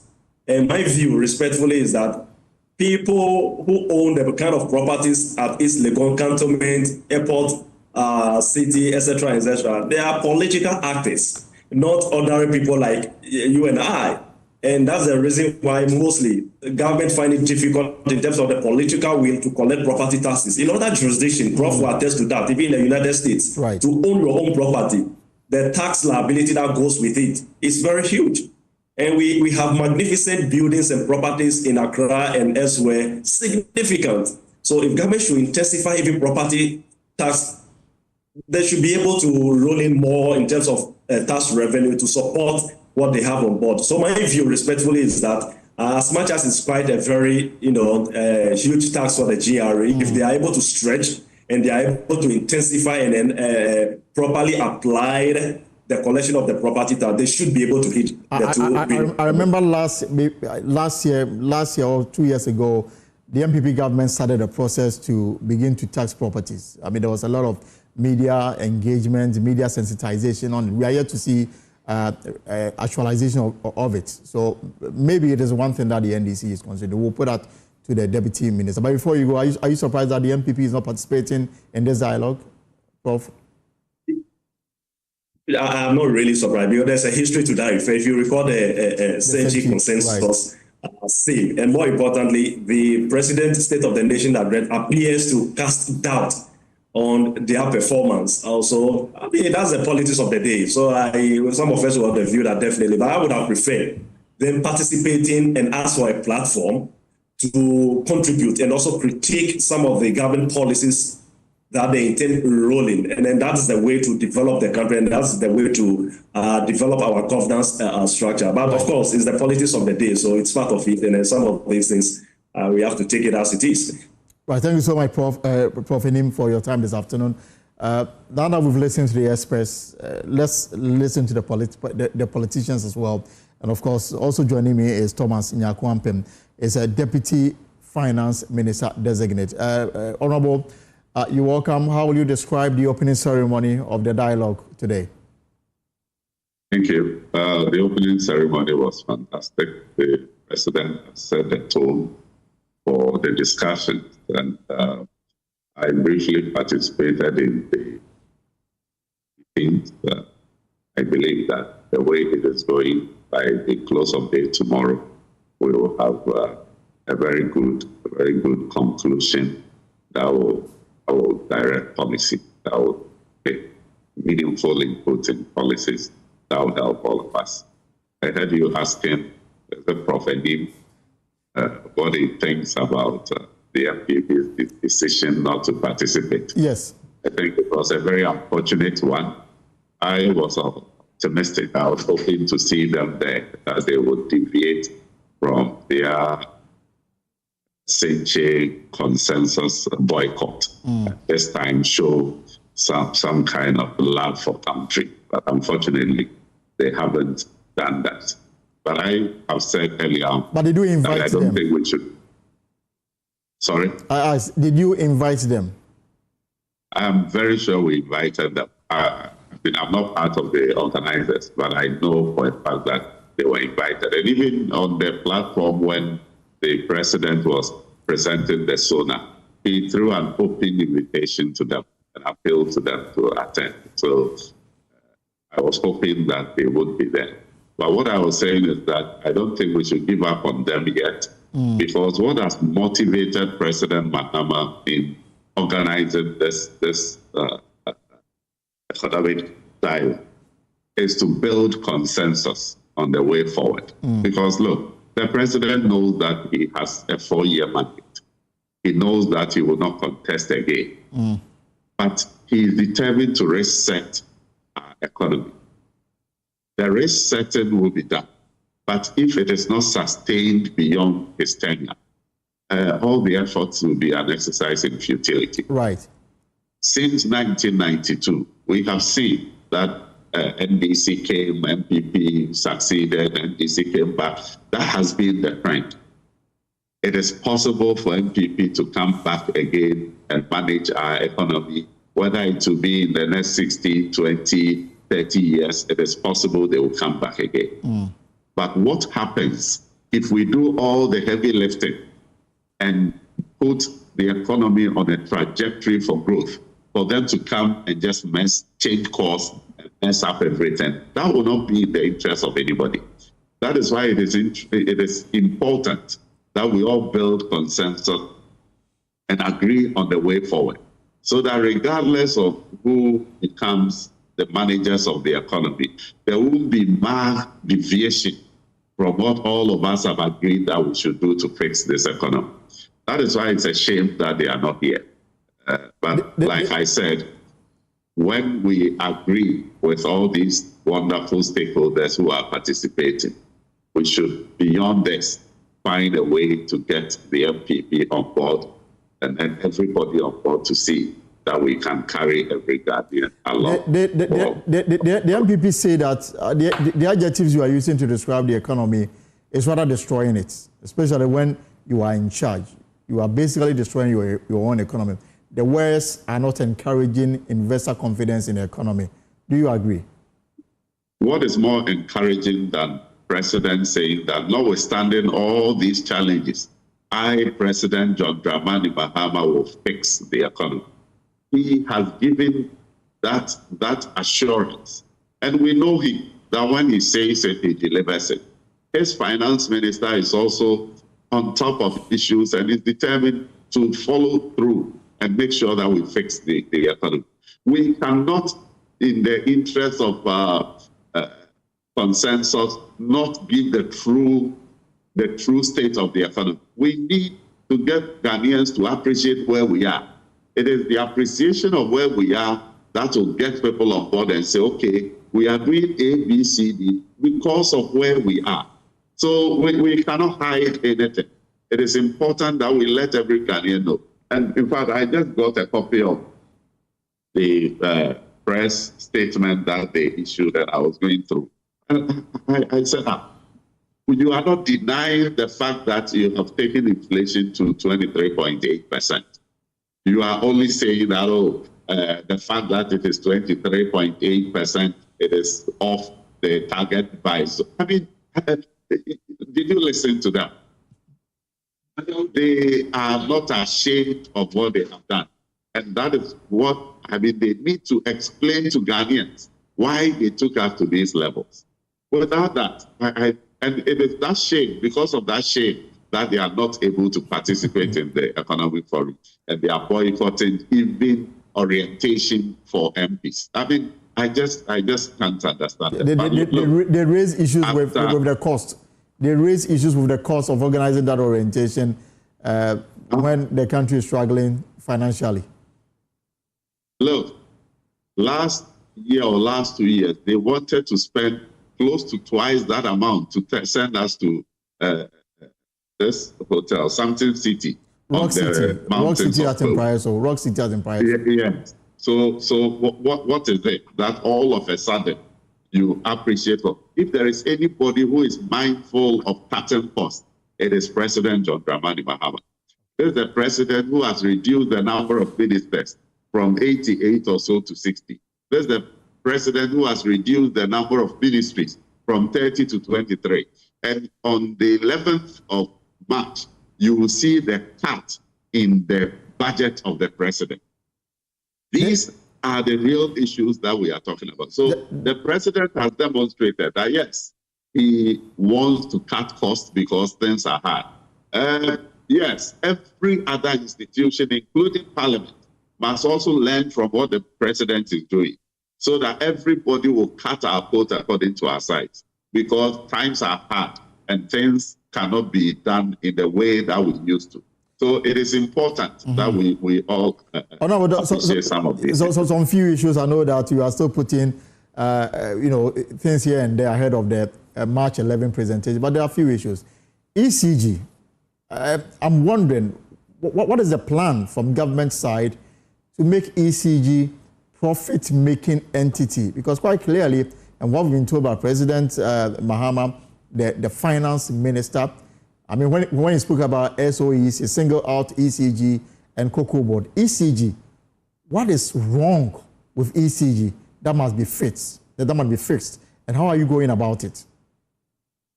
A lot of things are wrong with ECG. The losses are just too much. Apart from the losses, the inefficiencies in their operations is just mind-boggling. And the corruption, the procurement breaches. In fact, I heard the energy minister lamenting about an incident where $500,000 worth of goods were imported into the country by ECG. They failed to clear the goods, allow it to go to demurrage. Then it is auctioned for 100,000 cedis. Yes. Somebody buys it and turns around to sell it to the same ECG for $300,000. Today, President Mahama gave another example of procurement breaches, where we procured something on sole sourcing. Right. We did not go to the direct supplier of the product. We allowed somebody to get it on sole sourcing, goes to the supplier to buy it, does nothing, adds no value. And then just by buying and sending it to government to pay, makes 21 million. I mean, how? How can we allow these things to happen? I mean, for ECG, for example, the interest is, according to the finance minister, ECG sales power and only able to recover 64% of the power sold. That's something. That is why, I mean, the energy minister has hinted that we must have private sector involvement in the operations of ECG. This cannot be described as selling ECG. No, we would not want to sell ECG. But if private sector involvement will bring efficiency and will reduce the cost for everybody, it is important we do this. But is it what? The previous administration started this quarterly adjustment of tariffs. Right. Quarterly adjustment. Even when they are adjusting the tariff quarterly, the gap is even widening the more. And look, we are spending about $1.3 billion to cover the shortfall in the energy sector. Do you know what $1.3 billion can do? A lot. It can provide so many things, so many roads, so many schools. So we cannot continue along this trajectory. But you see, it is important. There is one group that is handling all these issues at the National Economic Forum. I'm interested in knowing what suggestions they will come up with. In addition to what the Minister for Energy has said, we need to put our heads together because we have all realized that keeping the lights on is costing the Ghanaian taxpayer so much because of the inefficiencies of ECG. That cannot be allowed to continue. And I'm asking for you personally, is it a case of incompetence at the highest level of ECG? Is it the fact that it is genuine inefficiency in the system or political interference? A combination of all. I won't rule out political interference. And the inefficiencies is something that everybody has identified. And so we need to fix the inefficiency. We need to minimize political interference in the management of our power industry. The other matter is the fact that, you admit, and the president make a definite statement, 500,000 Ghanaians are thrown into the job market every year. Now, the spaces to absorb them is so small. Government solution, one of them is a rolling out of the 24-hour economy. What will it take for it to be actualized? I don't think that it is something that should be an event. It's something that should be a continuous process. Indeed, what is being done now? Now you are relieving people of their posts because of the manner in which they were employed, and you got 500,000 more knocking at your doors. Yes, you see, government alone implementing a 24-hour economy will not create enough jobs to absorb all these numbers. So yes, today I read that the publishing was the institution, Ghana Publishing Company or something, rolling out the 24-hour economy. Right, the government publishing house. Yes, I heard some Okudzeto Blakpa talking about the passport office also operating 24 hours to reduce the number of days in getting passports for applicants and all that. These are wonderful ideas. So government institutions will lead the way. But broadly, government has we pledged that we are going to create the environment to allow the private sector to also operate 24-hour economy. So it is not only going to be by the government. How many people does the government employ? The majority will have to be employed by the private sector. So we will provide the infrastructure. And one important thing is power. So we provide power, and we have indicated that we will introduce the time of use billing process in billing for power, so that private sector will roll onto this 24-hour economy will benefit from that incentive. We have talked about enhancing security. So government will provide generally the enabling environment for the private sector to also get involved in this 24-hour economy. But also, as I said earlier, government institutions that can operate 24 hours will also start by doing so. My final question before I let you go, because obviously tomorrow we'll get to know of the outcome of the dialogue and what government will intend to do about it. But the 2025 budget, that is coming up on the 11th of March, what are we to expect? Already the minority is saying that you intend to impose VAT on communication. Once you take steps to remove e-levy, with one hand, you will be imposing VAT on communication. I don't know whether it's something that we can go home with. I don't know. I cannot confirm or deny anything that is coming in the budget, mainly because I'm not yet at the ministry. We just finished our vetting. Parliament is yet to approve us for the president to swear us in. So as to details about the budget, I'm unable to tell. But I can tell you for a fact that as President Mahama said, and which has been reiterated by Dr. Toporsen, all the taxes that we have promised to remove will be removed. And we will plug the holes, we will enhance revenue generation by enhancing compliance. fact, today, if you listen to Dr. Attoforsen, he gave some hints about what is going to happen. Right. And one area is VAT. We say that our VAT gap is 61%. What that means is that we are collecting only 39% of our potential VAT revenue. This is a huge thing. The law is already there. What is left is for us to enhance compliance to rake in the revenue. That is what we are going to do. One of the technical people on your show before I joined, I heard him talk about the GRA being headed by a tax expert now. Right. My brief conversation with him indicates that he's poised and he's going to get GRA to help us to rake in the revenue. Look, now we don't have access to the international bond market. We cannot borrow. So the only avenue for us is to cut expenditure and raise revenue. As a country, we have to realize that we must cut our coat according to our size. We cannot continue to spend the monies we don't have. And that is what this budget is going to start doing. That we are going to constrain expenditure, make sure that we cut our coat according to our size, put our economy on the trajectory. You cannot deny or confirm that there will be announcement of new taxes. No, I don't think we tend to bring new taxes. But like I said, you can't take my word for anything because I'm not at the ministry at the moment. But the Ghanaian will not be burdened. Look, if we take betting tax that we want to remove, see, we want to remove the 10% tax on betting winnings.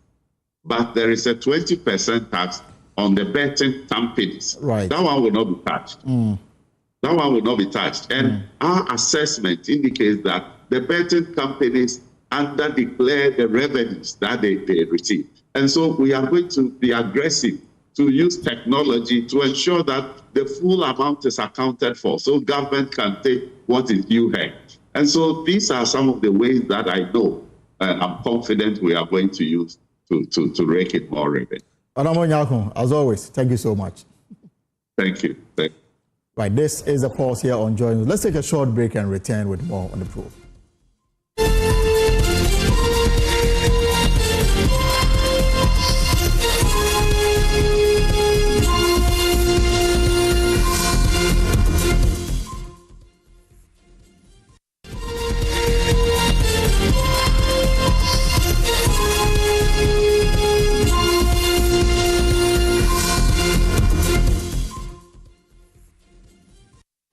We're back and let's do with some other stories now. Now, civil works on 3 of the Agenda 111 health projects commissioned under former President Akufo-Addo are yet to be completed. Health Minister Kwabena Mintah says civil works for all the facilities are below 95% complete, though facilities at Trede, OFORI-ATTA and Hunter West districts were commissioned 2 days before the 2024 elections.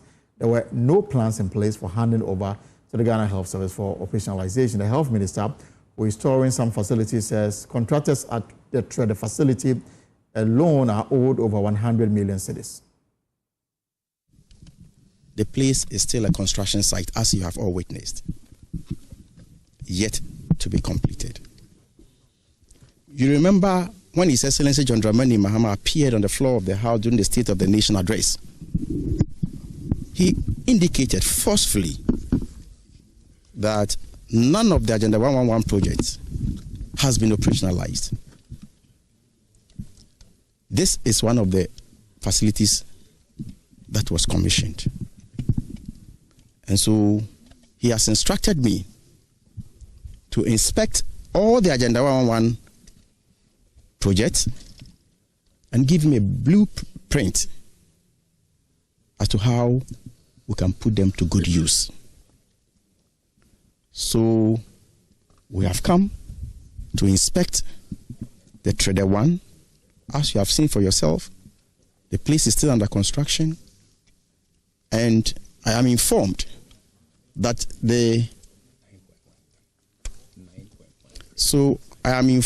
informed that the outstanding debt, if you like, commitment, as we speak, is over 100 million Ghana cedis. So completion is one, operationalization is another, and even paying for the work done is also another thing. You may complete a facility 100%. If you have not paid for it, you can't call it your facility. So number one, it's not even the civil works have not been completed, as you have all seen. Not all equipment have been delivered and installed. The facility has not been operationalized, and there's no action plan to recruit workers, health professionals to start.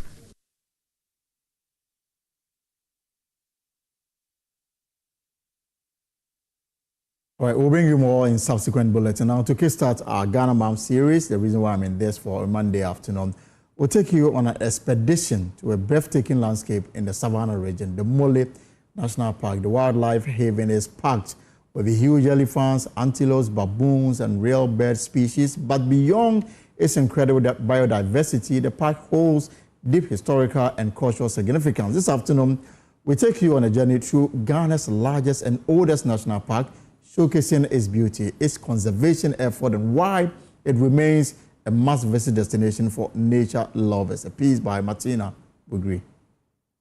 The Mole National Park is home to Ghana's largest game reserve, arguably the reserve that has the largest natural animal inhabitants. Welcome to the Mole National Park.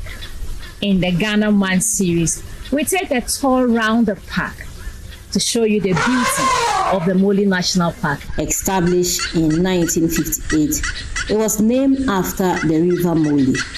A visitor to the park would definitely live there with fond memories and inspired.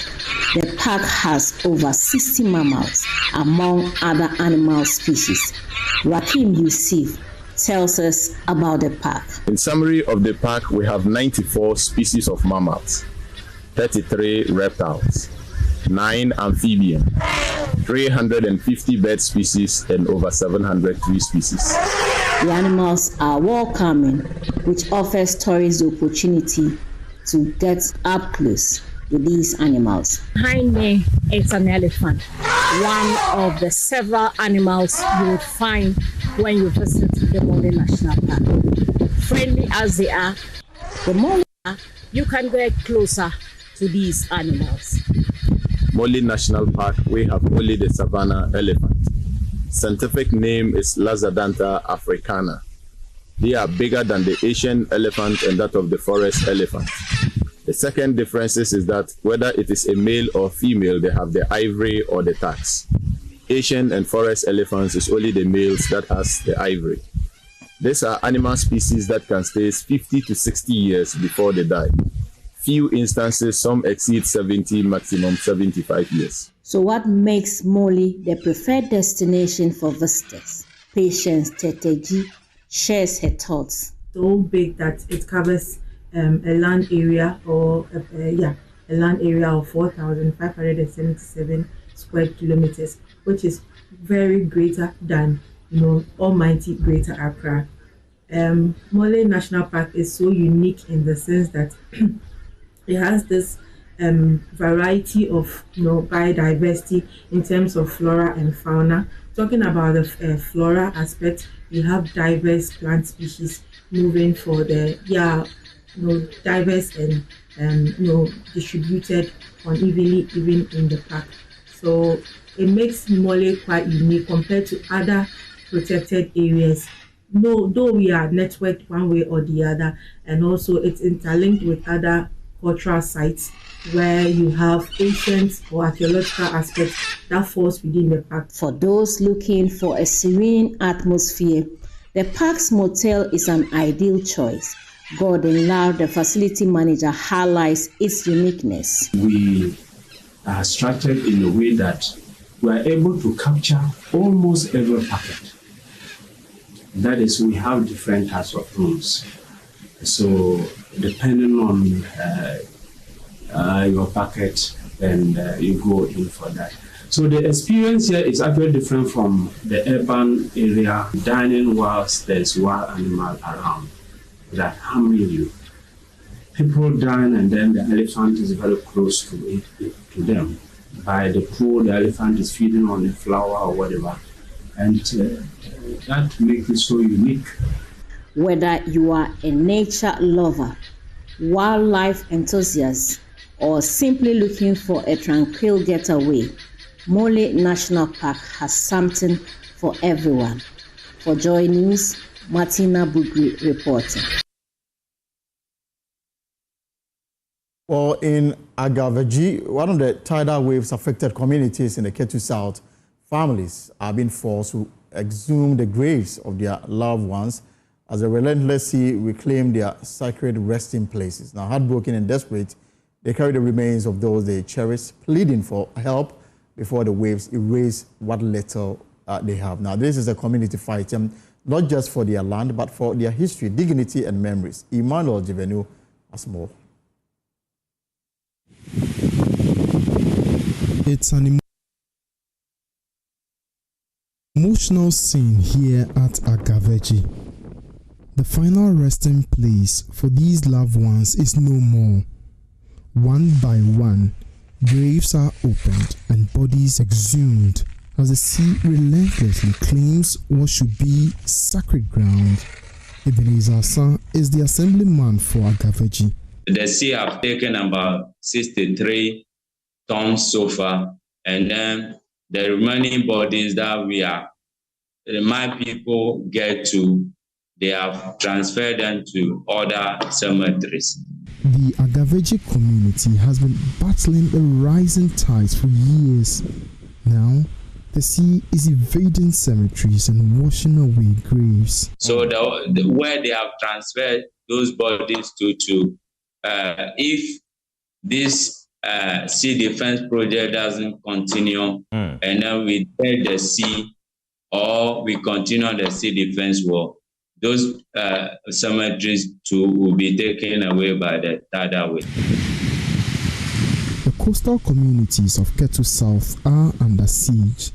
In just 7 days, tides have eroded vast areas, displacing families and threatening their very existence. Director for Institute of Environmental and Sanitation Studies at the University of Ghana, Professor Kwesi Epieni Ado, is calling for the shoreline to be stabilized.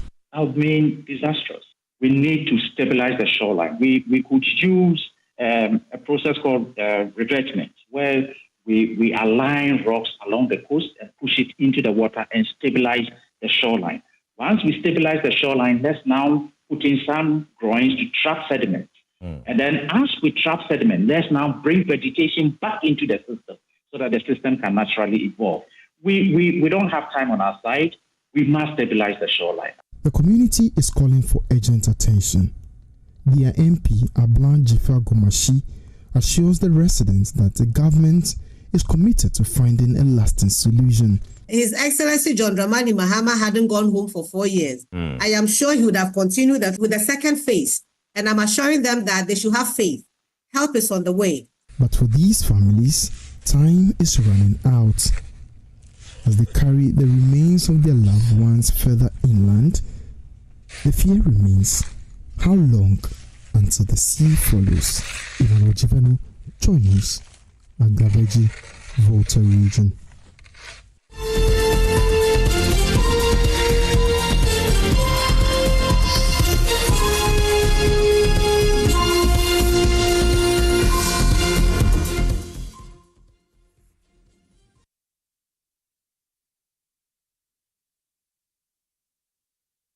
Well, the Volta Regional Minister, James Gunu, says that devastation caused by the coastal erosion in the southern part of the Volta region is a matter for national concern, calling for emergency intervention to curb the destruction and ensure the safety and well-being of residents in the affected communities. Now, speaking during a presentation of some relief items to the victims, he stated that government will prioritize the well-being of the people to mitigate the destruction caused by the sea. Better understand the work. Makafui Atai was born and raised up in the Agave community of the Ketu South municipality in the Volta region. Her home and survival are threatened by the devastations of coastal erosion, which continue to wash away her community. A recent incident left the community devastated as homes and cemeteries, among others, were affected. This is my father's house. I stayed here since infancy. The sea used to be some kilometers away, but in 2019, we started experiencing coastal erosions. We were at the roadside, far away from the sea, but the erosion had gotten to us. You see the sea hit the wall.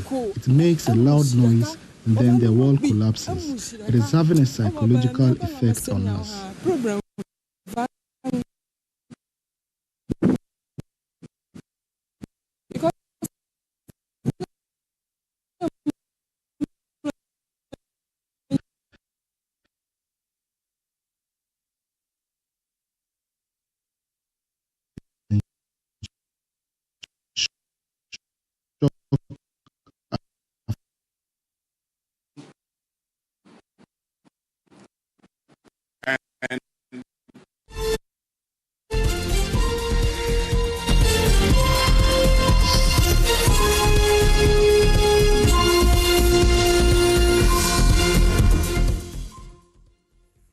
And before we go, in a rare move, illegal miners have blocked the river Ankobra at the separate points within the Pristia, Himan town, and Awudua, a small community in the western region, preventing it from flowing. Now, JoyNews can confirm the miners are now mining was excavated directly in Ankobra River. A Rustis Asidonko reports mining on Ankobra, which started over a year ago, has now turned the major water source into a stagnated pool. It's part of a special advisory team set up by the Minister for Lands and Natural Resources to investigate the extent of illegal mining across the country to inform policy direction. To better understand the workings and impact of illegal mining activities, the Minister of Lands and Natural Resources set up this team of experts to embark on a fact-finding trip across the country. We made a stop at the estuary where the Ankobra joins the sea. A green-looking Ankobra River.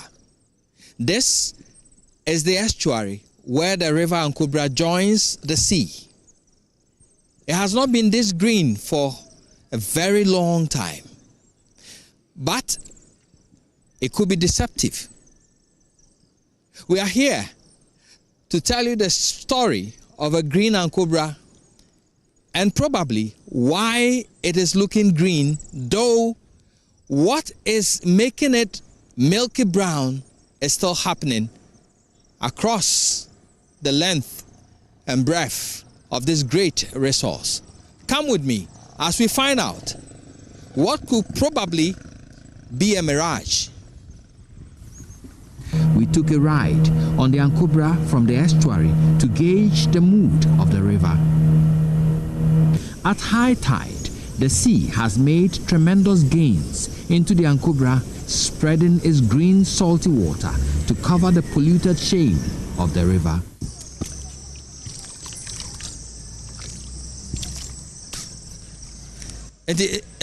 How does it taste like? It tastes like salty because the sea have entered the Ankobra, so it's salty, you cannot drink. But Ankobra itself is not salty. But about 40 minutes into our boat ride, the color starts to change. At Eshiemu, we come across mining activities inches away from the Ankobra, violating government's buffer zone policies. This man, who identifies himself as Lopez, showed us documents covering his concession but admits the illegalities on the grounds. The real color of the Ankobra is now visible from here. At Awudua, close to Pristia, we made a shocking discovery. The Ankobra has been blocked and contained for mining purposes. And those of you who have been contemplating and praising the new color of the Ankobra, this is the real color of the river Ankobra. As you can see, this is a mining hub within the river itself. So the river has been blocked, redirected, and you can see that it's not really flowing well, and it's camped here at Awudia. Even more shocking is the complete blockade of the river at Pristia Heman, close to the bridge.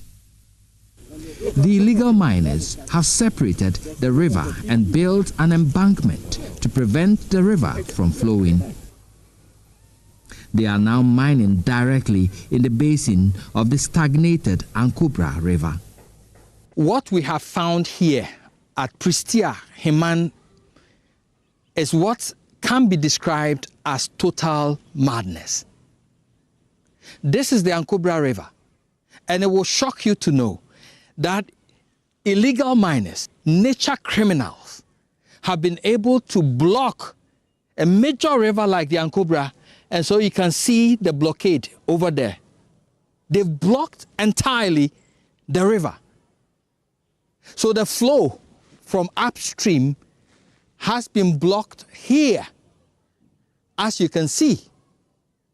And then they are mining in the basin itself. That is what we are seeing here.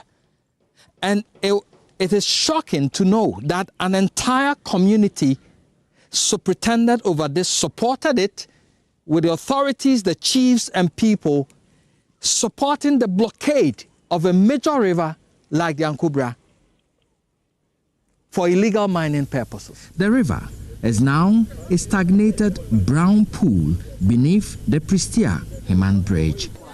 For these people, their survival depends on a clean Ankobra which is not polluting the sea. For the local economy to thrive and for their survival to be assured, government needs to work on a pollution-free Ankobra. Reporting for JoyNews, Erastus Asaredonko, Ankobra Town, Western Region.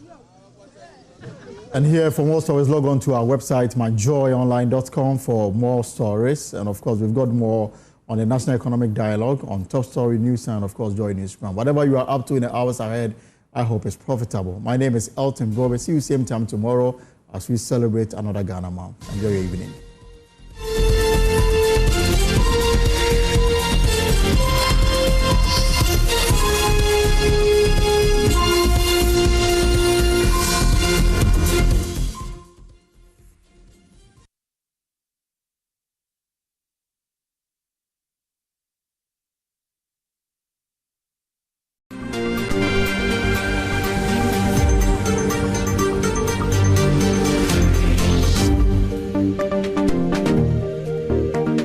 The small and medium enterprises in Ghana as the backbone of the economy, constituting some 70% of Ghana's GDP and 92%, with respect to business as a whole. But that's notwithstanding, this particular sector, businesses in general is being faced with some challenges. You could talk of access to capital and also they being more competitive. Now, on the back of this, we had the 2024, UK Ghana Chamber of Commerce Business Report that actually touched on businesses and also these small sectors. There were some positives and some negatives. We want to peruse this particular report, and I have with me the Executive Director of the UK Ghana Chamber of Commerce, and she is in the person of Ajoba Chema. Ajoba, great to have you here. Let's start from your chamber. 2024, we happen to be in the first quarter of 2025, but let's look at 2024. How were members within the chamber faring in 2025 and 2024, sorry? Thank you very much, James. 2024, I think we'll all agree that for businesses, the results were mixed. Our 2024 Business Environment and Competitiveness Survey actually demonstrates, it shows a fair reflection of how businesses felt about the business environment. So whereas some sectors thrived, the general feeling was that it was quite a difficult year. Now, talking about export, import for last year, we are not focusing on your chamber. How was it like? Were there some form of decline, or we saw some appreciation somewhere? So, trade between the UK and Ghana in 2024, when you add the total number of exports from Ghana to the UK as well as imports from the UK into Ghana, it totaled 1.6 billion pounds. In terms of exports from the UK to Ghana, so imports into Ghana, that showed a slight increase. However, exports from Ghana to the UK declined, thereby leading to a 24% reduction in the total volume of trade as against 2023. The question is, what really amounted to that decline? It's very difficult for me to say because I haven't really interrogated those numbers. But you will notice from our 2024 reports that we have a segment on the manufacturing sector.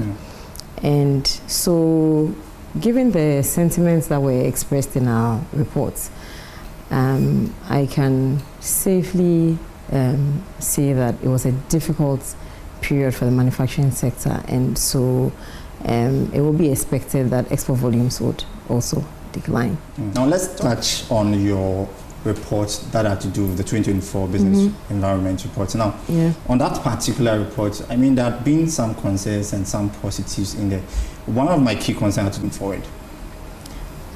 So, you know, as a chamber, we do a lot of capacity building webinars, and these are open to anybody that would like to sign up and listen and learn. And it is for this reason that we do this, to be able to target the micro, the small, the medium-sized businesses who would not typically be able to afford our membership. If we kept everything that we had to offer to only our members, only our current membership, what then happens is that it precludes others who could possibly be able to scale up and join us from being able to access our membership.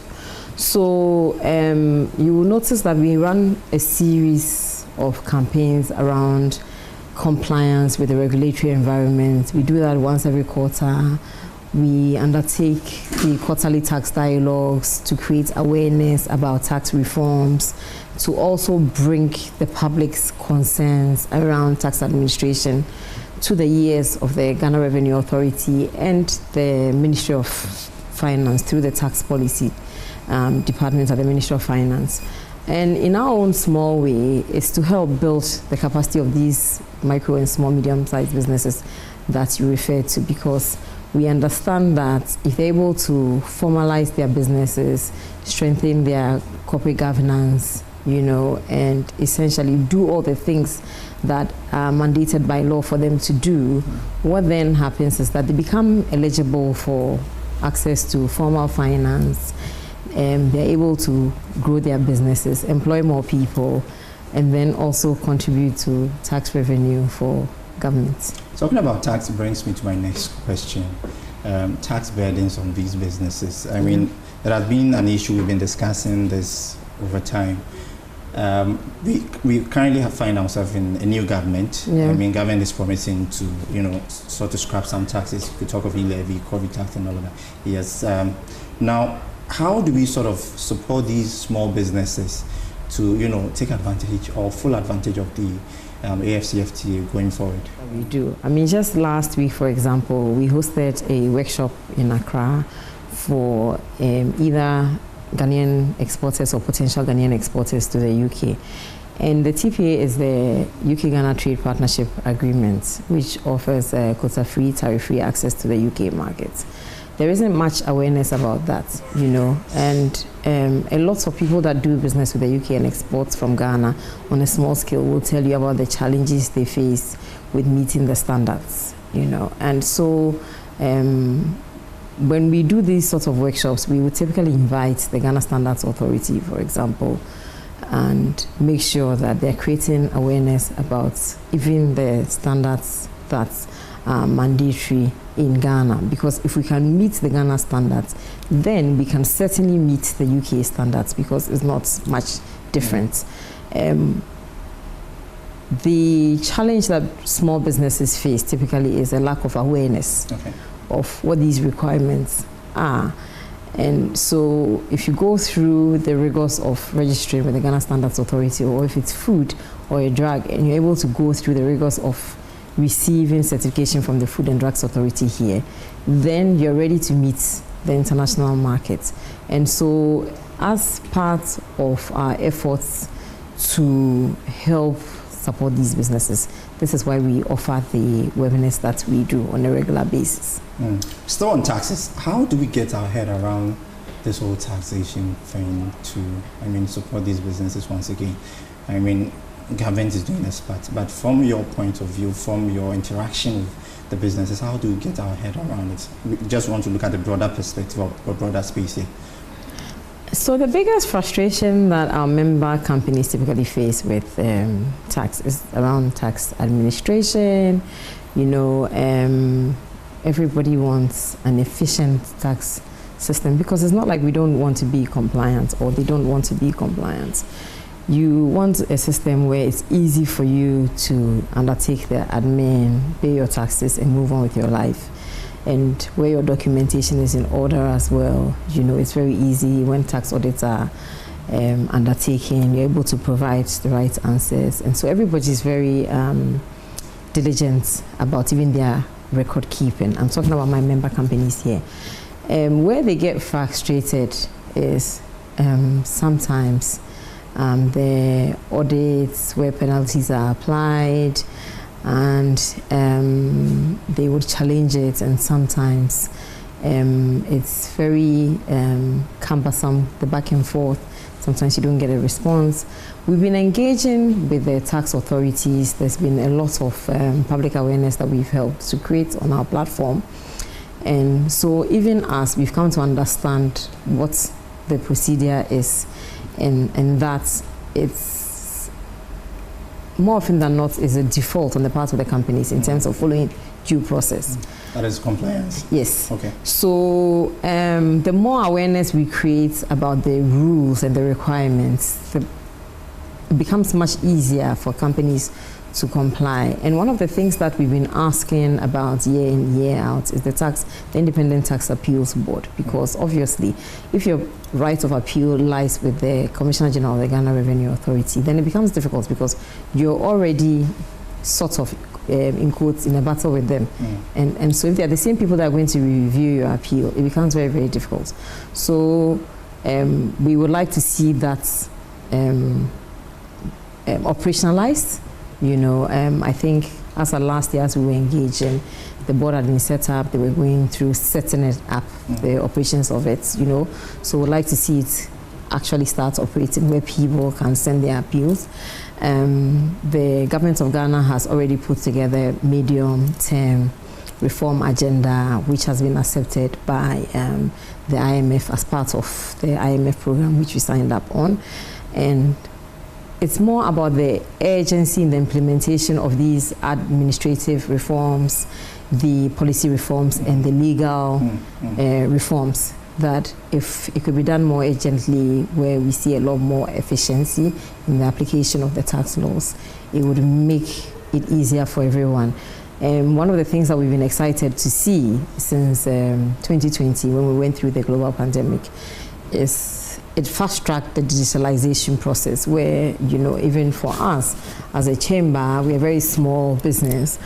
We are able to file our tax returns online, and life is so much easier. We don't have to get up and go to our tax office like we used to do before, And so with the other reforms, we would like to see a certain sense of urgency applied. But were your members harassed for taxes last year?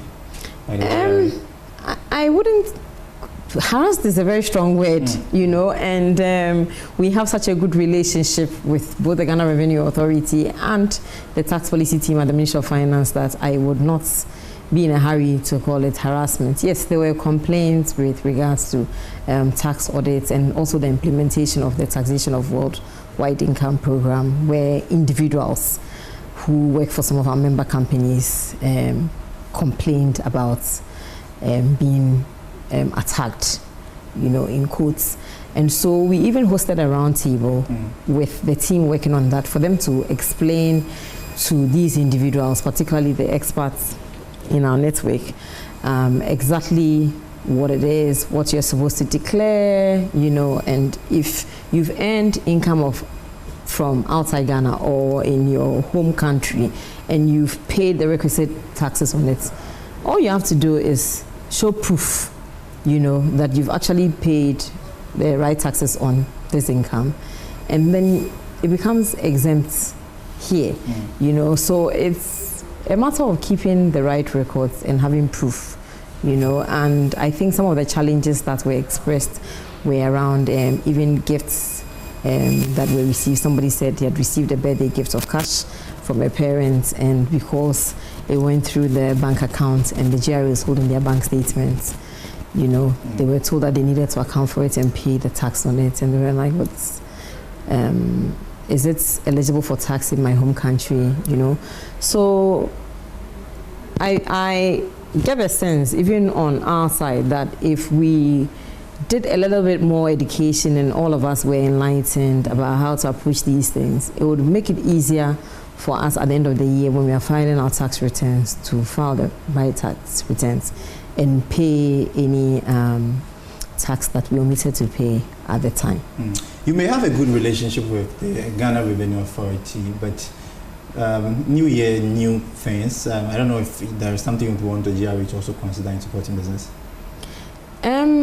So, you know, I've talked about two things: urgency in terms of the reforms, and the second thing, creating a lot more public awareness, because a lot of the frustration that businesses feel, you know, more often than not, when we bring them to the table with the tax authorities, what we discover is that there's a lack of awareness. So a lot more public education needs to be done, you know, because our member businesses tell us often that it's not that they don't want to pay the taxes, you know, but they don't want a situation where instead of them focusing on their core business, all they're doing is spending time dealing with tax issues.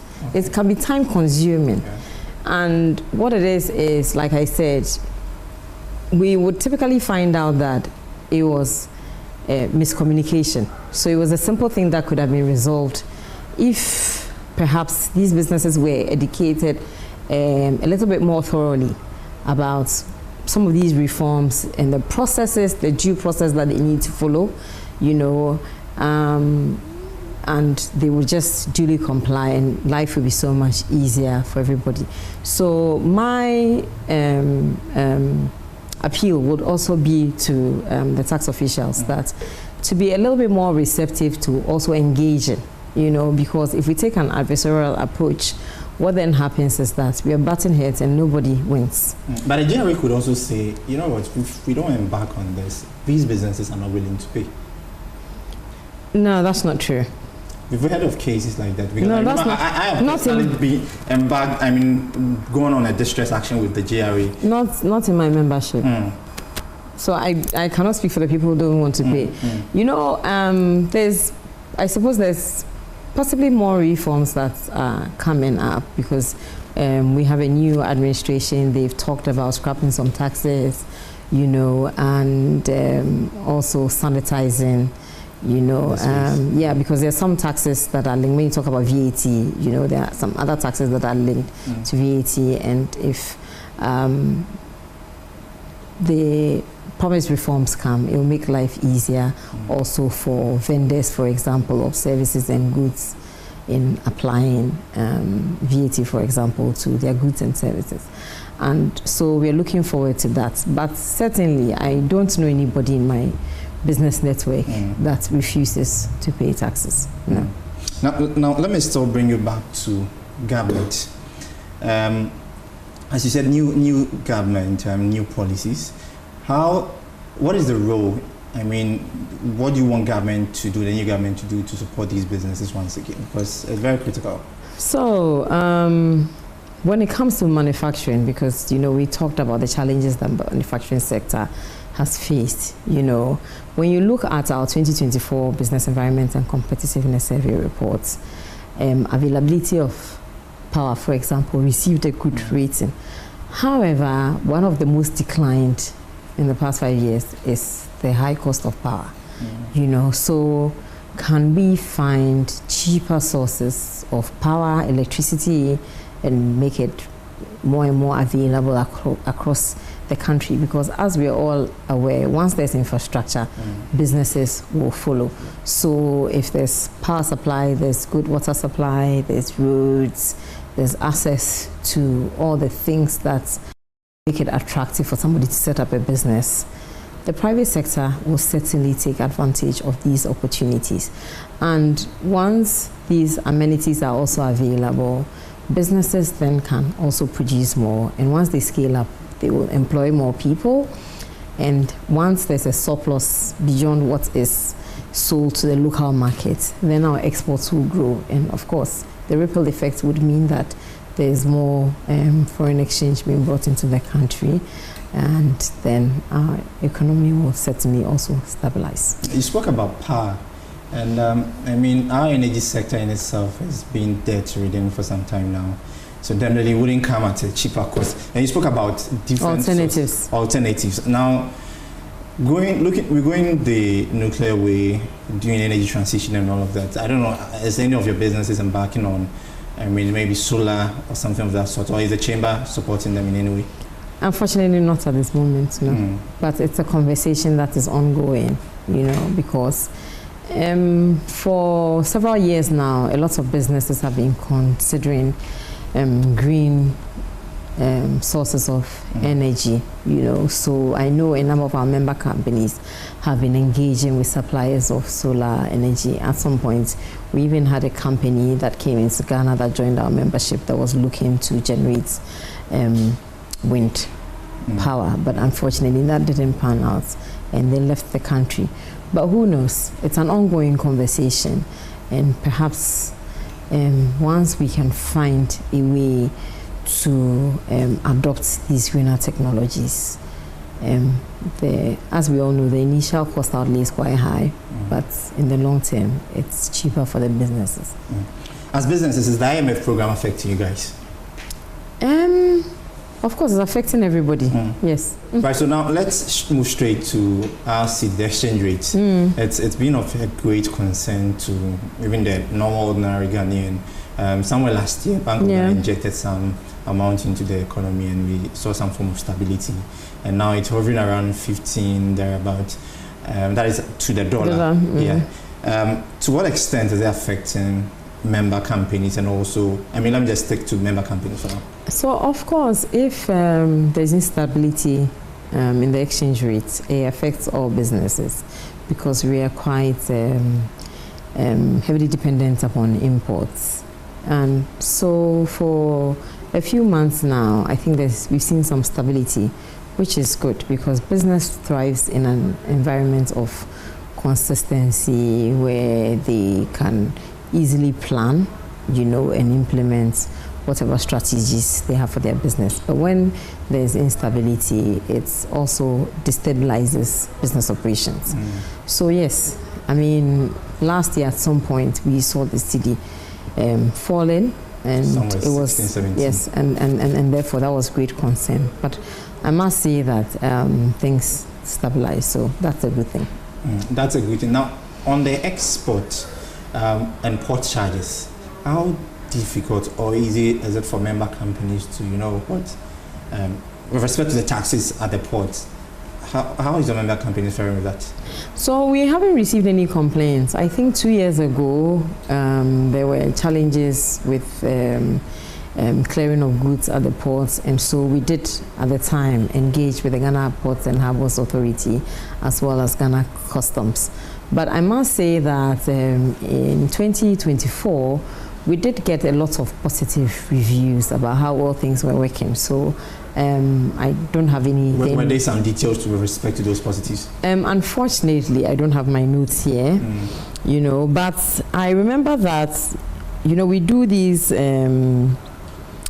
frequent breakfast meetings with our CEOs, you know, and I remember that it did come up at I think it was our last breakfast meeting with the Ghana Revenue Authority where we had somebody from Ghana Customs, And so this is not me making up a story. Every single CEO that was present at the table had something very positive to say about Ghana Customs. And it was a shock to me because it was the first time that we had one of these sessions where there was no negative feedback. It had never happened in the entire time that I'd been at the UK Ghana Chamber of Commerce. So I cannot speak for the circumstances as at today, but I know that as at towards the end of Q3 last year, it was all very positive. You know, for large companies, they are set up in such a way that they have systems in place to adopt any reforms immediately, to roll it out. And more often than not, you know, when you work for a multinational, sometimes you see the wind of change coming. So when you see it happening in other markets where you operate, you prepare yourselves for it. And the thing with our membership is that we deal with a lot of large corporates who have footprints, global footprints, you know, so they really don't have a difficulty with the regulatory environment. Now, when we have a challenge sometimes with sometimes the smaller companies who are not nimble enough to adapt. And so one of the things that we instituted, I think was it 2021 or 2022, is the mandatory regulatory compliance series, which we run on a quarterly basis. So for any regulatory institution, be it the Environmental Protection Agency, Ghana Standards Authority, the companies registry, wherever companies have expressed a bit of concern around the difficulty of dealing with them, we would typically bring them into one of these mandatory regulatory compliance sessions and address all of the questions that companies would have. These sessions are virtual. Every once in a while, I think we've done it as a hybrid where we have a few companies present in the room, but mostly it's virtual and it's open to audiences from all over the world. And it would interest you to know that we even have people, a greater proportion of the audience outside of Ghana is coming from the United States. We've had people from the Caribbean, somewhere in Japan, signing up to listen to some of these webinars. So there's great interest in these capacity building programs that we've been running. So when it comes to business regulatory issues, that's the way we support the private sector. And all of this can be found on our YouTube channel, where we have recordings. And even sometimes questions have come up around like social security, and I would go back and watch that session, and I would share it with the person that's asking me questions and say that you can watch this, it answers all of your questions, you know. So yes, our 2024 reports highlighted government bureaucracy as one of the most declined business components in the last 5 years. Even corruption also came up as number one, most declined, and it's to do with public sector institutions. So yes, there's frustration, and it's one of the areas in which we are advocating to try and engage with the public institutions, the relevant public institutions, to see, you know, what can be done to ensure that there's less bureaucracy and that we create a more enabling business environment for the private sector. In the report, I don't know if there were concerns of cost of credit, looking at the policy rate, which has been, somewhere 27% for the past 3 months running. Were there concerns of cost of credit? So the interesting thing, in answer to your question, is that for the past 6 years since we started running this annual business survey, for the first 5 years, cost of credit was in the top 5 poor rating. And then last year, cost of credit was not there. I'm not saying that is not a challenge, but it wasn't top 5. You know, so that was a very, very revealing thing, that perhaps we may have adjusted ourselves and decided that, well, it's just what it is. And so businesses will find other ways to finance their businesses without actually going to the banks. Any final words? I would like to say thank you for this opportunity. Like I mentioned just now, this is the 6th edition of the report, and we will be opening the survey for 2025 by June, and that would be our 7th survey in the series. And year in, year out, the numbers of respondents grow. So in 2024, we had over 700 respondents. In 2023, we had a little over 600.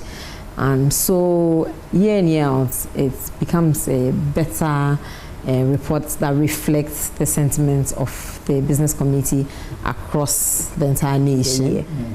All right, grateful to have you, Adjoa. So we've been speaking to the Executive Director of the UK-Ghana Chamber of Commerce on the 2024 business report, and also we've been touching on other issues that have to do with how members were faring, or how members fared for 2024, and what's the way forward in 2025. I am James Eshen.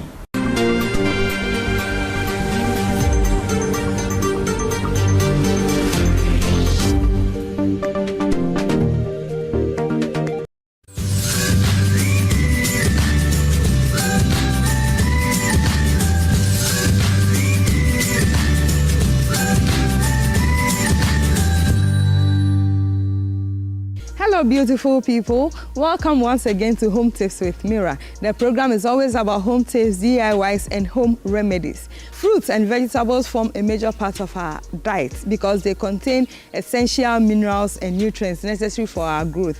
But we as human beings, in as much as we enjoy our fruits and vegetables, there are also insects and pests that also live on these fruits and vegetables. And as a result, farmers use agrochemicals to ward off these pests, which in turn leaves residues of the chemicals on the fruits and vegetables that we consume, which can be harmful to our health. So in today's episode, we are going to look at some basic home remedies that we can use to wash off chemicals from fruits and vegetables.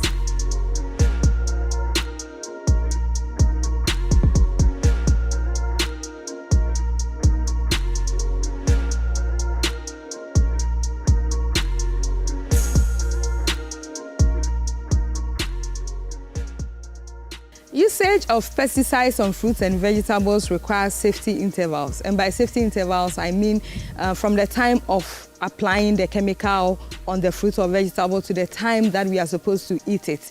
And some of these farmers and market women ignore these safety intervals. And you know, fruits and vegetables also have pores, just like the human skin. So when you use the chemicals on them, there's a probability that some even penetrates into the cells of the fruits and vegetables that we eat. But today we are going to look at what you can use. And it will not, you know, wash off the chemicals 100%, but it is a way of helping, because we cannot help but eat fruits and vegetables. So what we have here today is basic rock salt. This is an item that you can use to wash off pesticides.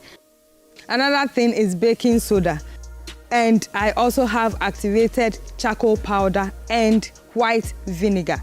All these items, when you put them in water and you leave the fruits and vegetables in the water, you soak them for a period of between 10 to 20 minutes, and after that you rinse them under running water.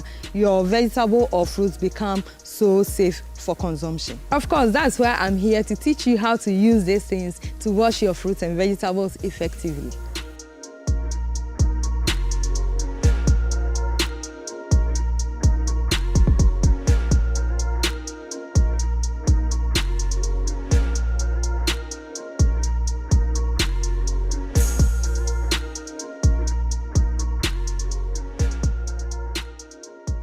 What I have here are containers filled with water. In this container, I have 10 of sachet water filled here, this one too, and this one. And I'm going to put each item into it. I'll put the salt here. I'll put about 5 tablespoonfuls. And then I'll put baking soda here, 2 tablespoonfuls.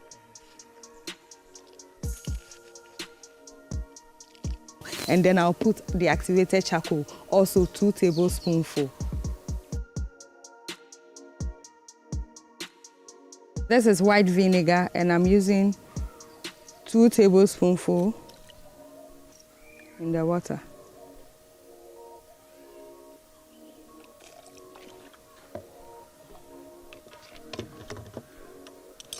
And for this one, I'm just going to combine 1 each.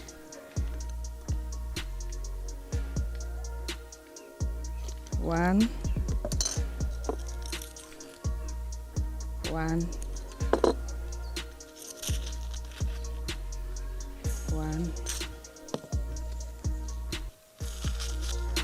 And one.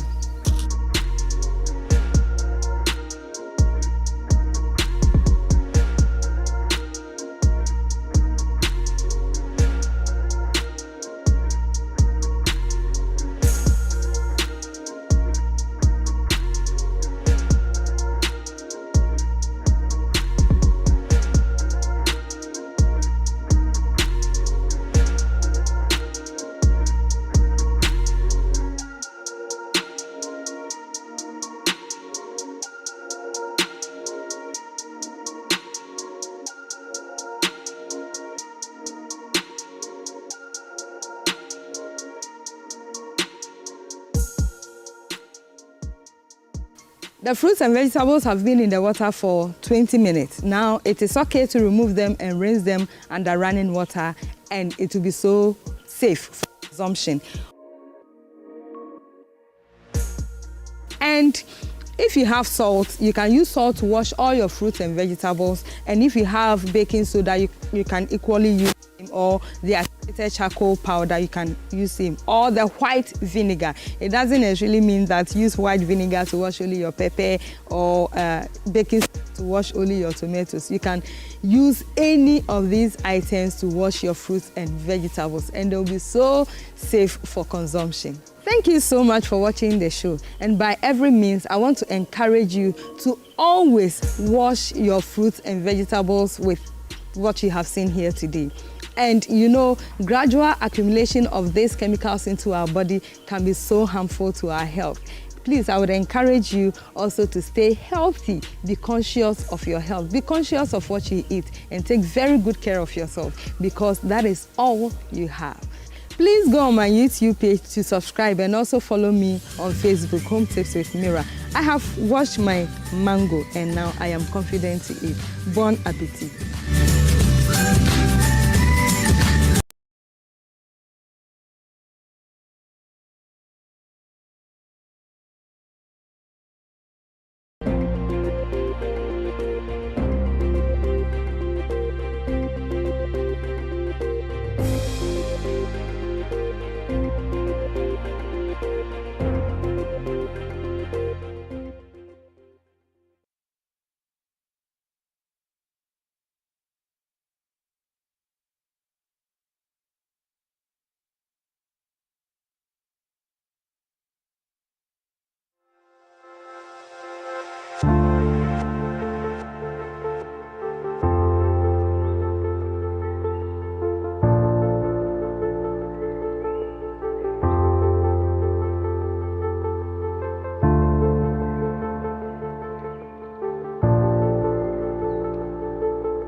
And what a way to start yet another week here on PM Express, talking about the National Economic Dialogue with the President himself, starting off the whole conversation that has caught up with all and sundry across the country. The issue about Ghana's economy recovery and also getting the economy back to a place where many would want to see it in terms of economic growth and development. And that's why we're getting back to that conversation as well, doing our own side of the National Economic Dialogue, taking perspectives, varied ones, of course, tonight, looking at the proposals coming up and making progress on where the nation ought to be. And we must commend this team of about 7 who are doing quite an outstanding job, just bringing together varied views over a 2-day period, 48-hour exercise. Intensive one, of course, starting with the President himself, laying out his vision, broad plan, and what it is that all of these individuals, including Professor John Gachi, who by now many of you know of, will be joining us tonight and be explaining that broad plan to us in terms of having the entire nation dialogue on our economy. This is why this is important, because it brings back the conversation dating back to 2014, the Senchi Forum, which was obviously boycotted by, one of the political sides due to a number of considerations.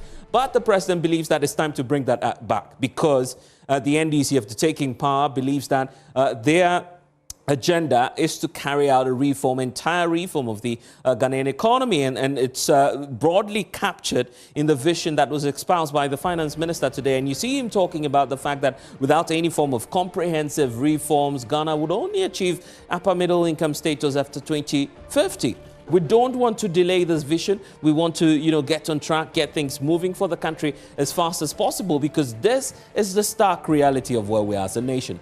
Ballooning debt of 736.9 billion Ghana cedis. Something needs to be done about that, with a wobbly gross reserves ranging somewhere around 9 billion United States dollars. This is not a position where we want to be as a country, because this arguably affects everything that we do as a country in terms of our purchasing power and whatever it is that will impact the economy. This is crucial, and part of the reasons why perhaps we're running a bailout plan with the International Monetary Fund. So we want to grow beyond the 6.3 percentage points of average GDP growth as of 2024, between Qatar 1 and 3. A reason why, if you take a look at this, we're feeling the impact as citizens, right?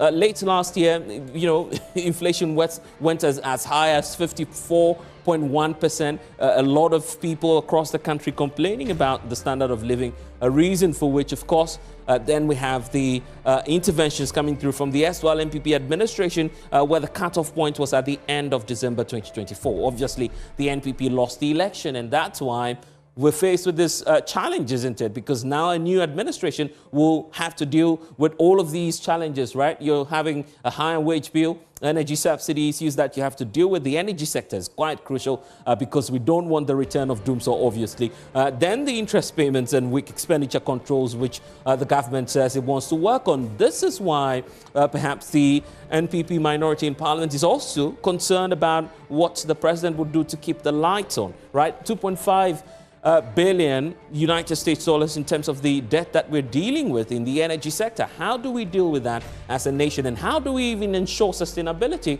when it comes to servicing our debt obligations? Ballooning debt, quite a striking amount here, over 700 billion cedis that we're dealing with in terms of our debt. So how do we deal with all of these issues when even our cash crop, which is cocoa, has not been performing well? The sector itself has been very challenging, as you see there from the data coming through from the Bank of Ghana and how we've been faring in the last few years. So we want indeed to do something about it, because even your highest cash earner or forex earner is, of course, dealing with debt as well. So we're just saddled and riddled with debt all throughout the sectors, a reason for which government is in dire need of funds and would want to change the story of the country, right? Because even our state enterprises that are supposed to be bringing us all of the funds that we deserve, they're not turning out to be profitable. Take a look at this top 5, right? None of them, nothing to write home about. ECG, saddled with debt. Greco, same story. VRA, Tema Shipyard. You don't want to talk about the Railway Limited. These are not buoyant companies as you'd want to talk about them. Talk about Gehok and the rest, which are all having serious issues. And that's why many are saying, well, if you're looking at the proposal aspect, then perhaps a country that has a tax to GDP ratio of about 13.5%, we're not doing much as compared to what's happening within the SAP region. So shore up your investment. Let's get some more taxes. But this is also the same government that says, look, I want to cut down some of the taxes.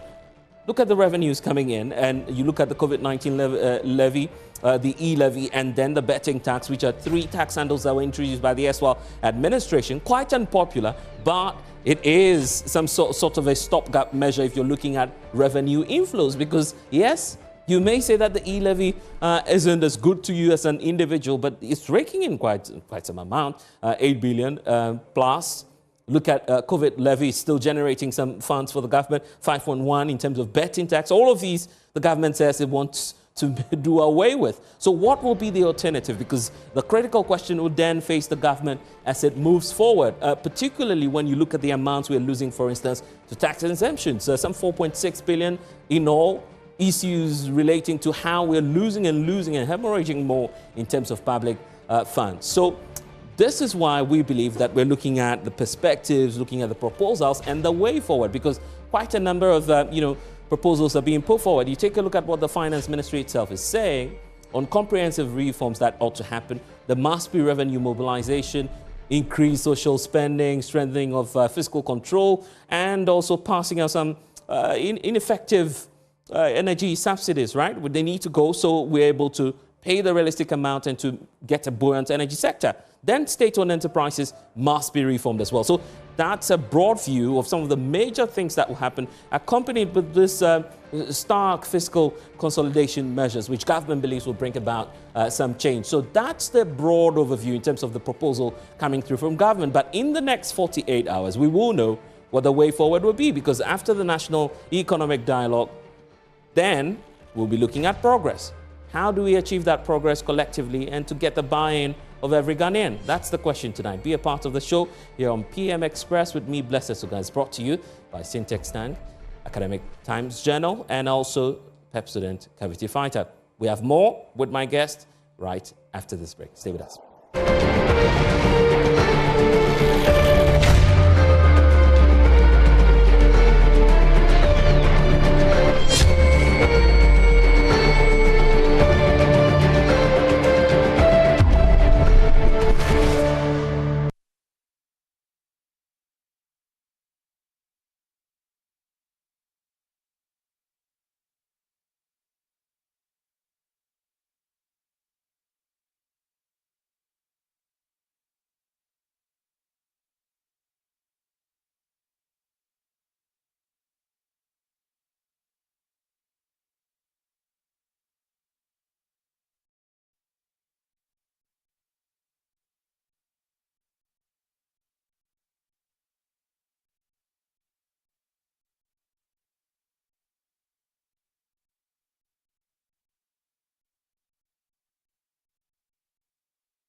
forget that we need to talk about water tanks. If you want the secret to real water storage, it is simple.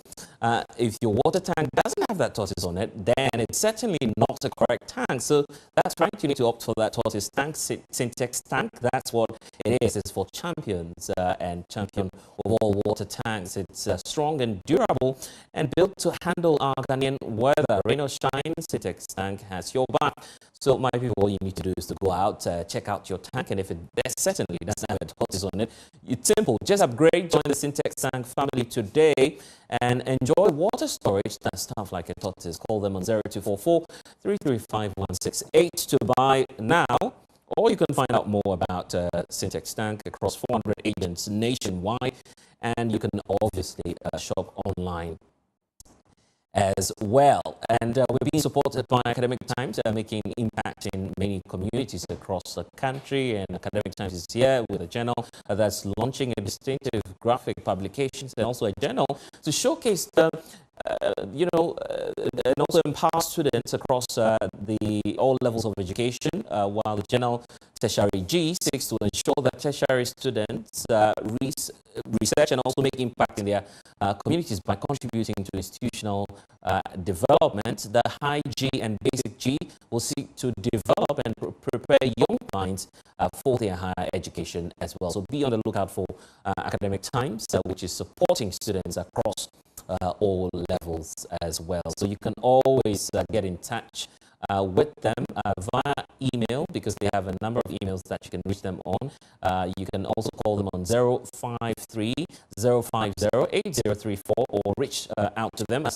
That's at info@theacademictimes.org, and you'll be finding out more. Pepsodent Cavity Fighter is also supporting us, and don't forget that each time we eat, those sugars are trapped in between our teeth. So Academic Time, the Pepsodent Cavity Fighter, I should say, is that dependable solution. So day and night, just brush your teeth using the Pepsodent Cavity Fighter toothpaste, and you'll be sorted out, right?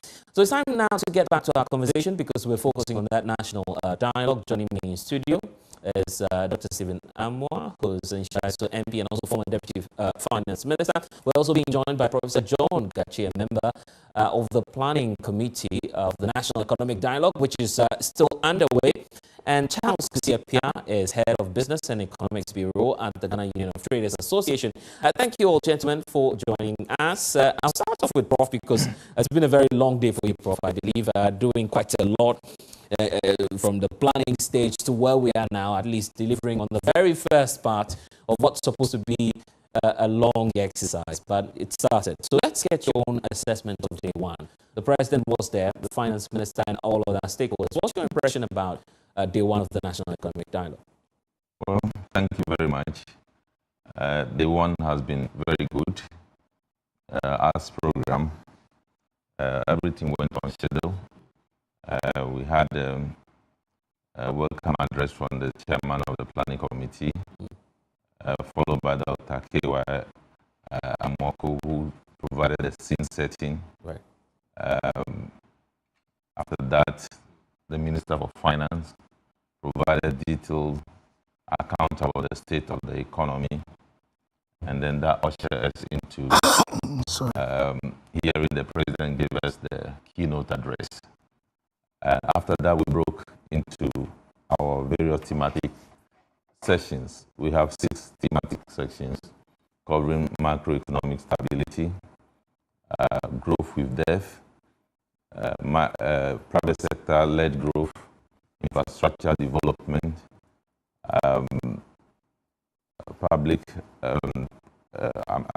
structural reforms, and then we move on to restoring good governance and combating corruption. So these are the 6 thematic areas that we work on today. And even the first question about the timelines, you're using 2 days to bring together all of these views. Do you feel you have enough time to carry out your work? I think so. If you calibrate very well what your problems are and what you want to do, I think it is easy to target that, to operate. So they are working assiduously to ensure that we are able to get the best out of the 2 days to chart a new course. There's the question as to what you'll be doing after the 2 days, because this will be crucial. You're getting the buying of all stakeholders, right? The highlights indicates that some groups of persons were not available, including the main opposition political party, the NPP. Do you have any explanation as to whether or not you officially invited them and perhaps they didn't show up? I think we don't have any explanation because we wanted to have an inclusive engagement. So we had to invite all the stakeholders that are key to the dialogue. So we invited members of parliament. Of course, we cannot invite all members of parliament. So we invited the leadership of parliament and then some few people related to parliament. We invited some chiefs. We invited political parties, all the political parties. So we invited everyone. Well, when we invite you, we don't take decision for you whether you want to come or not. That is a decision you want to take. So if one particular party say they don't want to come, I think it's a choice that they have made. They have made the assessment that perhaps that is the best, is in the best interest of their political party. That's why they have made that decision. But what we are assessing is to see whether we have delivered on the premise of inclusive engagement. And I believe to a large extent we have achieved inclusive engagement. I see. And then now into the key issues coming up. The stark reality as the president is painting to us. Dr. Stephen Awan, let me start off with you, because even if your party was not present at the dialogue today, many of you had watched the address via television because it was live on JoyNews. It was live all over the place. The reality is that our economy doesn't seem to be in a good place now. We're getting the buying of how to make it better. Where do we start from? Thank you very much. My regards to our viewers and listeners this very evening. I think it's a very good question. Where do we start from? And I wish we could have, in fact, 24-hour discussions, because I think for once as a country, we need to be honest with ourselves and with God, especially some of us that we've been blessed to have some understanding. I can't say I know everything. Right. And I don't think everyone is has the knowledge of everything that we are doing. That's why we build on what others have built, and we learn together. The question is, most of the issues being raised today, the parameters or indicators, were raised, at least I can talk of 92. I was grown up, so I knew a few things. Those days, and after late His Excellency J.J. Rawlings, former President Kufuor, those things were raised, the same parameters, and it runs through all regimes.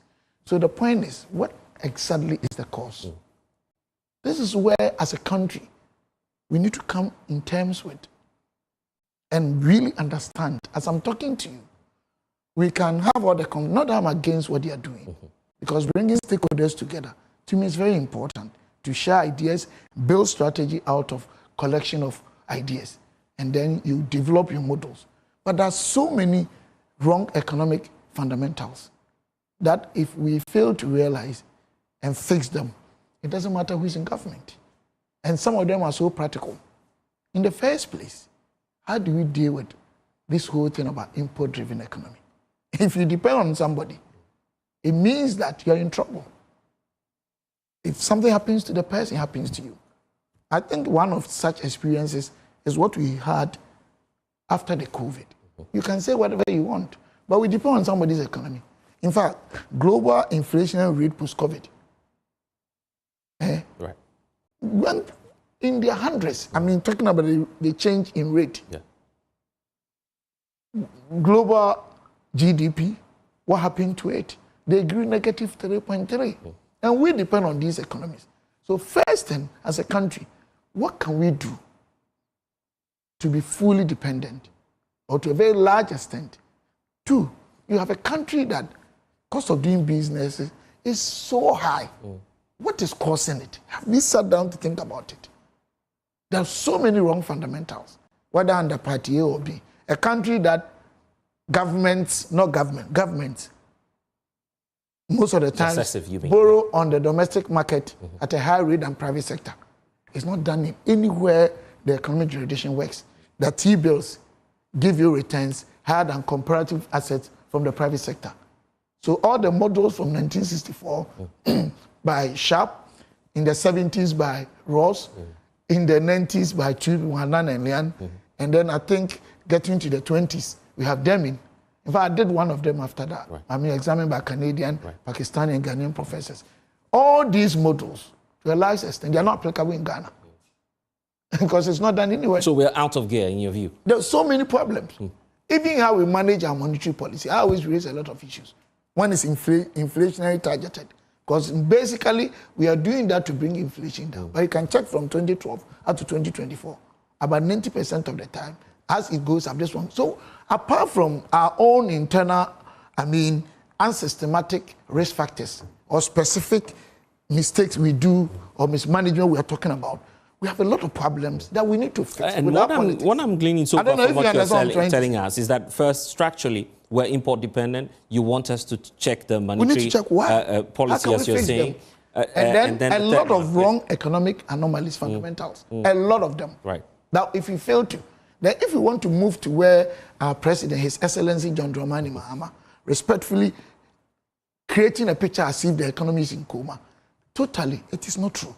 Maybe, if you say we have challenges, that one is true. Maybe our president is still dwelling on what happened post-COVID, 2022, where the world grew negative 3.3. We grew negative, so we grew 0.4 or 5. We even grew positive, but it was too small. Right. But look at this scenario. If I'm wrong, people should tell me. I've never seen the history of this country that public and then civil service workers were asked to stay home, but they were paid for some months. And even beyond the months, they run a shift for way over 1 year. That if they are 10, 5 goes for 5 workers go for 1 week or 2 weeks, another, and they're all being paid. So I want to end with this. The private sector sacked over 40,000 people. We have revenue shortfall that year, 12 billion. You know, everywhere in the world, majorly you use either debt financing or your revenue. So if your revenue goes down badly, you will resort to debt financing. And debt to GDP is what matters, not even the nominal value. Right. And GDP grew negative the world, Ghana 0.4. And we're using debt finance, your debt GDP will go up. Right. So we have uncontrollable factors. It doesn't mean Ghanaians can control, cannot complain. We need to look at all this. And then lastly, what was handed over to us should be the reference point. If you want to be fair, I'm not saying there are no challenges. 2016, our economy was growing 0.4%. As of the end of 2024, we're growing 6.3, almost twice as 2016. In fact, agriculture was growing 2.7. As of the time we're handing over, it was growing 4.5. But if you look at your own first-time record... Look at industries, look at services. They are all outperforming. Yeah, but just for the record, if you're looking at your own first-time record, you're not growing past that figure, and that's why there's a challenge. No. As many we are growing almost around 7. That same figure, but you haven't reached there. But what I'm saying is, I think I explained things. Right. Yeah. Obviously, because even of the challenge. in management, if you want to appraise somebody's performance, there are factors you can say they are uncontrollable factors. I see. Okay. I don't know if you understand what I'm saying. I clearly get your point, but this is what I want to get. Your inflation went to 54.1, and within 12 months, you're able to come down to 24. Okay.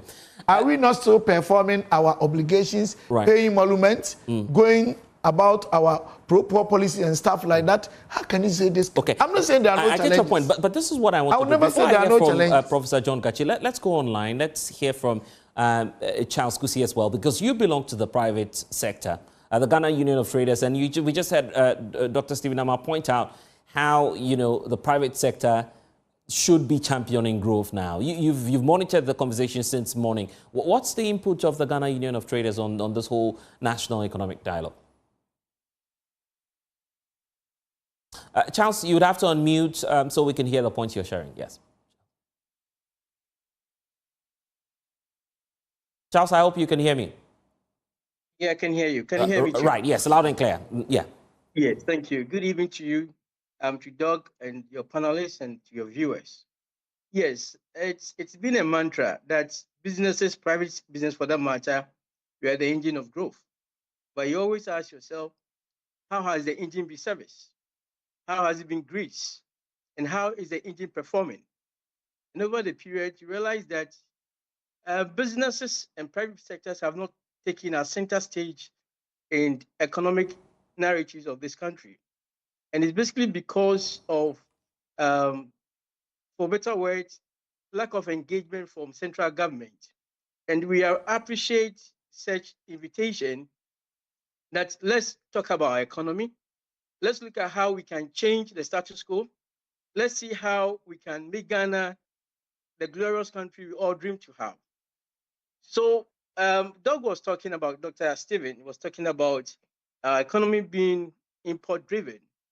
That is a fact. But when you drill in details, it is not local businesses that are driving import in Ghana. Our economy is run almost 70 to 80% by foreign companies. So you look at the quantities of import by local businesses, it is nothing to complain about. You see, when you are a country and you're so much focused on FDIs, therefore you relax your policies to ensure that more foreign companies comes in, they enjoy all the freebies at the expense of local businesses. This is the kind of economy you have. You look at FDI policies that allow foreign expatriates that want to enter into the trading space to bring about $1 million, that's PPE, that's property, plant, and equipment. And we don't have a standard of measuring the values of the equipment. So they can bring, in terms of liquidity, they can bring as small as it could be, and they overprice their equipment. But when they want to do imports, their import values are beyond the 1 million that they have brought as equity registration, thereby putting so much pressure on our little forests that are reserved for the local businesses. So we will be talking about this over the period. But until we look at the structure of the economy, when we have given majority of the lucrative part of it to foreign companies, we will not have a solution. When you look at the extraction industry, it's managed by foreign companies.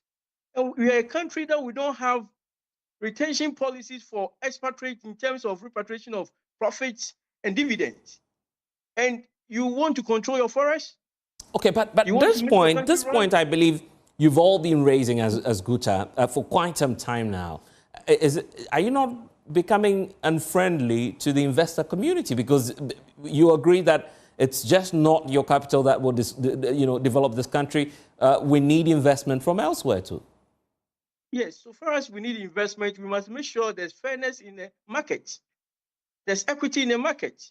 We don't become over-friendly to an expatriate at the expense of collapsing businesses.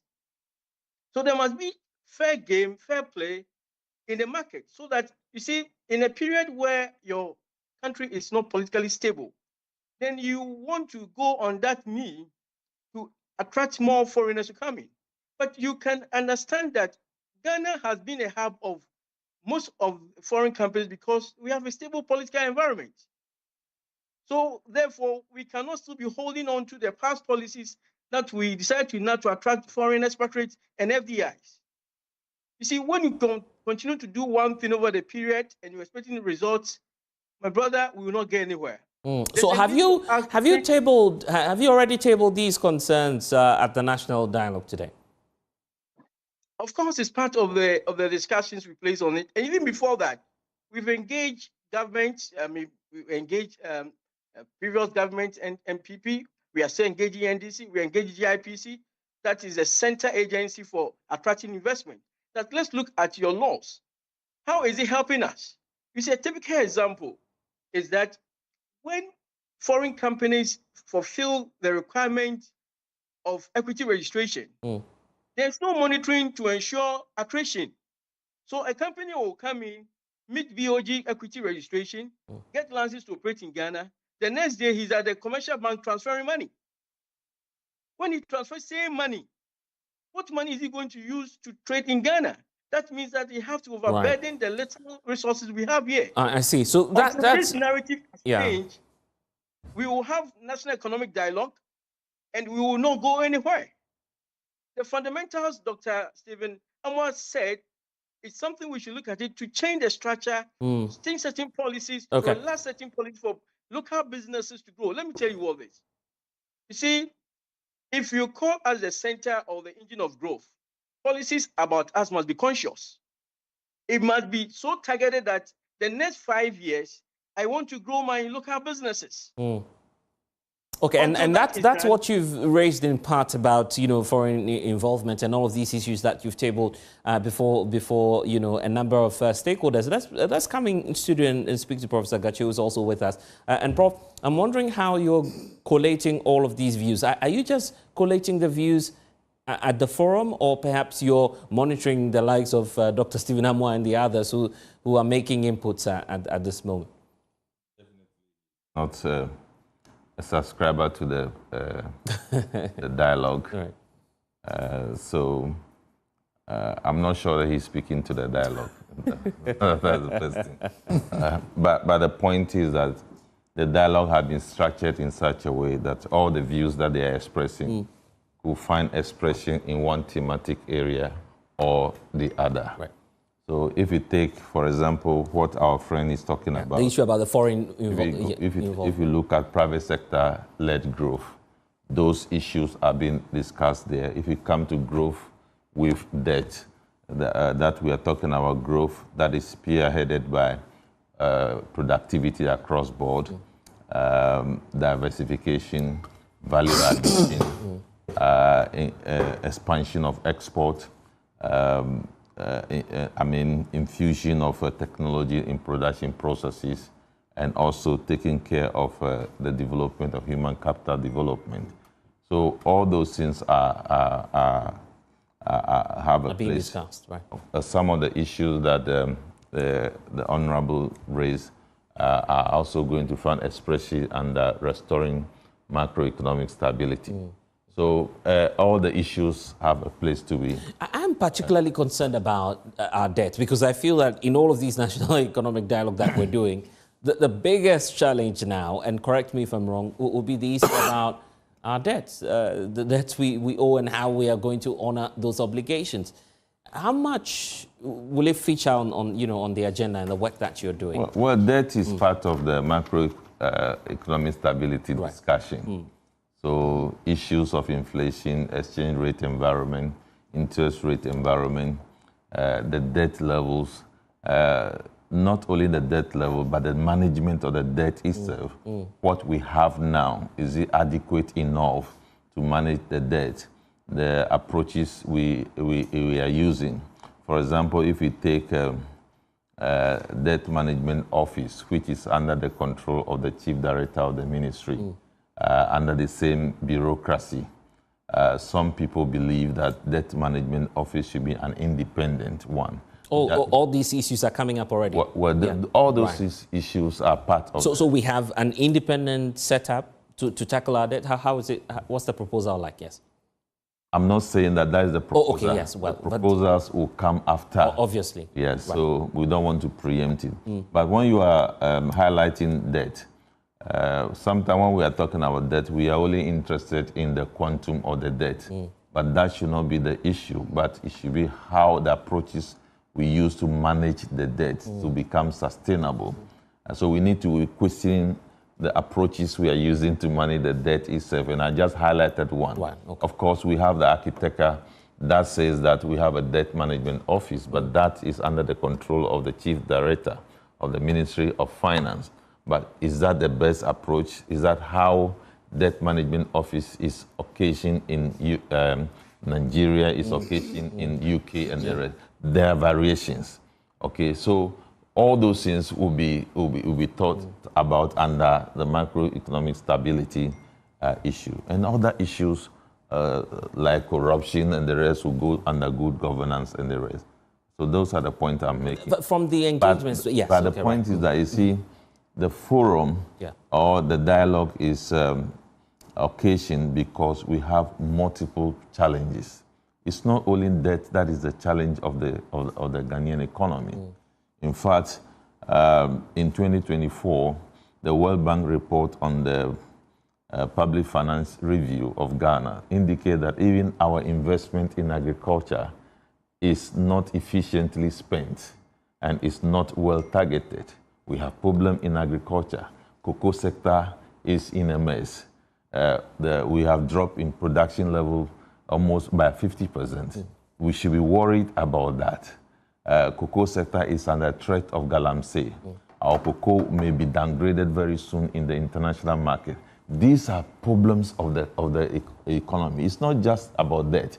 Debt issues are there, DDEP, how it actually demoralized the people, demoralize the banking sector, and etc. Those issues are there, but there are much, much more deeper problems of the Ghanaian economy that we should think about and find solutions. The president has started off the conversation already, but yes. This issue about the global problem that we face, whether it is global problem or not global problem, the challenge that those problems face are resident on us.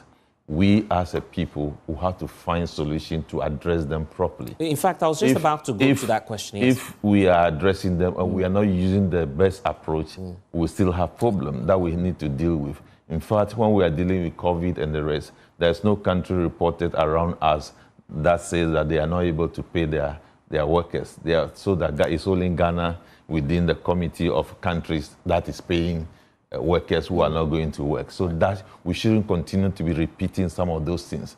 We have real problems. Yeah, I get it. But the reason why I wanted to ask the question was because of what the president said about the reality of the economy. It's as though, for some, he's opening up for a political conversation or a partisan conversation instead of having, as you're saying, dispassionate, bipartisan support and input into what's supposed to be a national dialogue when he talks about what the erstwhile administration has done. He's spoken on countless occasions painting the picture that, well, they haven't done well at all. Is that where you are picking up from, the benchmark as to where we are now? What's the assessment? Where are you picking up from? Well, I'm not doing assessment based on political parties. Right. I'm doing assessment based on the economy of Ghana. The economy of Ghana as it is today, it's not efficient, it's not spending efficiently. Right. We don't have a high-scale productive spending.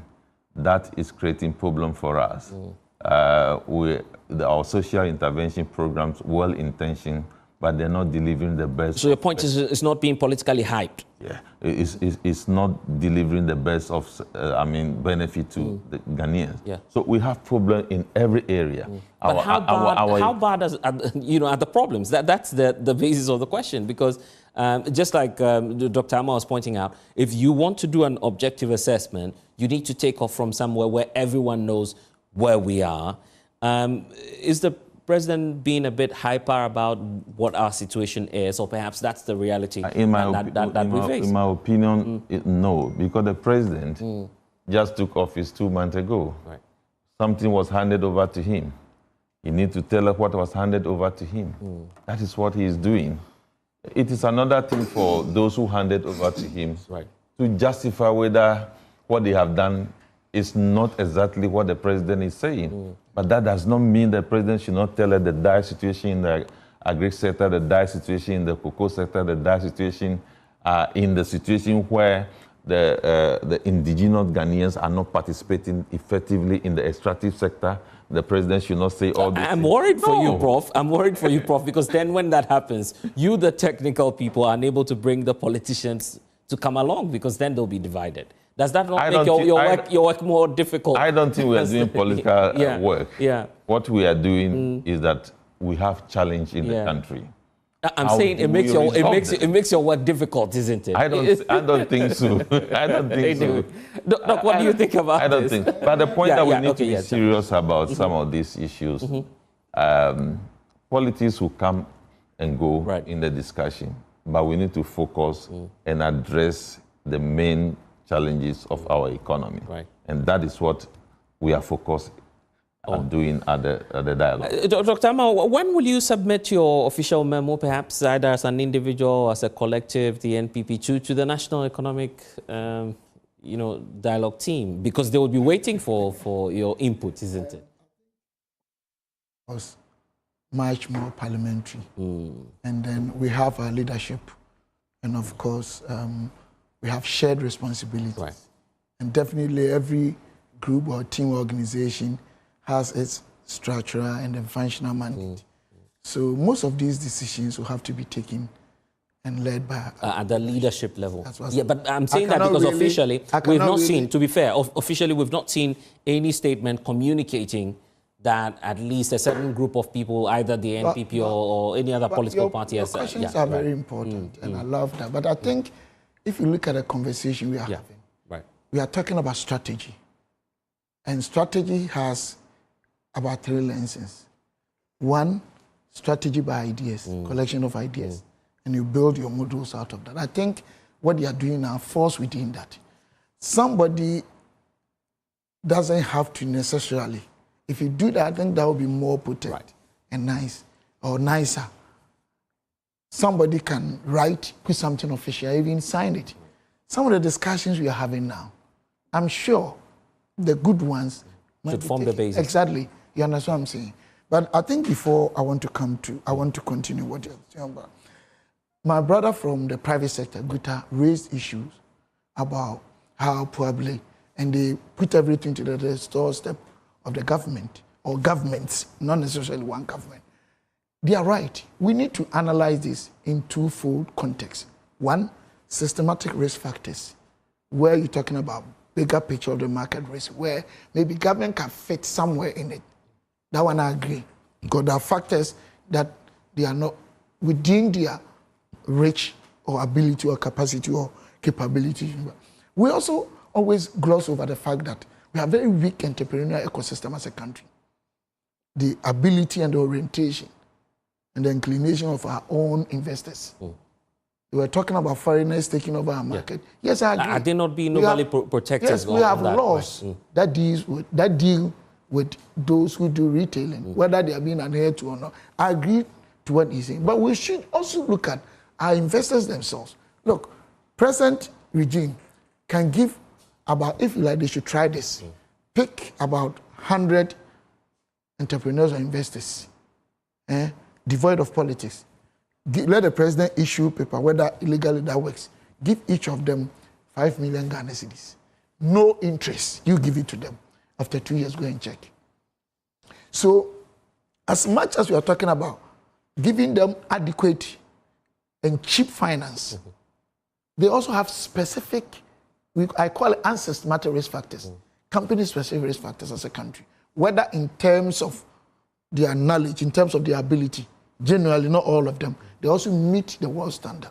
So anybody that wants to finance them should also go into an area of orientation so that they build their capacities, even though they are from private sector. I think that's one thing we should critically look at. And yet, the cost of doing business in our country, the adequacy of funds, so they are also, tremendous challenge or whatever to them. And these also have some underlying unfortunate causes in terms of policy, in terms of the behaviors of our market. For instance, if, as I said, if T-bills are giving returns more than comparable private sector, if right now I'm here, you can give me your money, you can loan me money, an amount of money, and then my lady here, I don't know what she does, but by observation, me and Prof here might be richer than her. What it means is that she poses bigger risk. So if you give me money, you're expecting higher returns from her than me to compensate for the risk you're taking. So government assets are classified as risk-free in that category. So they are supposed to get small returns. But here is the case, governments are getting higher returns. So even the banks are pushing monies into the banks. So the private sector, they don't get enough money. I see. This is what I want us to do quickly. Also a lot of problems. Yeah, the point about taxes. Yeah, well, yes. Before you deal with the debt, the taxes now, and I'll take Charles's view on that. The NDC government has made its posture clear that the 3 handles you introduced, the COVID-19, e-levy, tax on betting, it will all be gone as part of, you know, the measures to stir growth. And they will not introduce any new? Okay, so that's the question. You feel that will be the biggest challenge for them now? One of the things that I'm praying that great men like Prof and Co are on board, I hope they also don't have any underlying interest. I know I haven't seen it, but I'm praying that they don't. Because Ghana here, we have professors and doctors, respectfully, not about him, I'm talking about Ghana, who have NDC or MPP or CPP underlying interest. Or sometimes they don't have, but influence of the powers that be, whether party A or B. But honestly, I think there are common issues in Ghana here that, brother, if we don't take care and handle them the way we are supposed and try to please the so-called ordinary Ghanaians, people will say this, when NDC guys are in power and they want to introduce taxes, what do? MPP guys will incite the public, we go onto the street and they get scared. But objectively I'm coming, speaking, I'm ending. Yes. The same way if MPP guys are in power. So it's like now tax issues are becoming like something that they are exactly. I think tax policies are calibrated in nature. It depends on the space, the fiscal space. Look, when NDC came to power, you can check from their own budget statement. From 2014-2016, tax items, they either introduce or increase. You can count as many as about 26. That's why they did the real estate taxes. Yeah, but you came on the back of the promise that you were anti-tax and that you were moving into production. For the sake of time. So I want to do with this. Let me finish this. Right. When MPP came, first budget 2017, tax items we reduced or took away entirely were about 70. But later we introduced a lot of them. I don't think these three, COVID-19, e-levy, betting tax. So if you look at our fiscal space, even me, I still think we need more taxes. Really? But no, I'm telling you, we are running what I describe as negative effective tax rate economy. We are running ritual deficit economy. What I mean is that whether in this UNPP, the amount of money government outlays every year, if you divide among all the houses in Ghana, and each house gets, say, 10,000 Ghana cedis, the amount of money the same government generates every year, excluding loans, they are far less than 10. So if you say you raise taxes, then you keep on borrowing. So that's the most objective thing to do. So these are the things MPP and DC, for once, we should stop the unnecessary, unproductive, dysfunctional blame games and say that, yes, we used to go against NDC, MPP on these, but these are the realities. So you want the dialogue to feature that clearly? No, they should come out with a framework that will let Ghanaians or let us all understand that anytime our fiscal space is getting to this level, let us understand that we need taxes, we need revenue. Right. Charles, and the communication that comes with it for other relevant stakeholders, Ghanaians, to also be brought along the same level, along the social strategy. To depoliticize. It's also very important. Charles, let me hear from you in a minute, your take on these three tax handles that are likely to be gone by the first budget presentation. Briefly. Yes, in austerity period, where businesses are suffering, when the ordinary Ghanaians have lost the purchasing power, the only source of survival is giving tax cuts to give them some relief to survive. Dr. Amwa says that's what you would say as businesses. Yes, because I'm coming. Dr. Amwa, you will disagree, but let me tell you what. Right. When you crowd out business through taxation, when business collapse because you have overpriced through taxation, what else will you get your revenue?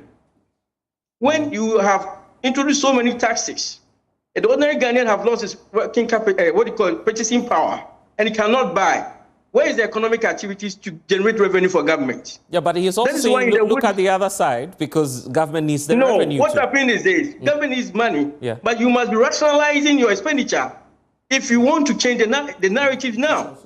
We have over the period shown that, we can add more taxes and price out the business. What have been the effect on the economy? So it's time for us to change the conversation. Why don't we give tax cut to businesses? So funds that were supposed to use to pay taxes, let them use as augmenting working capital to expand their businesses. The moment businesses are expanded, then it calls for headcount. That means that the teeming youth that are unemployed, the private sector can employ them. I see. When businesses are growing and their profits are coming up, government, you get revenue through CIT, which is very sustainable. So why do you want to price them out? And they are not able to employ, they are not able to grow, and you government also have to have revenue shortfall. The next year you go back and say, I'm increasing tax again. What kind of narrative is this? So you support these 3 tax handles, to be gone by the It's not only about this. Right. They should look at the consumption tax as VAT. There has been a killer to many businesses. Okay. All right.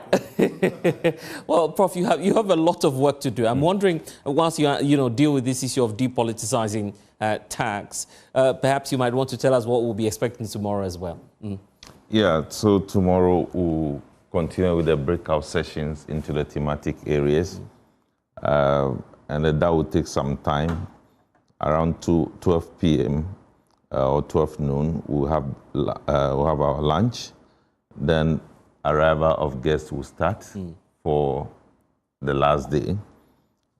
We will get some kind of engagement with the key sectors of the economy. Okay. That will feature the finance minister, the energy minister, agric minister, minister for trade, minister for labor. Will also be part. So they would all take turns to address us. So what they would do, we call it high-level engagement or dialogue. So they will give us a takeaways from the sections that concern their ministries. And then we will deliberate on it to iron out if there are some difficulties or misunderstanding in those sessions. So that will be done. And that is actually to assure all of us that those that the issues concern are participating in the process, and they have taken issues that they are going to work with at their ministries. So that is another level of commitment to implement the recommendations that will come out of the process. I hope that you factor the issue about taxes in it, because it's key. Taxes is depoliticizing it. No, taxes have been discussed under macroeconomic stability, thematic area. Right. So I think we are aware that the tax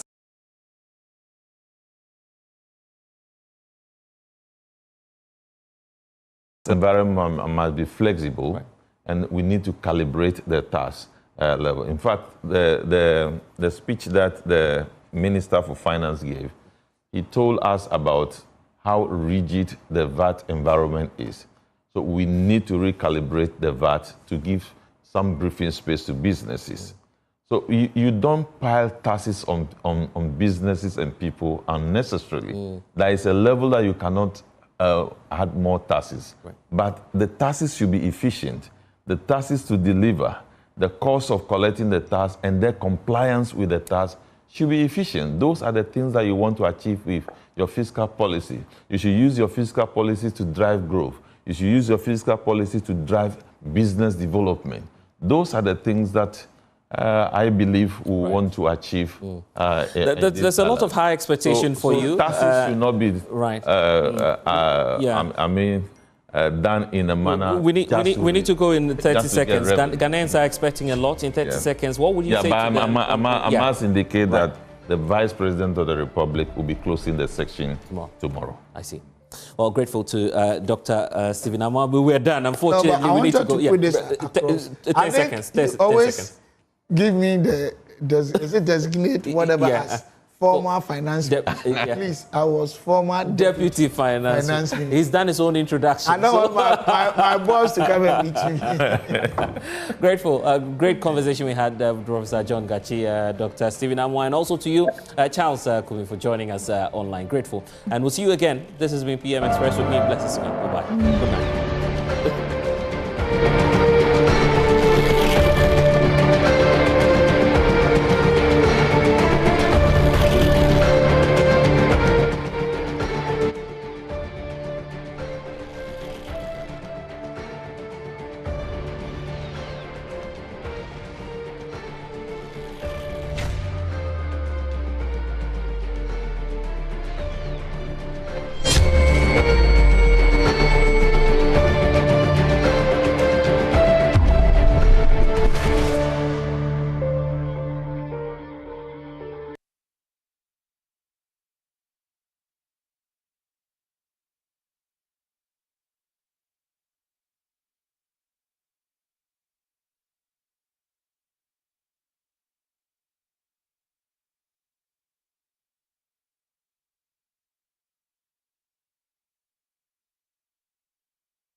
Africa on BBC News. Our top stories. Schools remain closed in South Sudan for a second week, with temperatures expected to hit 42 degrees. And also, coming up in the program, a BBC investigation reveals that TikTok is profiting from sexual live streams performed by Kenyan teenagers. When you're dancing live, some people will contact you, and then you will take the conversation offline. And then you meet them and sleep with them. And a decade plus of waiting is over. Nigeria's Chimamanda Ngozi Adichie tells us about her highly anticipated new novel. I think the greatest gift that I've had as a person in the world is to be a mother. But I also think it's important that literature, engage with it in a way that's visceral and true.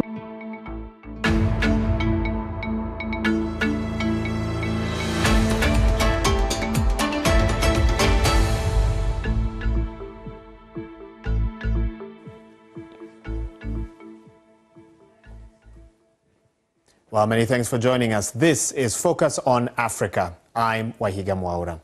Now, we begin in South Sudan, where people have been feeling the heat. All the schools there remain closed for a second week as temperatures soared in the country. This is the second year in a row that the world's newest nation has sent students home due to high heat, with it predicted to hit 42 degrees Celsius on Tuesday.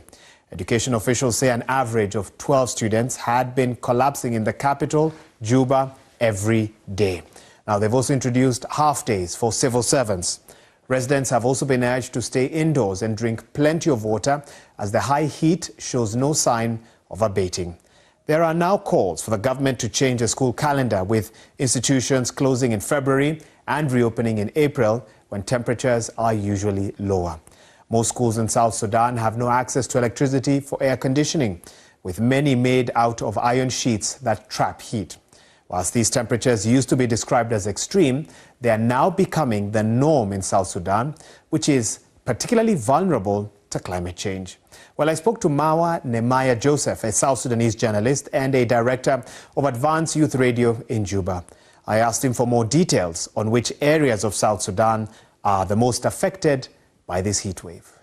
Juba is highly facing high temperatures, and some parts of northern Bahr Ghazal, Warab State, and of course, knowing that those areas are the outskirts of Juba, the impact is quite huge. Let's start with the people doing manual work, disruption of economic activities. And also when you look at health, illnesses that are related to health, like heat strokes, that is quite eminent. Of course, you might have read through the news before the government took the decision to shut down schools, there are countless number of students that fainted from school as a result of the heat waves. Had this heat wave been anticipated, and had the government put in place any measures with that in mind, or did it catch authorities by surprise? I cannot basically say it caught the authorities by surprise, because the same situation happened last year,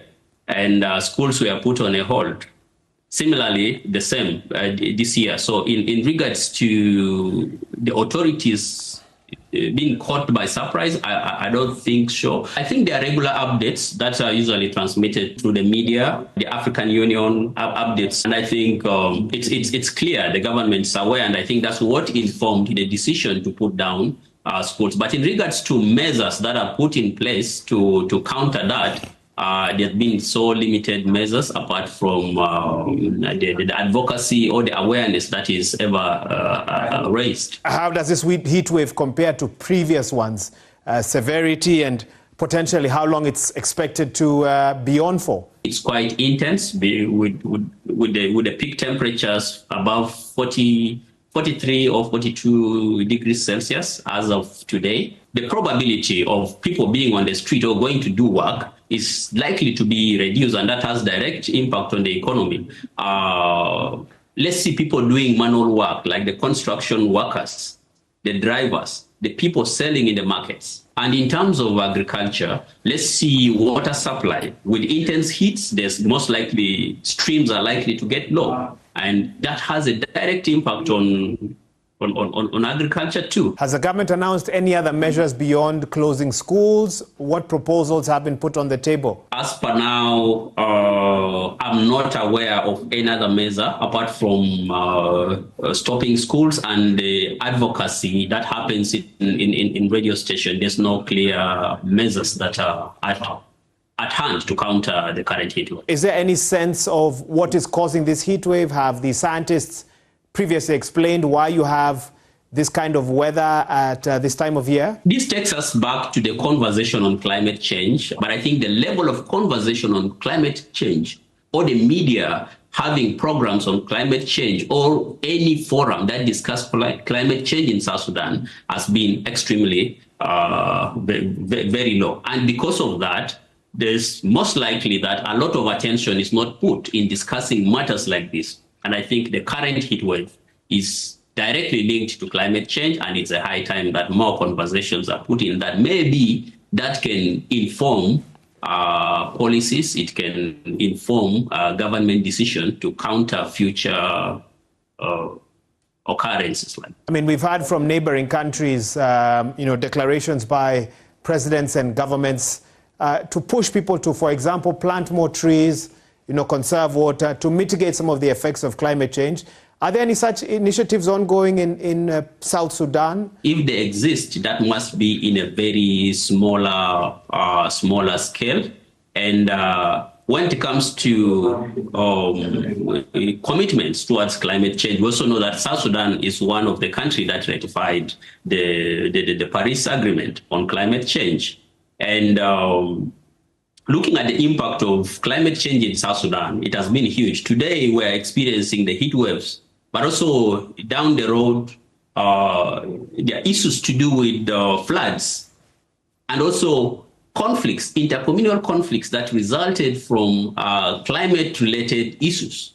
So it's something that is more critical, and higher conversations are needed. I'm not yet reliably informed if there are such events happening under the docket of the ministry. But of course, if it exists, probably it's in a small scale.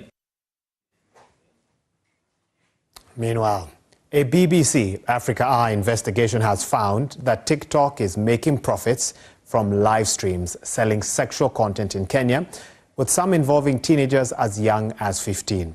Live streams seen by the BBC showed a young woman dancing and stripping on the platform. Viewers are encouraged to send virtual, paid-for gifts, with TikTok taking a 70% cut from these purchases. We also spoke to whistleblowers who work as moderators for the social media giant.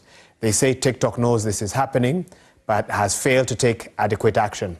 This despite their own guidelines saying that the selling of sex is banned. The BBC's Debula Kemoli now reports. It's after midnight in Nairobi, and I'm on TikTok Live. Young women take it in turns to dance provocatively. While hundreds watch and comment from all over the world, there's money to be made. Payment on TikTok is via emoji gifts, which can be converted into cash. Come, I'm ready. But I've come across many late-night live streams like this, where young women are soliciting sex work and conversations move offline. I've come to Majengo, a poor neighborhood in Nairobi. In areas like this, I've been told teenagers are being recruited onto some live streams. I'm here to meet a young girl who says she was groomed and raped by men she met through TikTok. She was just 15 at the time. We're calling her H to protect her identity. I sell myself on TikTok. I dance naked, live. I do that because that's where I can earn money to support myself. When you're dancing live, some people will contact you, and then you will take the conversation offline. And then you meet them and sleep with them, and then I get some money from that. As nudity and sexual acts are more likely to be removed by TikTok's content moderation, explicitly sexual videos are shared on other platforms. H says the man who recruited her onto the live stream takes a cut of what she earned and pressured her to have sex. I told him I was 15 years old. He said it is okay, and he loves young girls below 18, and he gives them work. Charities say they're seeing more cases of child sexual exploitation through live streaming, some as young as 9 years old. It's both locals and foreigners target these young girls. And these young girls also, because of poverty, they're driven to look for money from people who offer them sexual, whatever, we call it sextortion. TikTok guidelines ban the selling of sexual services on the platform, and users need to be 18 in order to live stream and receive gifts. This man moderates TikTok content. He's struggling with the volume of inappropriate content on the platform. He has agreed to speak to us anonymously. The number of videos on TikTok compared to the number of moderating is incomparable. Yeah, there is a huge distance. And the artificial intelligence is not perfect. So this job requires the employment of a lot of people. What we've got is not enough. For the victims of these so-called digital pimps like H, the psychological consequences are lasting. TikTok is not bad, but the people who are on TikTok are bad. I don't like being close to a smartphone because it reminds me so much. A spokesperson for TikTok said in a statement that they have zero tolerance for exploitation, and they enforce strict safety policies, including robust live content rules and moderation in 70 languages, including Swahili. Debula Kemoli, BBC News. And still to come on the program, a decade plus in the waiting. Nigeria's Chimamanda Ngozi Adichie tells us all about her new novel.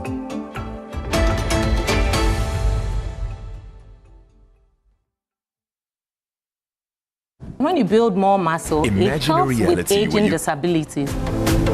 Let's talk non-communicable diseases and everything health-related. You can be fit as you think, but you might not be healthy. Step into the consulting room where seasoned doctors and health professionals answer your questions in a relaxed and interactive environment. How would I even know that I'm going through chronic stress? Concentration is poor, attention is poor, memory is affected, libido is affected, your diet. Music can cure stress one time. It's a stress reliever. No stress, no jargons, just expert advice for your well-being. The most important thing in my life is my life.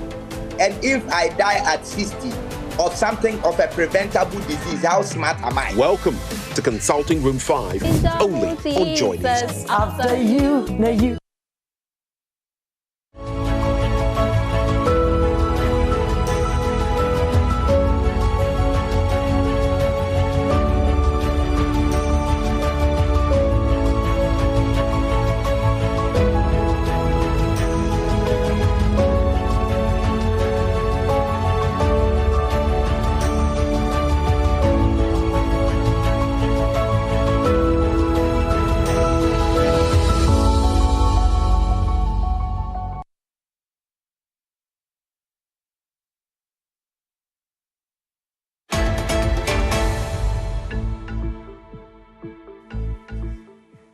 Welcome back. You're watching Focus on Africa.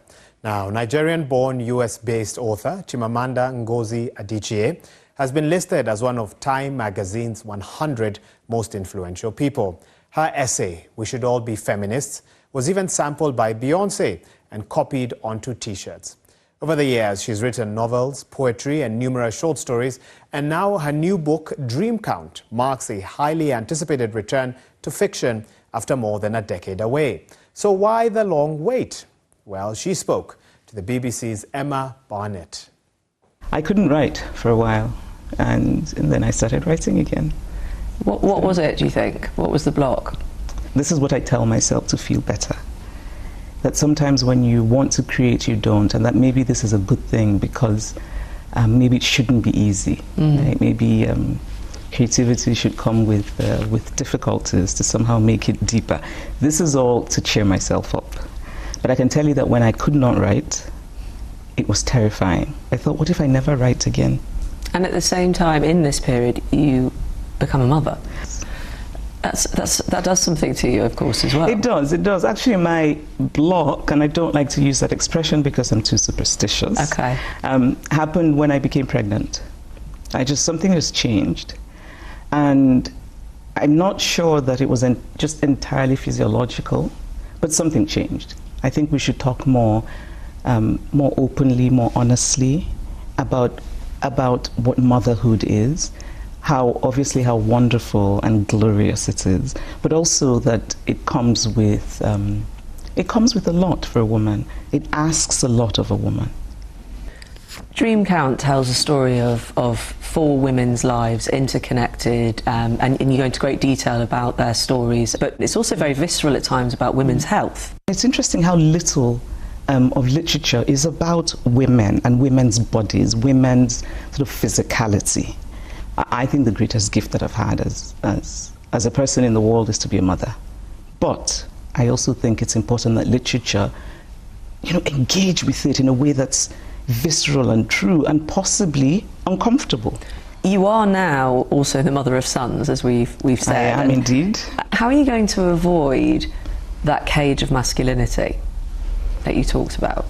Well, I'm determined to raise good men.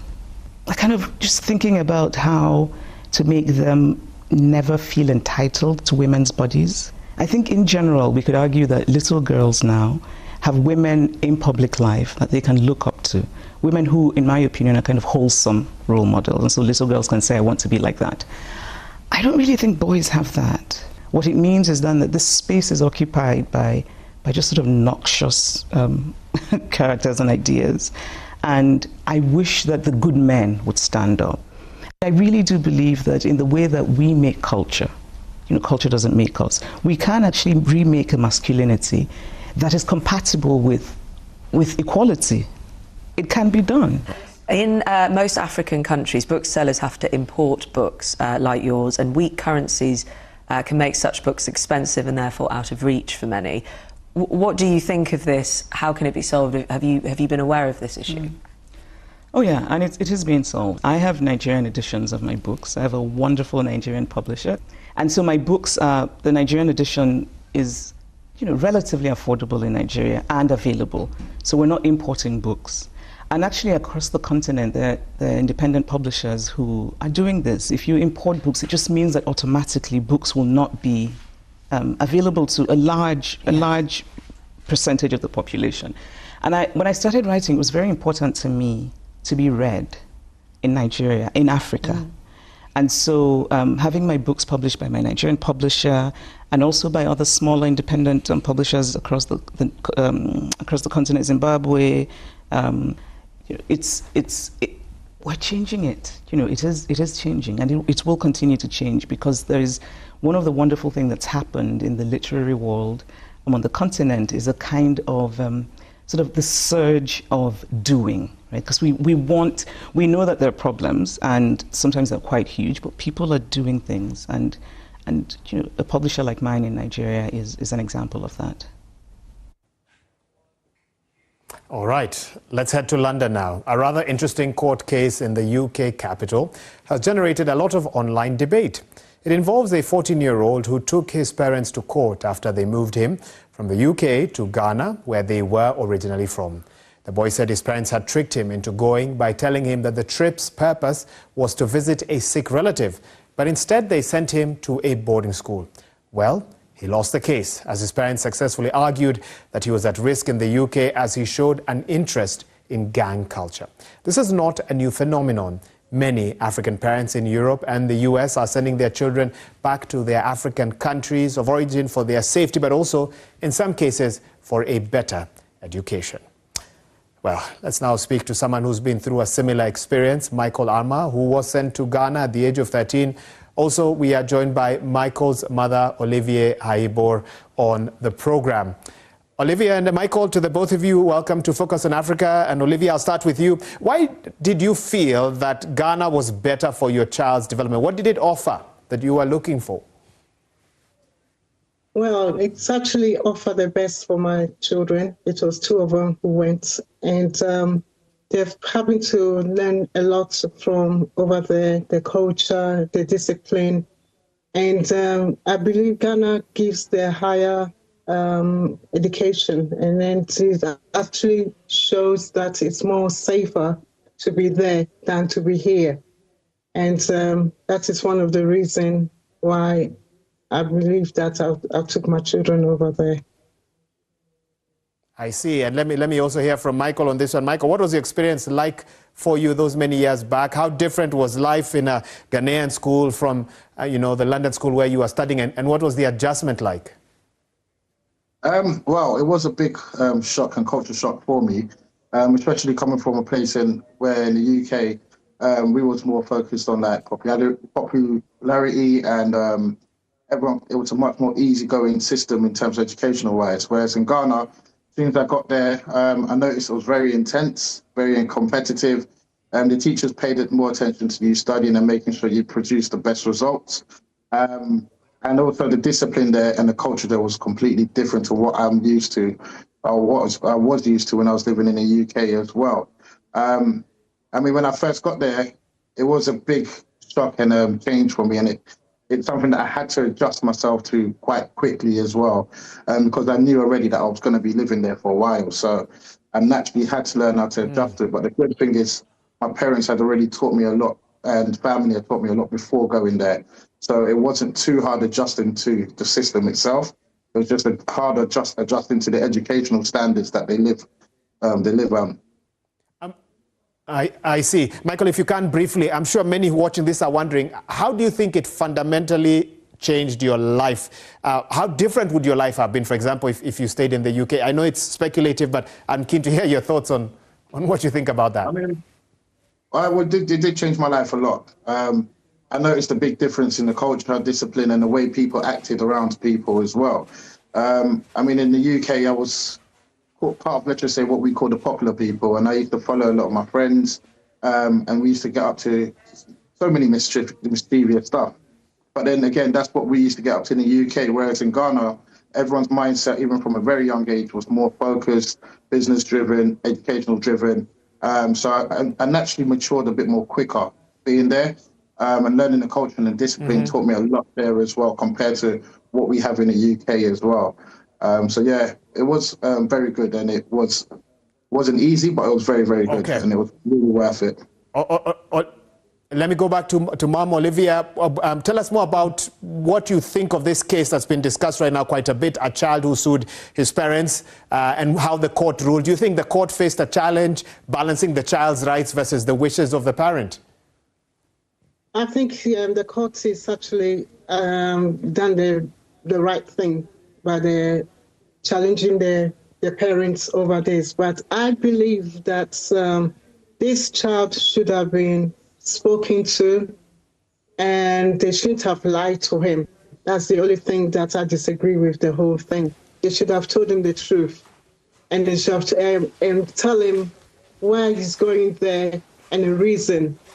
And they shouldn't have tell him that you're going to stay, because I know he's going to say, no, then I'm not going. No, then I'm not doing this. And that's what some of the children would do. But I believe that what the court decision has made for this boy, I think it's the right thing, because if he was in this country, he would have been dead. He wouldn't have been alive. The way things are going with this. Olivia, I'm sure parents approach you asking you for advice if they're concerned about some of the company their children are keeping. Is this something you'd recommend that someone does today? I mean, that was some time back. Is this something you still would advise someone to think of? Oh, yes, I definitely will. I'm very up to that. Definitely, I would love any parents who are facing their children in that kind of situation of gangsters and all them. I think back home, the training is much better than here. And to me, I love my children. And I don't think I would go far to get them to be in this kind of gun situation when there's a better chances for them over in other country. And the way I'm seeing things, our advice parents, if you see your children is going that way, I think it would be a very good move to think about it and speak with them and then try to do their best for them to move them to another country as much as you can. Because, thank you very much, Olivia. We're going to have to leave it there. And Michael as well, thank you so much. Of course, I'm sure, the UK authorities are doing what they can to nip the gang culture in the bud. But of course, these are some of the solutions that people are putting in place. Well, that's all the time we had for today's program. Thanks for tuning in. On behalf of the whole team that made this broadcast possible, thank you for your time. We'll see you again tomorrow. My name is Wahiga Mwaura. Goodbye for now.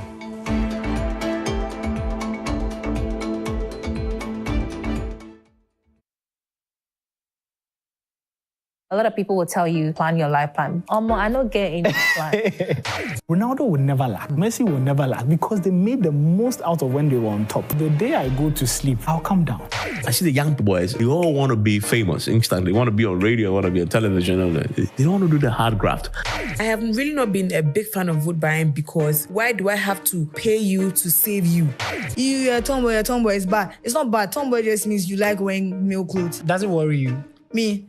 Somebody going to do what I do. Can outdo you. No, you can never outdo me. What makes you so confident about that? When Achimota won, I said from Gambaga to Accra, from Keita to Rio, so the glory of the coast has spoken in 5 rounds. And all these things are in their anthems. I want to post so that you say he went to this school. If GWP is doing well, we cannot just attribute it to Zomizo. So it's not just that. There's a lot of leadership stuff we don't see. Run me through it. Mistakes will be made. The client wants to see that you understand that the mistake was made and that you know what steps will be taken to prevent that in the future. I've been not seen enough to not want to be a politician. So, Because when will I get the hit song? When will I get that appeal? We are looking for likes by people when we're supposed to be liked by God. It's that reason that somebody can say, come and surprise me on my birthday. Then it's not a surprise. Where do you get this love to give? That's a very deep one. My dad left when I was a little younger, but of course, to work for us. Mine abandoned my mom. Yeah. I was not even 1 year old when this happened. So the only image of him I have is a picture. Yeah. I love your podcast though. Really? Yeah, I love your podcast. Bro. Yes. Thanks. That's why I'm here.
To JoyNews Prime with me, Samuel Kojo Brace. We are coming to you live from our studios here at Kokomlemle in Accra.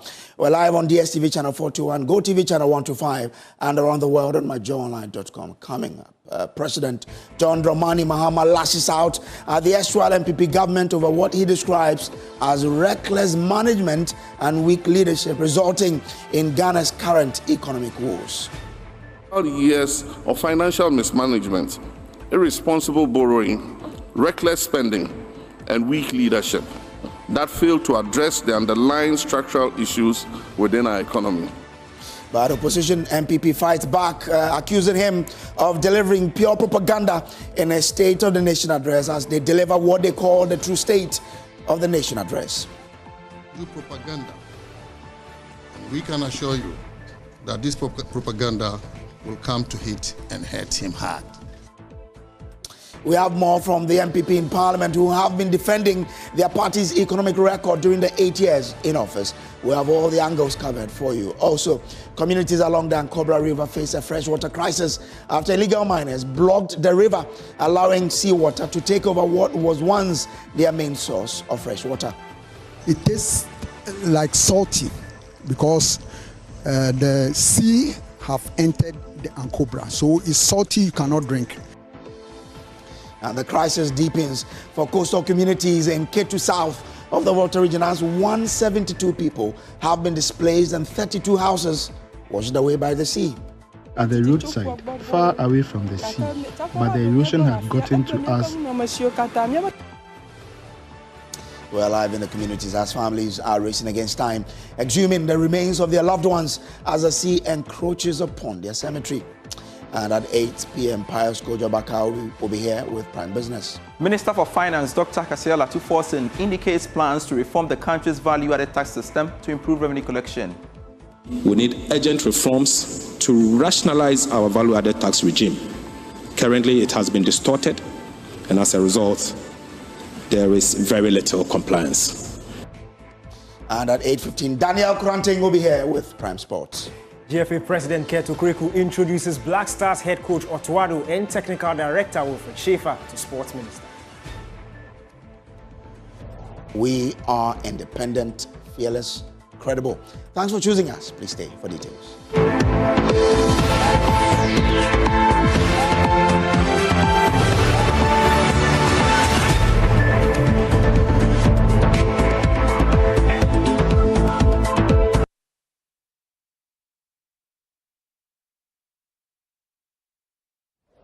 Well, President John Dramani Mahama continues his criticisms of erstwhile MPP government over what he describes as reckless management of the economy and weak leadership, resulting in Ghana's current economic woes. The president made the no-holds-barred criticism of the previous administration at the ongoing National Economic Dialogue meeting here in Accra, and is being held at the Accra International Conference Center. The two-day event has brought together key economic players to diagnose and prescribe some remedies as part of the government's effort to deal with Ghana's economic crisis.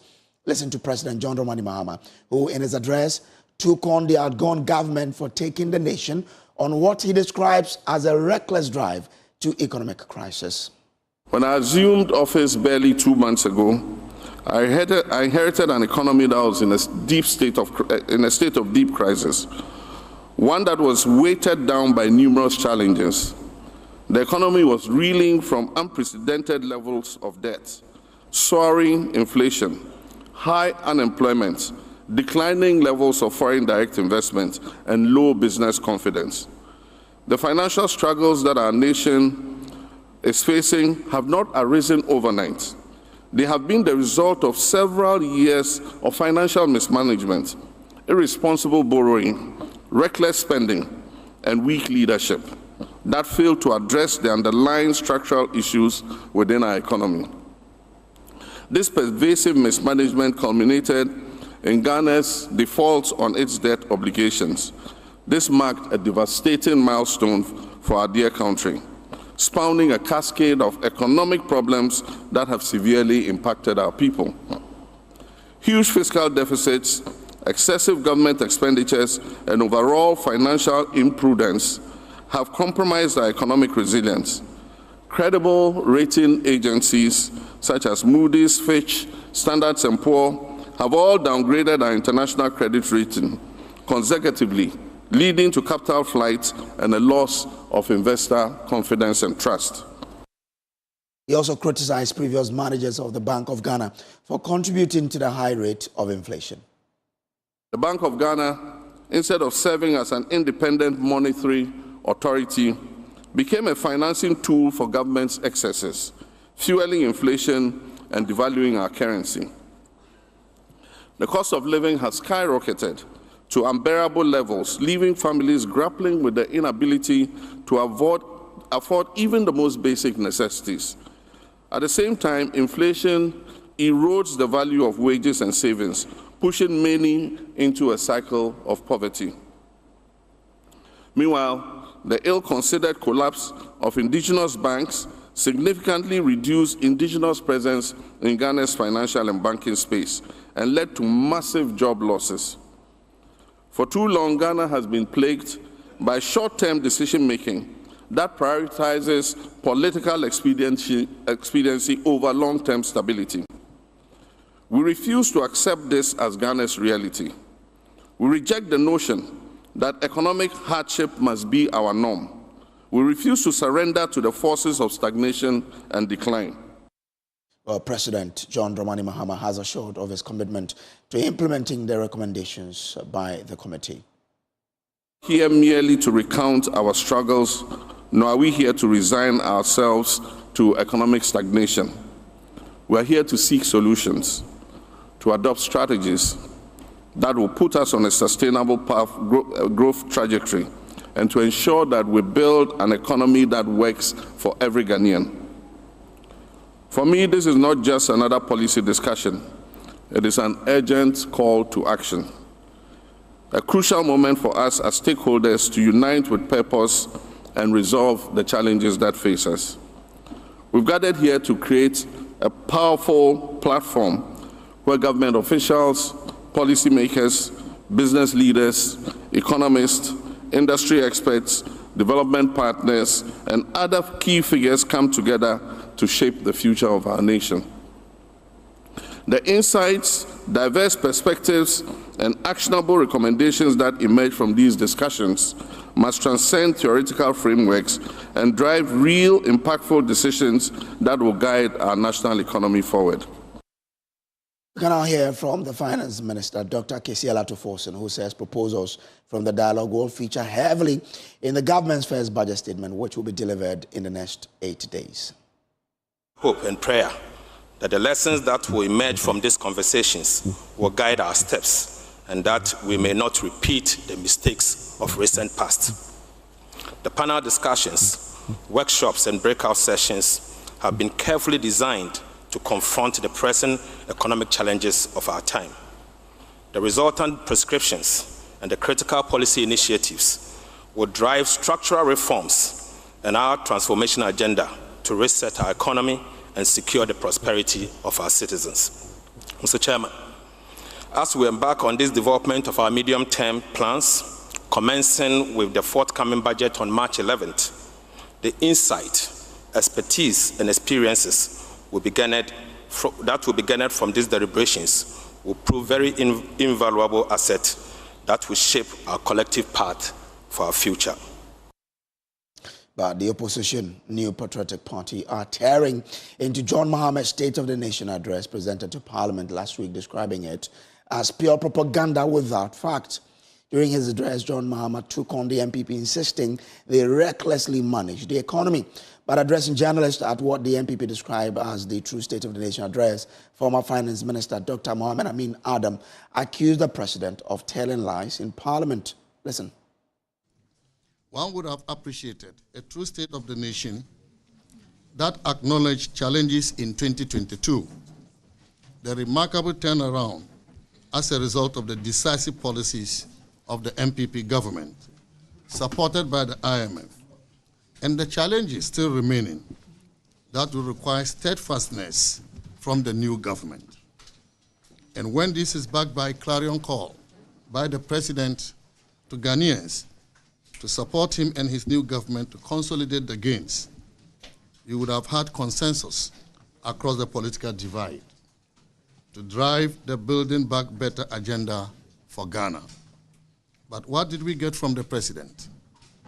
Rather, he chose to do propaganda, and we can assure you that this propaganda will come to hit and hurt him hard. Fellow Ghanaians, the true state of the nation is that exchange rate stability, which we saw before the end of 2024, and which has continued into the first quarter of this year, is not by any magic from the Mahama government. It is because the Akufo-Addo government left significant levels of international reserves for them.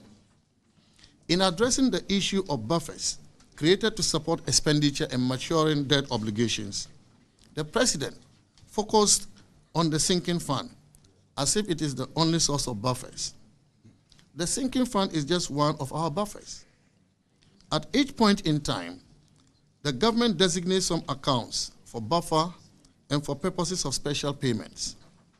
In the last 8 years, such accounts included the sinking fund, the Eurobond proceeds account, the IMF proceeds account, and the Treasury Main 2 account. For example, the IMF third review disbursement of $360 million was done on 2nd December 2024, but this was kept as buffer, part of which was used to pay coupons amounting to $346 million to Eurobond holders on 3rd January 2025.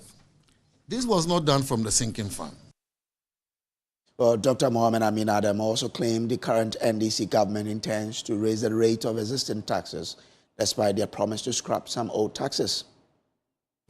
Does it make sense to scrap e-levy and betting tax and replace them with new taxes on the telecommunication industry?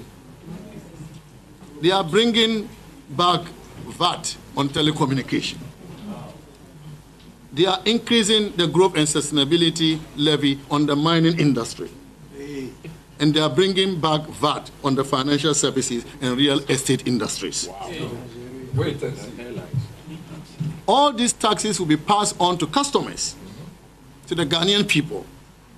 The people of Ghana should wait for the deception of the NDC government when they present the 2025 budget. Sakawa. Taxes galore. Sakawa. This is how they intend to tax Ghanaians to collect their target of 200 billion Ghana cedis in tax revenues this year. This NDC government accused us, the MPP administration, of overtaxing the people of Ghana because by the end of 2024, the MPP administration collected 152.9 billion Ghana cedis, and that was 17% tax to GDP ratio, taking it from President Mohammed's 13% in 2016.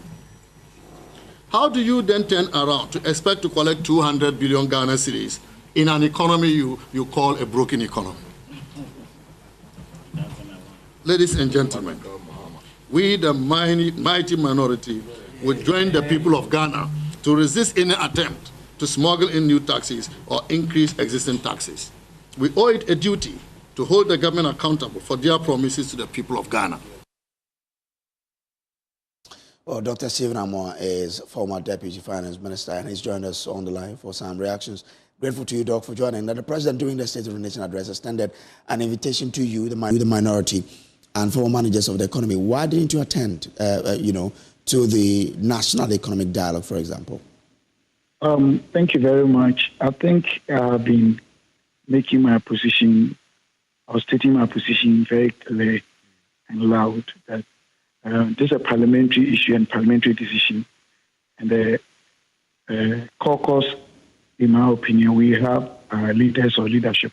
Mm-hmm. So it lies within the jurisdiction of our leaders to give explanation to that. I don't think I am in the position to do that. Mm. Now, from your press conference this afternoon, you seem to disagree with President Mahama when he attributes the current economic woes to your what he describes as your mismanagement. I mean, why do you think he is not right to point out to your mismanagement of the economy when people can testify to it? Justify what? I mean, talking about the economy, my brother, it's not just any other discretionary statement anybody can make. Thanks be to God. we have indicators. Clearly, you can't run away from them. So you need to state, what did they hand over to us? There should be a reference point for him to say that, okay, thanks be to God, I was the president. I handed over power to the MPP government, GDP, which is the number one most relevant factor to consider whether the economy is doing well or not. What was it? He handed over 3.4 to us. We are doing over 6%. And then check the others. Agriculture is one of the mainstays of our economy. He handed over to us, I think, about 2.7, thereabout. We did about 4.5. He handed over industry, I think 4.3. We did 8.9. He handed over services of, I think, 2.8. We did 5%.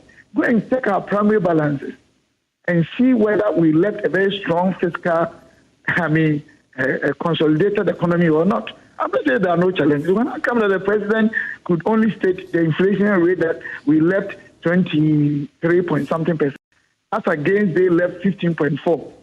I mean, the crisis that prevailed all over the world took Ghana's inflation rate to 54.1. And within 12 months, it has come down to 23%. Who said that this economy will let a very bad? Aren't we still, or weren't we paying emoluments of billions of cedis every month? Weren't we even running the pro-poor policies, i.e. free schools, school feeding, national health insurance? Weren't we running all of them effectively and efficiently? Okay. I'm not saying, I mean, every economy in the world post-COVID has some sort of challenges. But look at the swiftness and the speed with which NPP government restored this economy. So please, we are begging our president that if anything at all, our president should keep to the promise that he made to Ghanaians. All right, I'm grateful to you. Understand the fact that I'm grateful to you, Doc, for joining us here. Dr. Stephen Amoah, I'm grateful. Let's bring in Professor John Gachi, who is Dean of the University of Cape Coast Business School and a member of the National Economic Dialogue Committee. And Prof, I'm grateful. Any reaction to the position of the minority on this? I think I am part of the National Economic Dialogue Planning Committee. If you now put me on the line to be reacting to... No, I'm not. I don't want you to debate him. I only want your reaction to the failure of the minority or their decision to say we are going to stay away from such an important dialogue. Well, every political party has its own ideology and a choice of strategies that they feel works for them. I think that, during Senche time, the party refused to participate. And this one also, it's like they have refused to participate. Okay.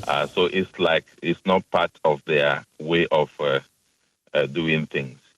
But Ghana is not for one particular party. We are working towards ensuring inclusive discussion. And we have gotten a lot of political parties. We have gotten a lot of Ghanaians who were willing and frantic about the issues that were being discussed, and that inclusive engagement has been achieved. What do you say to people? What do you say to people who say you don't need a dialogue to really understand what to do to salvage the economy? Well, I think that position is also wrong. If you are into a crisis of this nature that we know, you do not want to say that you know it all. Of course, we had a situation where some people managed the economy without doing this elaborate engagement. The result we know. We know that we have never had a DDEP with a debilitating effect in the banking sector, in industry, and on individual pockets and pensioners. We have never had that before. That was an economy managed without seeking the views of others to consolidate where you want to go. So we know that if you are facing difficulty and you want to do it alone, you plunge us into much more problem. All right. But if you open up yourself for engagement, I believe that your path will be smooth and the outcome will be beneficial to all of us. So what other activities are expected to happen between now and tomorrow? Yes, tomorrow at 9 o'clock, we will start the breakout session. We'll continue with the breakout session and conclude on the issues that are being discussed from today. Okay. And then draw a conclusion on the matters. Then we shall have what we call the high-level dialogue, where ministers of the productive sector, including agri, trade and industry, finance, and the rest will participate in the process and to outline the takeaways from the sections that concern their ministries, and show commitment to how they are going to implement those ideas to foster prosperity for the people of Ghana. I'm grateful to you, Professor John Gachi, for joining us here. Now, away from the national dialogue, let me take you to the western region, where communities along the Ankobra River are facing a fresh water crisis as seawater takes over what was once their main source of fresh water. Once a vital water source, despite pollution from illegal mining, the river is now stagnant and salty. JoyNews can confirm that miners in Pristia, Himang, and Awodia are using excavators to dig directly in the river basin after blocking it. The Lands Minister has constituted a fact-finding committee to see firsthand the havoc caused by illegal mining. My colleague Erastus Asaridonko is embedded with the team and has been traveling along the river and will report on some of their findings from the western region. To better understand the workings and impact of illegal mining activities, the Minister of Lands and Natural Resources set up this team of experts to embark on a fact-finding trip across the country. We made a stop at the estuary where the Ankobra joins the sea. A green-looking Ankobra River. This is the estuary where the river Ankobra joins the sea. It has not been this green for a very long time, but it could be deceptive. We are here to tell you the story of a green Ankobra and probably why it is looking green, though what is making it milky brown is still happening across the length and breadth of this great resource. Come with me as we find out what could probably be a mirage. We took a ride on the Ankobra from the estuary to gauge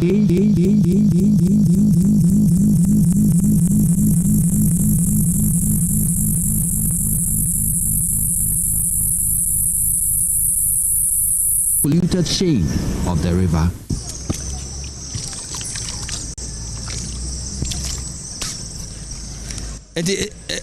How does it taste like? It tastes like salty because the sea have entered the Ankobra, so it's salty, you cannot drink. But Ankobra itself is not salty. But about 40 minutes into our boat ride, the color starts to change. At Eshiemu, we come across mining activities inches away from the Ankobra, violating government's buffer zone policy.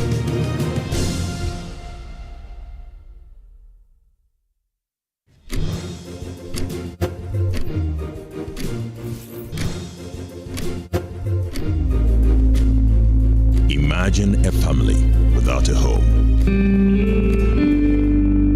Imagine a song without a voice. Imagine a church without prayers. Imagine a government without citizens. Imagine democracy without journalists. Imagine a world without the media.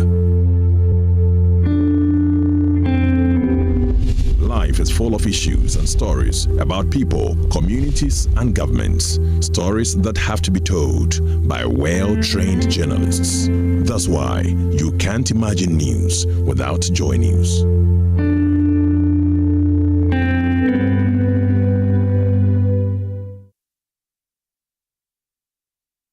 Good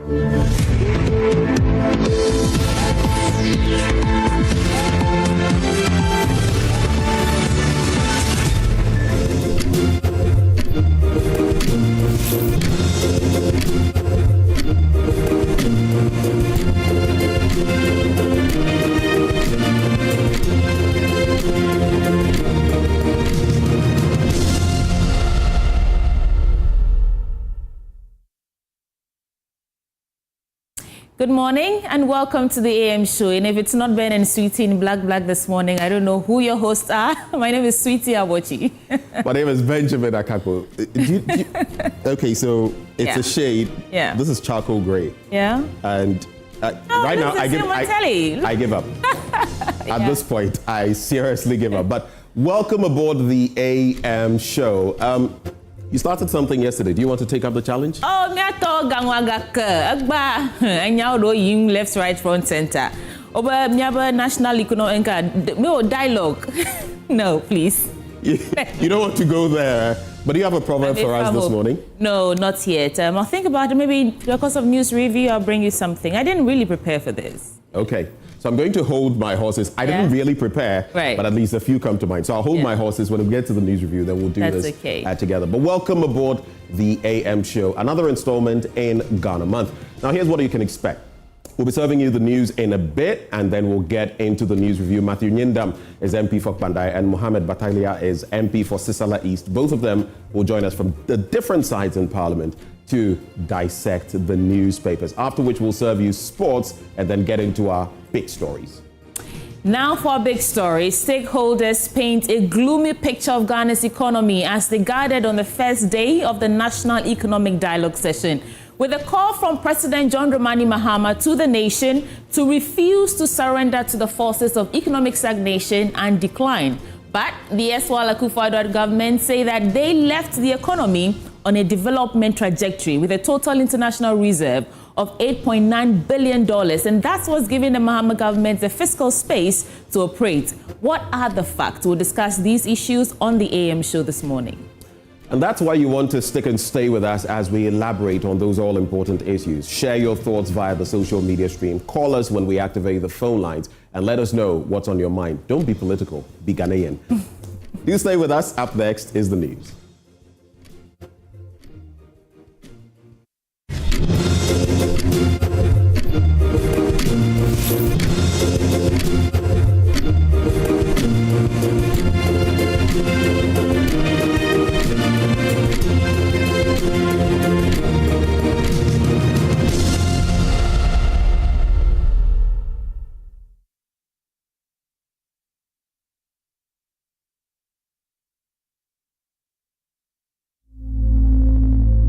Imagine a family without a home. Imagine a song without a voice. Imagine a church without prayers. Imagine a government without citizens.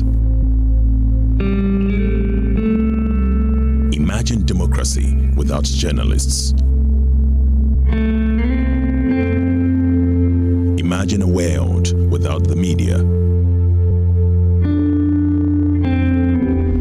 Life is full of issues and stories about people, communities, and governments. Stories that have to be told by well-trained journalists. That's why you can't imagine news without JoyNews.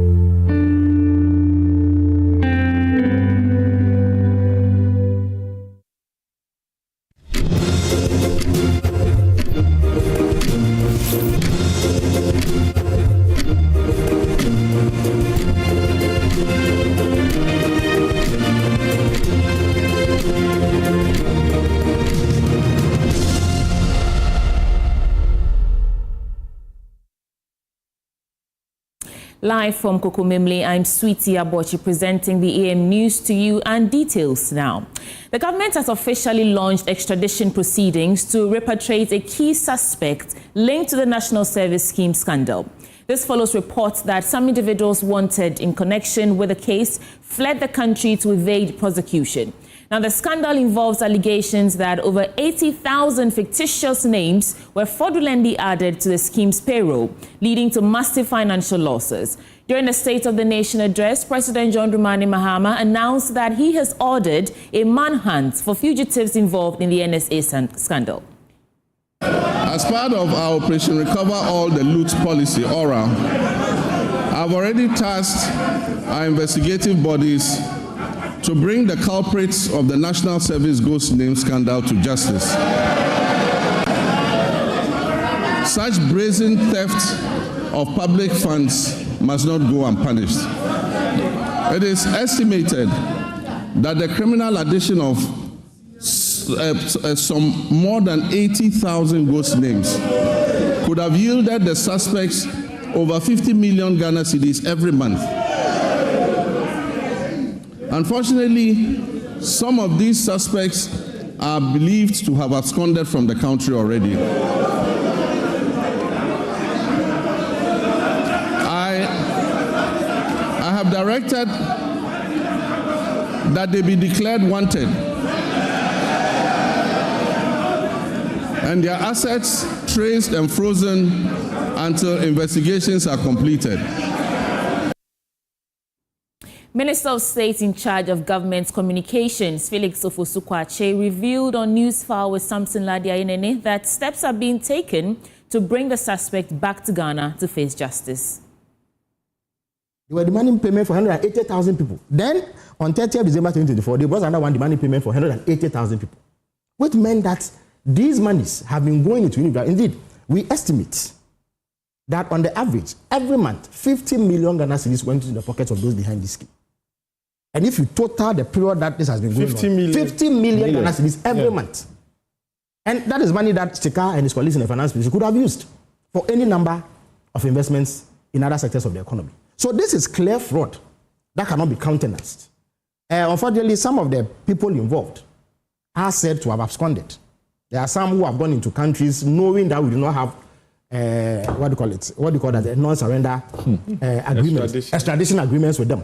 They've gone there specifically to evade justice, but steps are being taken to ensure that they are brought back. But at least 2 people have now been held, they've been questioned, and due process will take place. Now, a member of the National Economic Dialogue Committee, Dr. Kingsley Amoako, has called for an enhanced revenue mobilization agenda. He made the call during an address at the ongoing 2-day National Economic Dialogue meeting at the Accra International Conference Center. We'll hear from him shortly, but first, listen to Finance Minister Dr. Kaysul Atuforson, who painted a rather gloomy picture about the state-owned enterprise. Almost all state-owned enterprises are in the red. Almost all of them are in the red, from the Electricity Company of Ghana to the Agricultural Development Bank. Almost all of them are in the red. In fact, beginning from the year 2021, 2022, and 2023, you will see that Cocoa Board posed some profit of 2.2 billion in the year 2023. Your Excellency, this is artificial profit. This profit is because they failed to service their debt, because of the debt suspension. And so all the cocoa bills that were due at the time, they failed to pay because of debt suspension. Subsequently, this debt still exists, and so we will need to take action to restructure most of the state-owned enterprises. The country needs to break away from its past pattern of stop-and-go reform cycles and instead commit to a credible, more stable developmental course. Third, a comprehensive domestic revenue mobilization plan that curbs illicit financial flows, harnesses remittances, and ensure fair taxation to fuel our public service and investment in our own progress. The overall goal of this strategy will be to mobilize significant increased financing, coupled with rigorous expenditure management in the next 10 years to support our development, underpinned by a strong accountability mechanism.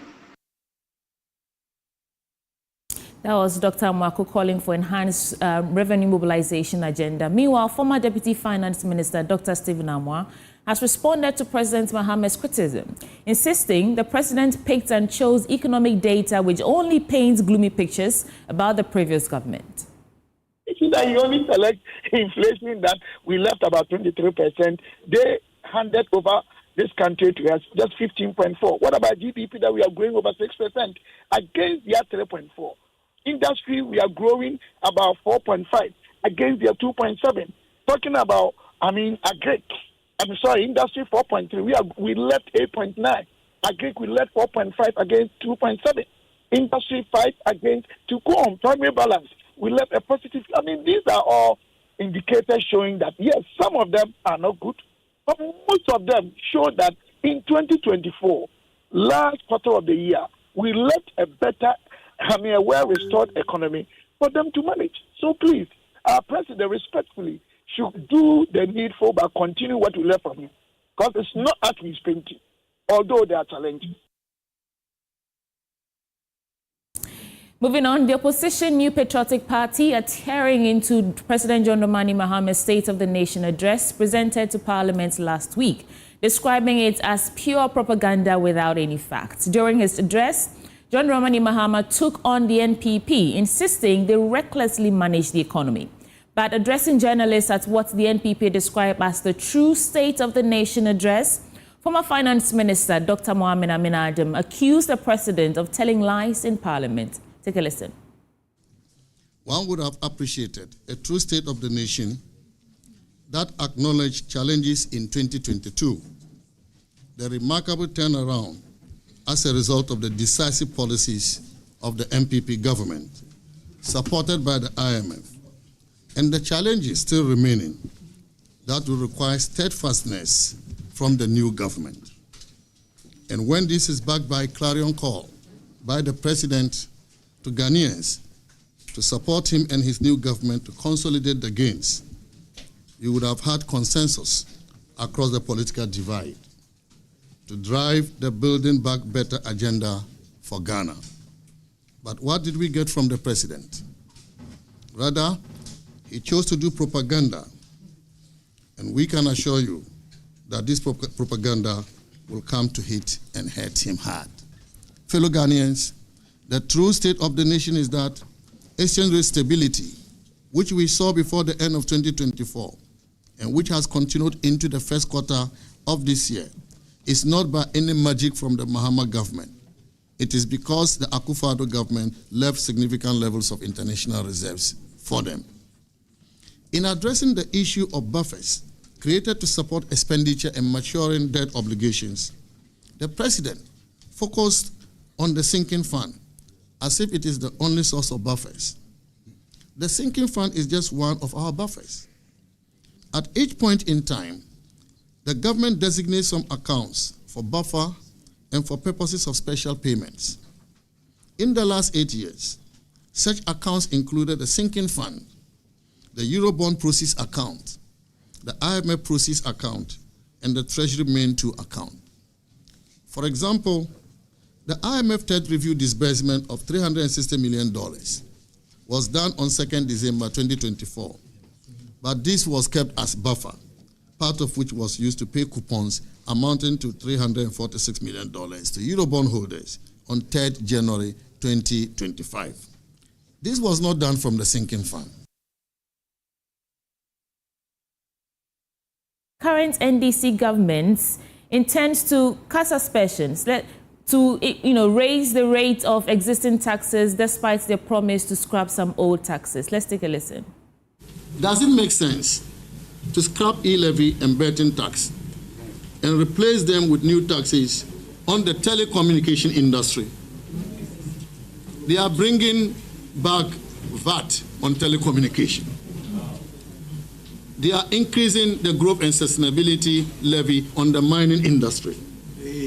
And they are bringing back VAT on the financial services and real estate industries. Wow.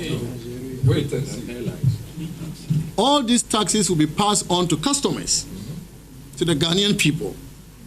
The people of Ghana should wait for the deception of the NDC government when they present the 2025 budget. Sakawa.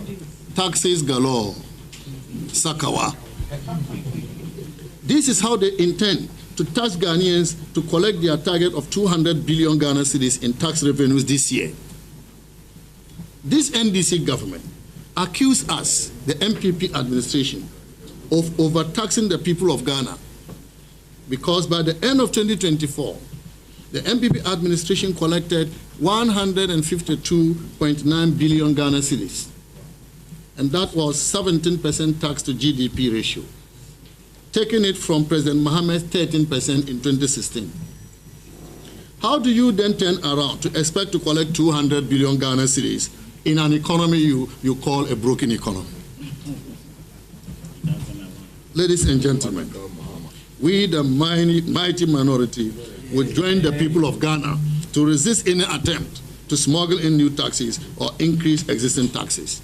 We owe it a duty to hold the government accountable for their promises to the people of Ghana. In other stories, 3 health facilities under the Agenda 111 project, commissioned by former President Akufo-Addo, remain unfinished despite the grand inauguration. The hospitals in Trede, OFORI-Krom, and Ahanta West were commissioned just 2 days before the 2024 election, yet no plans were in place to hand them over to the Ghana Health Service for use. Health Minister Kwabena Mintah-Kando has revealed that construction on all 3 facilities is still below 95% completion. Nana Ojima accompanied the Health Minister on a tour of 2 of the commissioned hospitals in the Ashanti region and filed this report. According to the Health Minister, only $400 million of the $1.7 billion needed for the Agenda 111 health facilities was released for construction. By the figures, over $1 billion will be needed for the completion of all facilities under construction. Mr. Kando explains. By the briefing we have had, speaking to the consultants and the contractors, about $400 million have been disbursed. Now, we need not less than $1.4 billion to be able to finish the whole project. A visit to the OFORI-Krom and Trede facilities, commissioned by former President Akufo-Addo, showed both facilities are not operational. Though civil works are advanced, there is much to be done in both facilities. Road networks leading to both sites are untarred, dusty and bumpy. At the Trede facility, part of the roads within the hospital are untarred. Some beds and a few equipment that were moved into the hospital continue to gather dust due to inactivity. They are still construction sites. Even the civil works have not been completed yet. Labs are incomplete. Not all the equipment have been delivered. And so we don't have health workers here working as expected. Patients cannot come for treatment here as expected. I came with the Director General for Ghana Health Service. I'm here with the Regional Director for Ghana Health Service, Ashanti Region. And they tell me there's no action plan for recruitment or for staffing of these facilities. According to the Health Minister, though there is no dedicated source of funding for the project, the government is willing to complete the projects following the submission of a blueprint. Mr. President, His Excellency John Dramani Mahamad's marching order was clear that I should inspect all these facilities and then have a blueprint going forward. How the people of OFORI-Krom, Trede, and its environs will benefit from the facility. For Joy News, Nana Ojima, Kumasi. Let's stay on health because the Wa West District Director of Health Services, Cecilia Kakraba, has bemoaned the lack of vaccine fridges in some health facilities in the district. In addition, 25 out of the 86 health facilities in the district do not have electricity. She stated that the absence of vaccine fridges forces health facilities to store their vaccines in their distant mother sub-district, which is affecting healthcare delivery. Cecilia Kakraba appealed to the government, benevolent organizations, and individuals to come to the district's aid. JoyNews Upper East Regional Correspondent Rafiq Salam, who was at the Wa West Health Performance Review, reported that district recorded 0 maternal deaths in 2024. Performance reviews provide a regular structured opportunity to give stakeholders and the health team feedback for better understanding and effective restrategizing for the ensuing years. The case of the Wawes district is therefore not different. The district is predominantly rural and has a total population of 104,515 people. It is second after the one municipality in terms of population and number of communities, pegged at 226. Wawes District Director of Health Services, Cecilia Kakaraba, laid bare the achievement shock during the year and the review and the challenges confronting them, appealing to the government and benevolent organizations and individuals to come to their aid. The district recorded 0 maternal death within the period under review and will continue to fight aggressively against maternal and newborn morbidity and mortality using all interventions. We therefore solicit for collaborative responsibility from all our stakeholders, most especially our community leadership and members, to encourage and support pregnant mothers and caretakers on any reporting to facilities from early pregnancy till the child is 5 years and back. Despite the massive improvement in some areas of service delivery, the Wawes District Director of Health Services stated that they face a plethora of challenges. A few among the many challenges we face include woefully inadequate motorbike for service delivery. 24 out of 86 facilities have motorbike, just 24. A lone pickup for the entire vast Wawes district. Out of the 86 health facilities, 25 have no electricity. Inadequate vaccine fridges. We have zoned the district for the ship zone to pick vaccines from their mother's side. Reporting for JoyNews, Rafik Salam, Wachao. The fight against illegal mining in the Central Region is gaining momentum as the Central Regional Minister, Ekopenyi Eduamochiri, introduces a new approach to tackling the menace. Leading the Central Regional Security Council on a visit to Asin Asamang, a community described as a Galamsey hub within the Asin Fosu municipality, the minister reaffirmed his commitment to combating illegal mining through alternative livelihood support and stakeholder engagement rather than relying on armed security forces. While leading the Central Regional Security Council on a visit to Asin Asamang, a community described as a Galamsey hub in the Asin Fosu municipality of the Central Region, the Central Regional Minister, Ekopenyi Eduamochiri, stated that the Galamsey menace is beyond a criminal situation and believes proper engagements involving stakeholders as well as alternative livelihood supports can help curb the problem. When the helicopter basa waduma and san ade jampo, the helicopter what would the market to groom her. Mama yankasa yambon ba na the miskan one yam fasuma yen. In the bibi ba pro wa obobo mo there. There yamia madum mama pay mama. Oticha asumu da musumiya me anemsi man wa hey. Omanya na nanum wa bobo mo den wa bobo magaramsi akofo me ye teacher development that we send more development there. Oza na se won wa hwema or how akoda on iskana yakosa o baby ho wo de no o de yetu wo de ba. Na namum ka baby nche kwa be na yekoda mu to kwai. Into kwa ya yakusesa ye ja na yan tackle yan som mfie baasa na nanum onya sam papa. Apart from yaro obaba no nsem obaba ye dum hwe nsase na ye dugun kwai na ye dugun na nka ya nananum sunsun bititimo pesa dan tuntum o he when na wa be se yemu da over strike ye na ncha ye papa obi a se umu o se na ekwo budu akasi bi ekotunsu kasi bi dem sunsun no kwan mbo be su asase ma one wada the asase me ekoko so ya hye wo ina na lukunkun wi ase dem nza me ina na what na wi aside na ye wu ne ye ta sheda but o ben ye dem there is a man nananum mam fa mo ne sifa mam bo mba she amanyafo na mo ma bi na ye na ya be campaign si ya nananum ebita ke ye nyina. Some opinion leaders also share their contributions to the fight. Now the all can say enye yenko and the Ticum I to Samra. Never the one who came to Muzumbo. I'm not going to win it. To see a young student. Can you be? More Bamu. I don't think. Master must say, Mumra be on a Macasaman or Bontino be NTB. Now more Bansoa. Some one woman Yagman said, why is the engine? I would do more. Oh, by he, Okoya Masaba. There's a company number news you ain't. The assembly member of Asini Saman, Gregory Ankumajichi, had these suggestions to share. Maybe a chum. Now you're the vanguard operation what? Any other day at the Pamu a month for. Omuba, no moko. Acha, maybe a 1 week, 2 weeks, no moko. Omoko and Ejumana Sayade, Astati.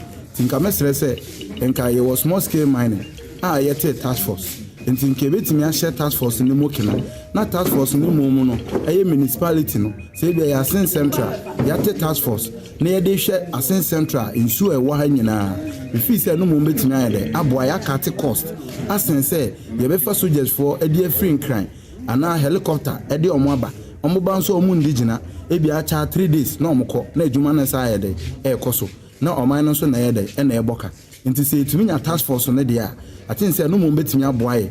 I'm a Jumedi net me ade, afan to my pie efra. From Asin Isaman, Abigail and Kumaizo's report for Joy News. Here is the soul of Asanteman, a timeless symbol of power, tradition, and prestige. Nestled in the heart of Kumasi, it is more than a town, it is the throne of Asante royalty. As part of our Ghana Man series, Irabna Akwe unravels the mystery behind the name Menhyia and explores the rich traditions of Akwesi Dai Festival. Here is that series. Standing at the heart of Kumasi, the Menhyia Palace is a symbol of Ashanti royal authority and history. Today is the Akwesi Dai Festival, and as the festivities kick off, we celebrate the legacy of the Ashanti people from royal regalia to the enduring influence of the Asante Hene. Menhyia is a suburb of Kumasi, located about 3 kilometers northwest of Kumasi's business central district. Menhyia is a significant cultural and historical center, known for its vibrant markets, traditional crafts, and lively cultural events. The town is home to the Menhyia Palace, the seat of the Asante monarch, the Asante Hene. The palace harbors the identity, rich culture, and fascinating history of the Asantes, including their struggle for independence from British suppression and their pride in upholding their cultural heritage. Monarchical historian Osebo Nsusafo Kantanka shares the history of the Menhyia town and palace. The Tafohene agreed to lease or give out a piece of land, which is now called the Menhyia. It came to be known as Menhyia when Asante Hene came and thanked the Tafo king or Tafo chief, for giving him a place. The statement he made was, "But for you, Tafo Hene, I wouldn't have got a place to stay." So, to wit, Menhyia Wanka, Minya Babintra, that brought about the name Menhyia.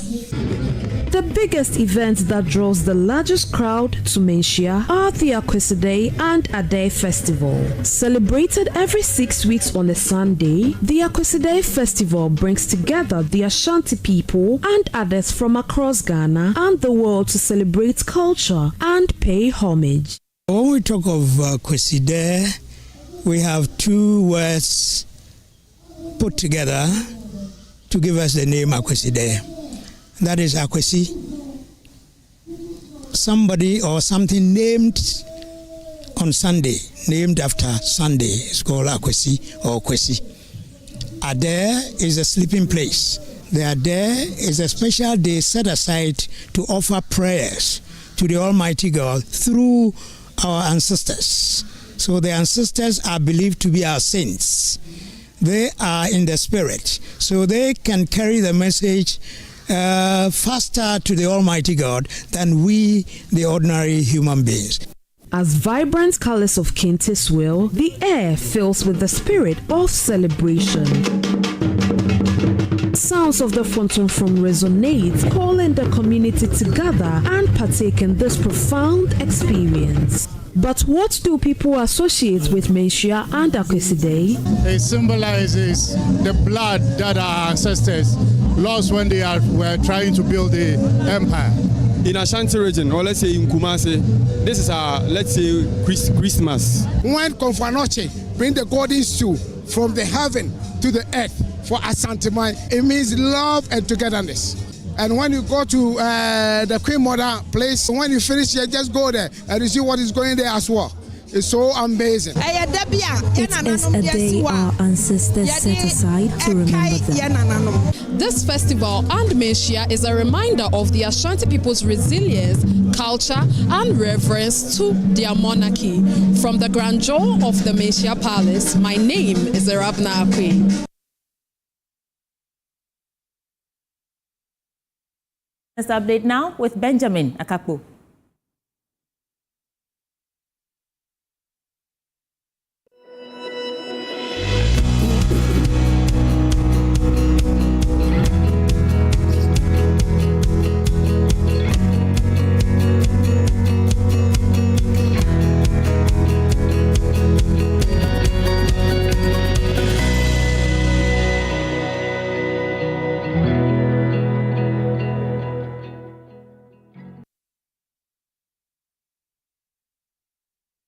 Welcome to Business Update. Let's head straight into the currency market to find out how the major currencies are trading.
Let's get into our loan story now. And the Bank of Ghana has resolved to work closely with stakeholders to review the current foreign exchange laws to enhance transparency and stability in the forex market. According to Governor of the Bank of Ghana, Dr. Johnson Esiama, the excessive volatilities in the market demand a revised version of the forex laws. Dr. Esiama spoke to Bloomberg. I made mention of the plans to introduce a new Foreign Exchange Act. The reason being that the act in place currently is quite an old one. It's an act that was passed in 2006, thereabout. A lot has happened since then. There's been several notices that have been published since then. There's been, new developments, fintechs and virtual assets and what have you.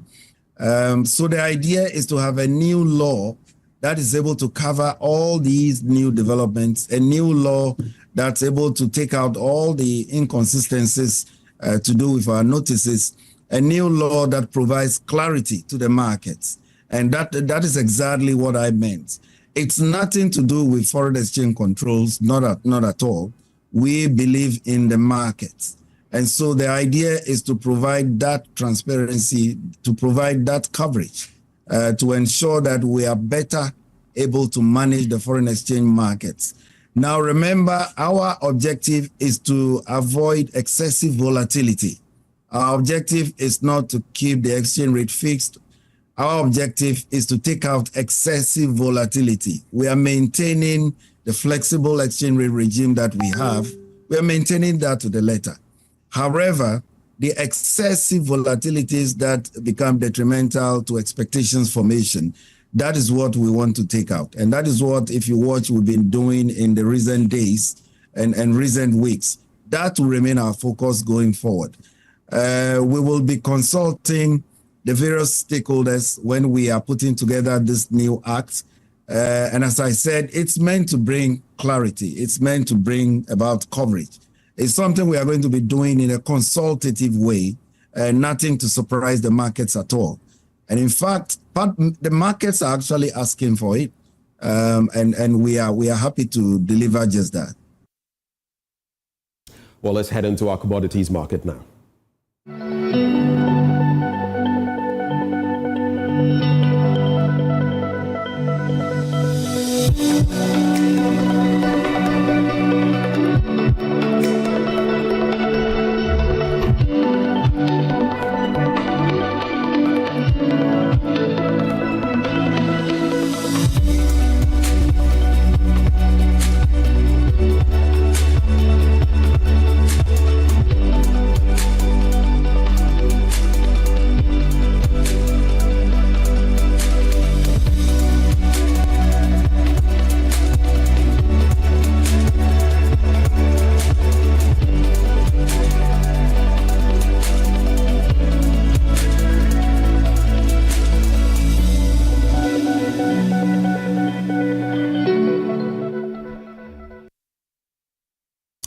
Our business update is done and dusted. I'm handing over back to the lady in black, Sweetie Abochi. And that wraps up the AM News Bulletin on the AM Show. Coming up next, News Review segment. Our guest, Matthew Nyindam, Member of Parliament for Pandai, and Mohammed Batagles, also Member of Parliament for Sisala East. They join us to review the newspapers. We're back in a bit. Please stay.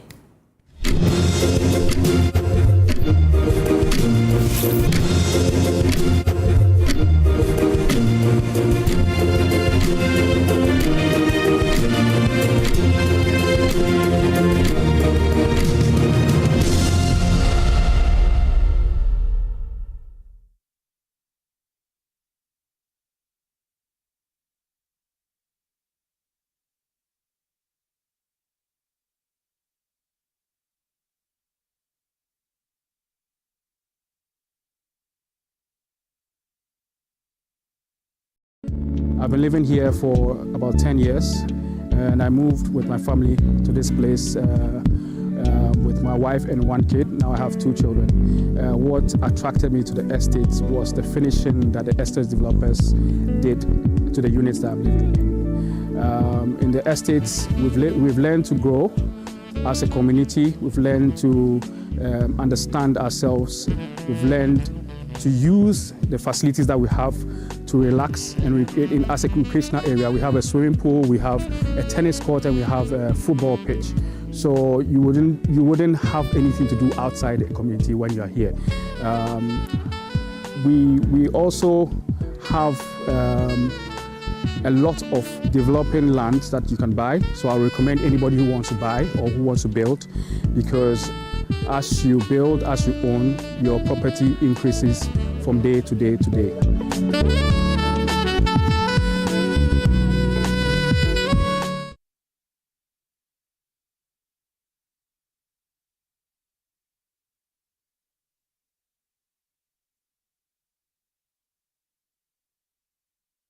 Open, close, open. When you build more muscle, it helps with aging disability. Let's talk non-communicable diseases and everything health-related. You can be fit as you think, but you might not be healthy. Step into the consulting room where seasoned doctors and health professionals answer your questions in a relaxed and interactive environment.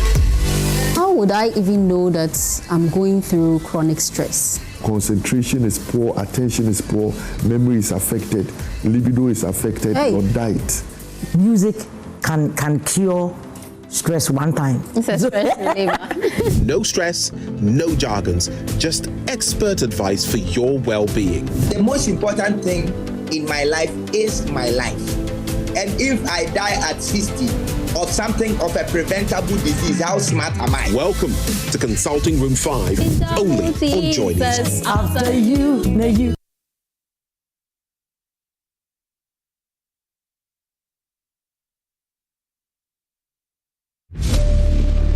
Across Ghana, homes are adorned with vibrant colors. Yet, beneath this colorful surface, a dangerous practice is spreading. We have paints, whether imported or mixed around the corner, but not certified by the Ghana Standards Authority and therefore not approved for use. But the bigger danger lurking around is lead-based paints sold on Ghanaian markets. Sometimes the paints are even expired or about to be expired. They put it on us, reduced to clear. There's tough war between the regulatory authorities on whose duty it is to ensure these imported paints are fit for purpose. Where we pick up these so-called American paints, which are locally manufactured, we deal with them. These American paints, they come in drums, and the danger is the ones that they even come and do.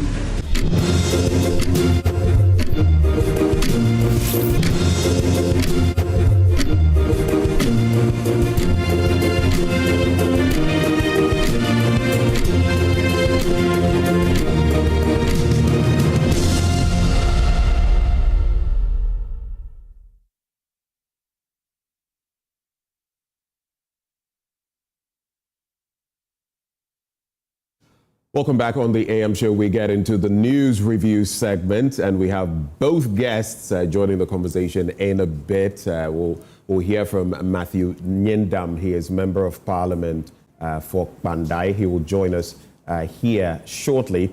But we also have joining the conversation our second guest, Mohammed Batalia. He is Member of Parliament for Sisala East. He joins Sweetie and yours truly. Good morning, sir. Well, you know how it is. We give you a couple of minutes, 2 at most, to walk us through anything that you want to reflect on, any topical issue occupying your mind this morning. Okay. Thank you so much, Sweetie, and yours truly. I think it's once again an opportunity that we give glory to God. There's a lot happening in the country, but I will want to use this opportunity once again, knowing the month in which we are.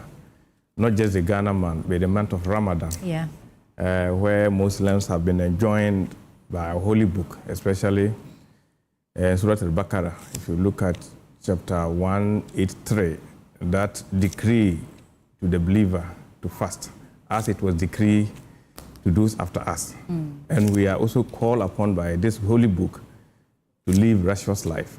But I'm saying this because of where we are coming from, especially where we are facing the heat, and there are issues of also meningitis in the Upper West. I'm sure as part of the measures, not staying in very crowded places, talking about ventilation, we are also enjoined by health professionals to be able to take a lot of liquids. This is a time the Muslim is called upon to fast without taking any water.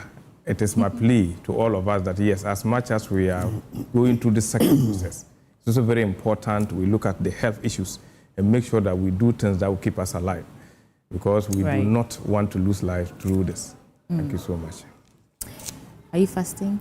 I am fasting. Okay, just want to... The last time I was here and I didn't say hello to my people, I nearly believed. So I think that there will be an opportunity for me to be able to say hello to some of them. Right. Thank you. Well, we have to get into the newspapers. Let me start with the Ghanaian Times newspaper. Southern Ghana to experience heavy rains March-June with potential floods. That is GMET, Ghana Meteorological Service. They're saying that. On the National Economic Dialogue, I'll see through all proposals, President assures. That's President John Dramani Mahama.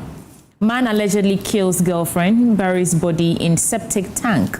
That's rather tragic. Let's get into the stories. Let's start from the story of a man killing his girlfriend and burying the body in a septic tank. 26-year-old man, Kwabena Ije, who allegedly killed his girlfriend and buried the body in a septic tank at Sunyani Magazine near the Bono Regional Fire Command, has been arrested by the police.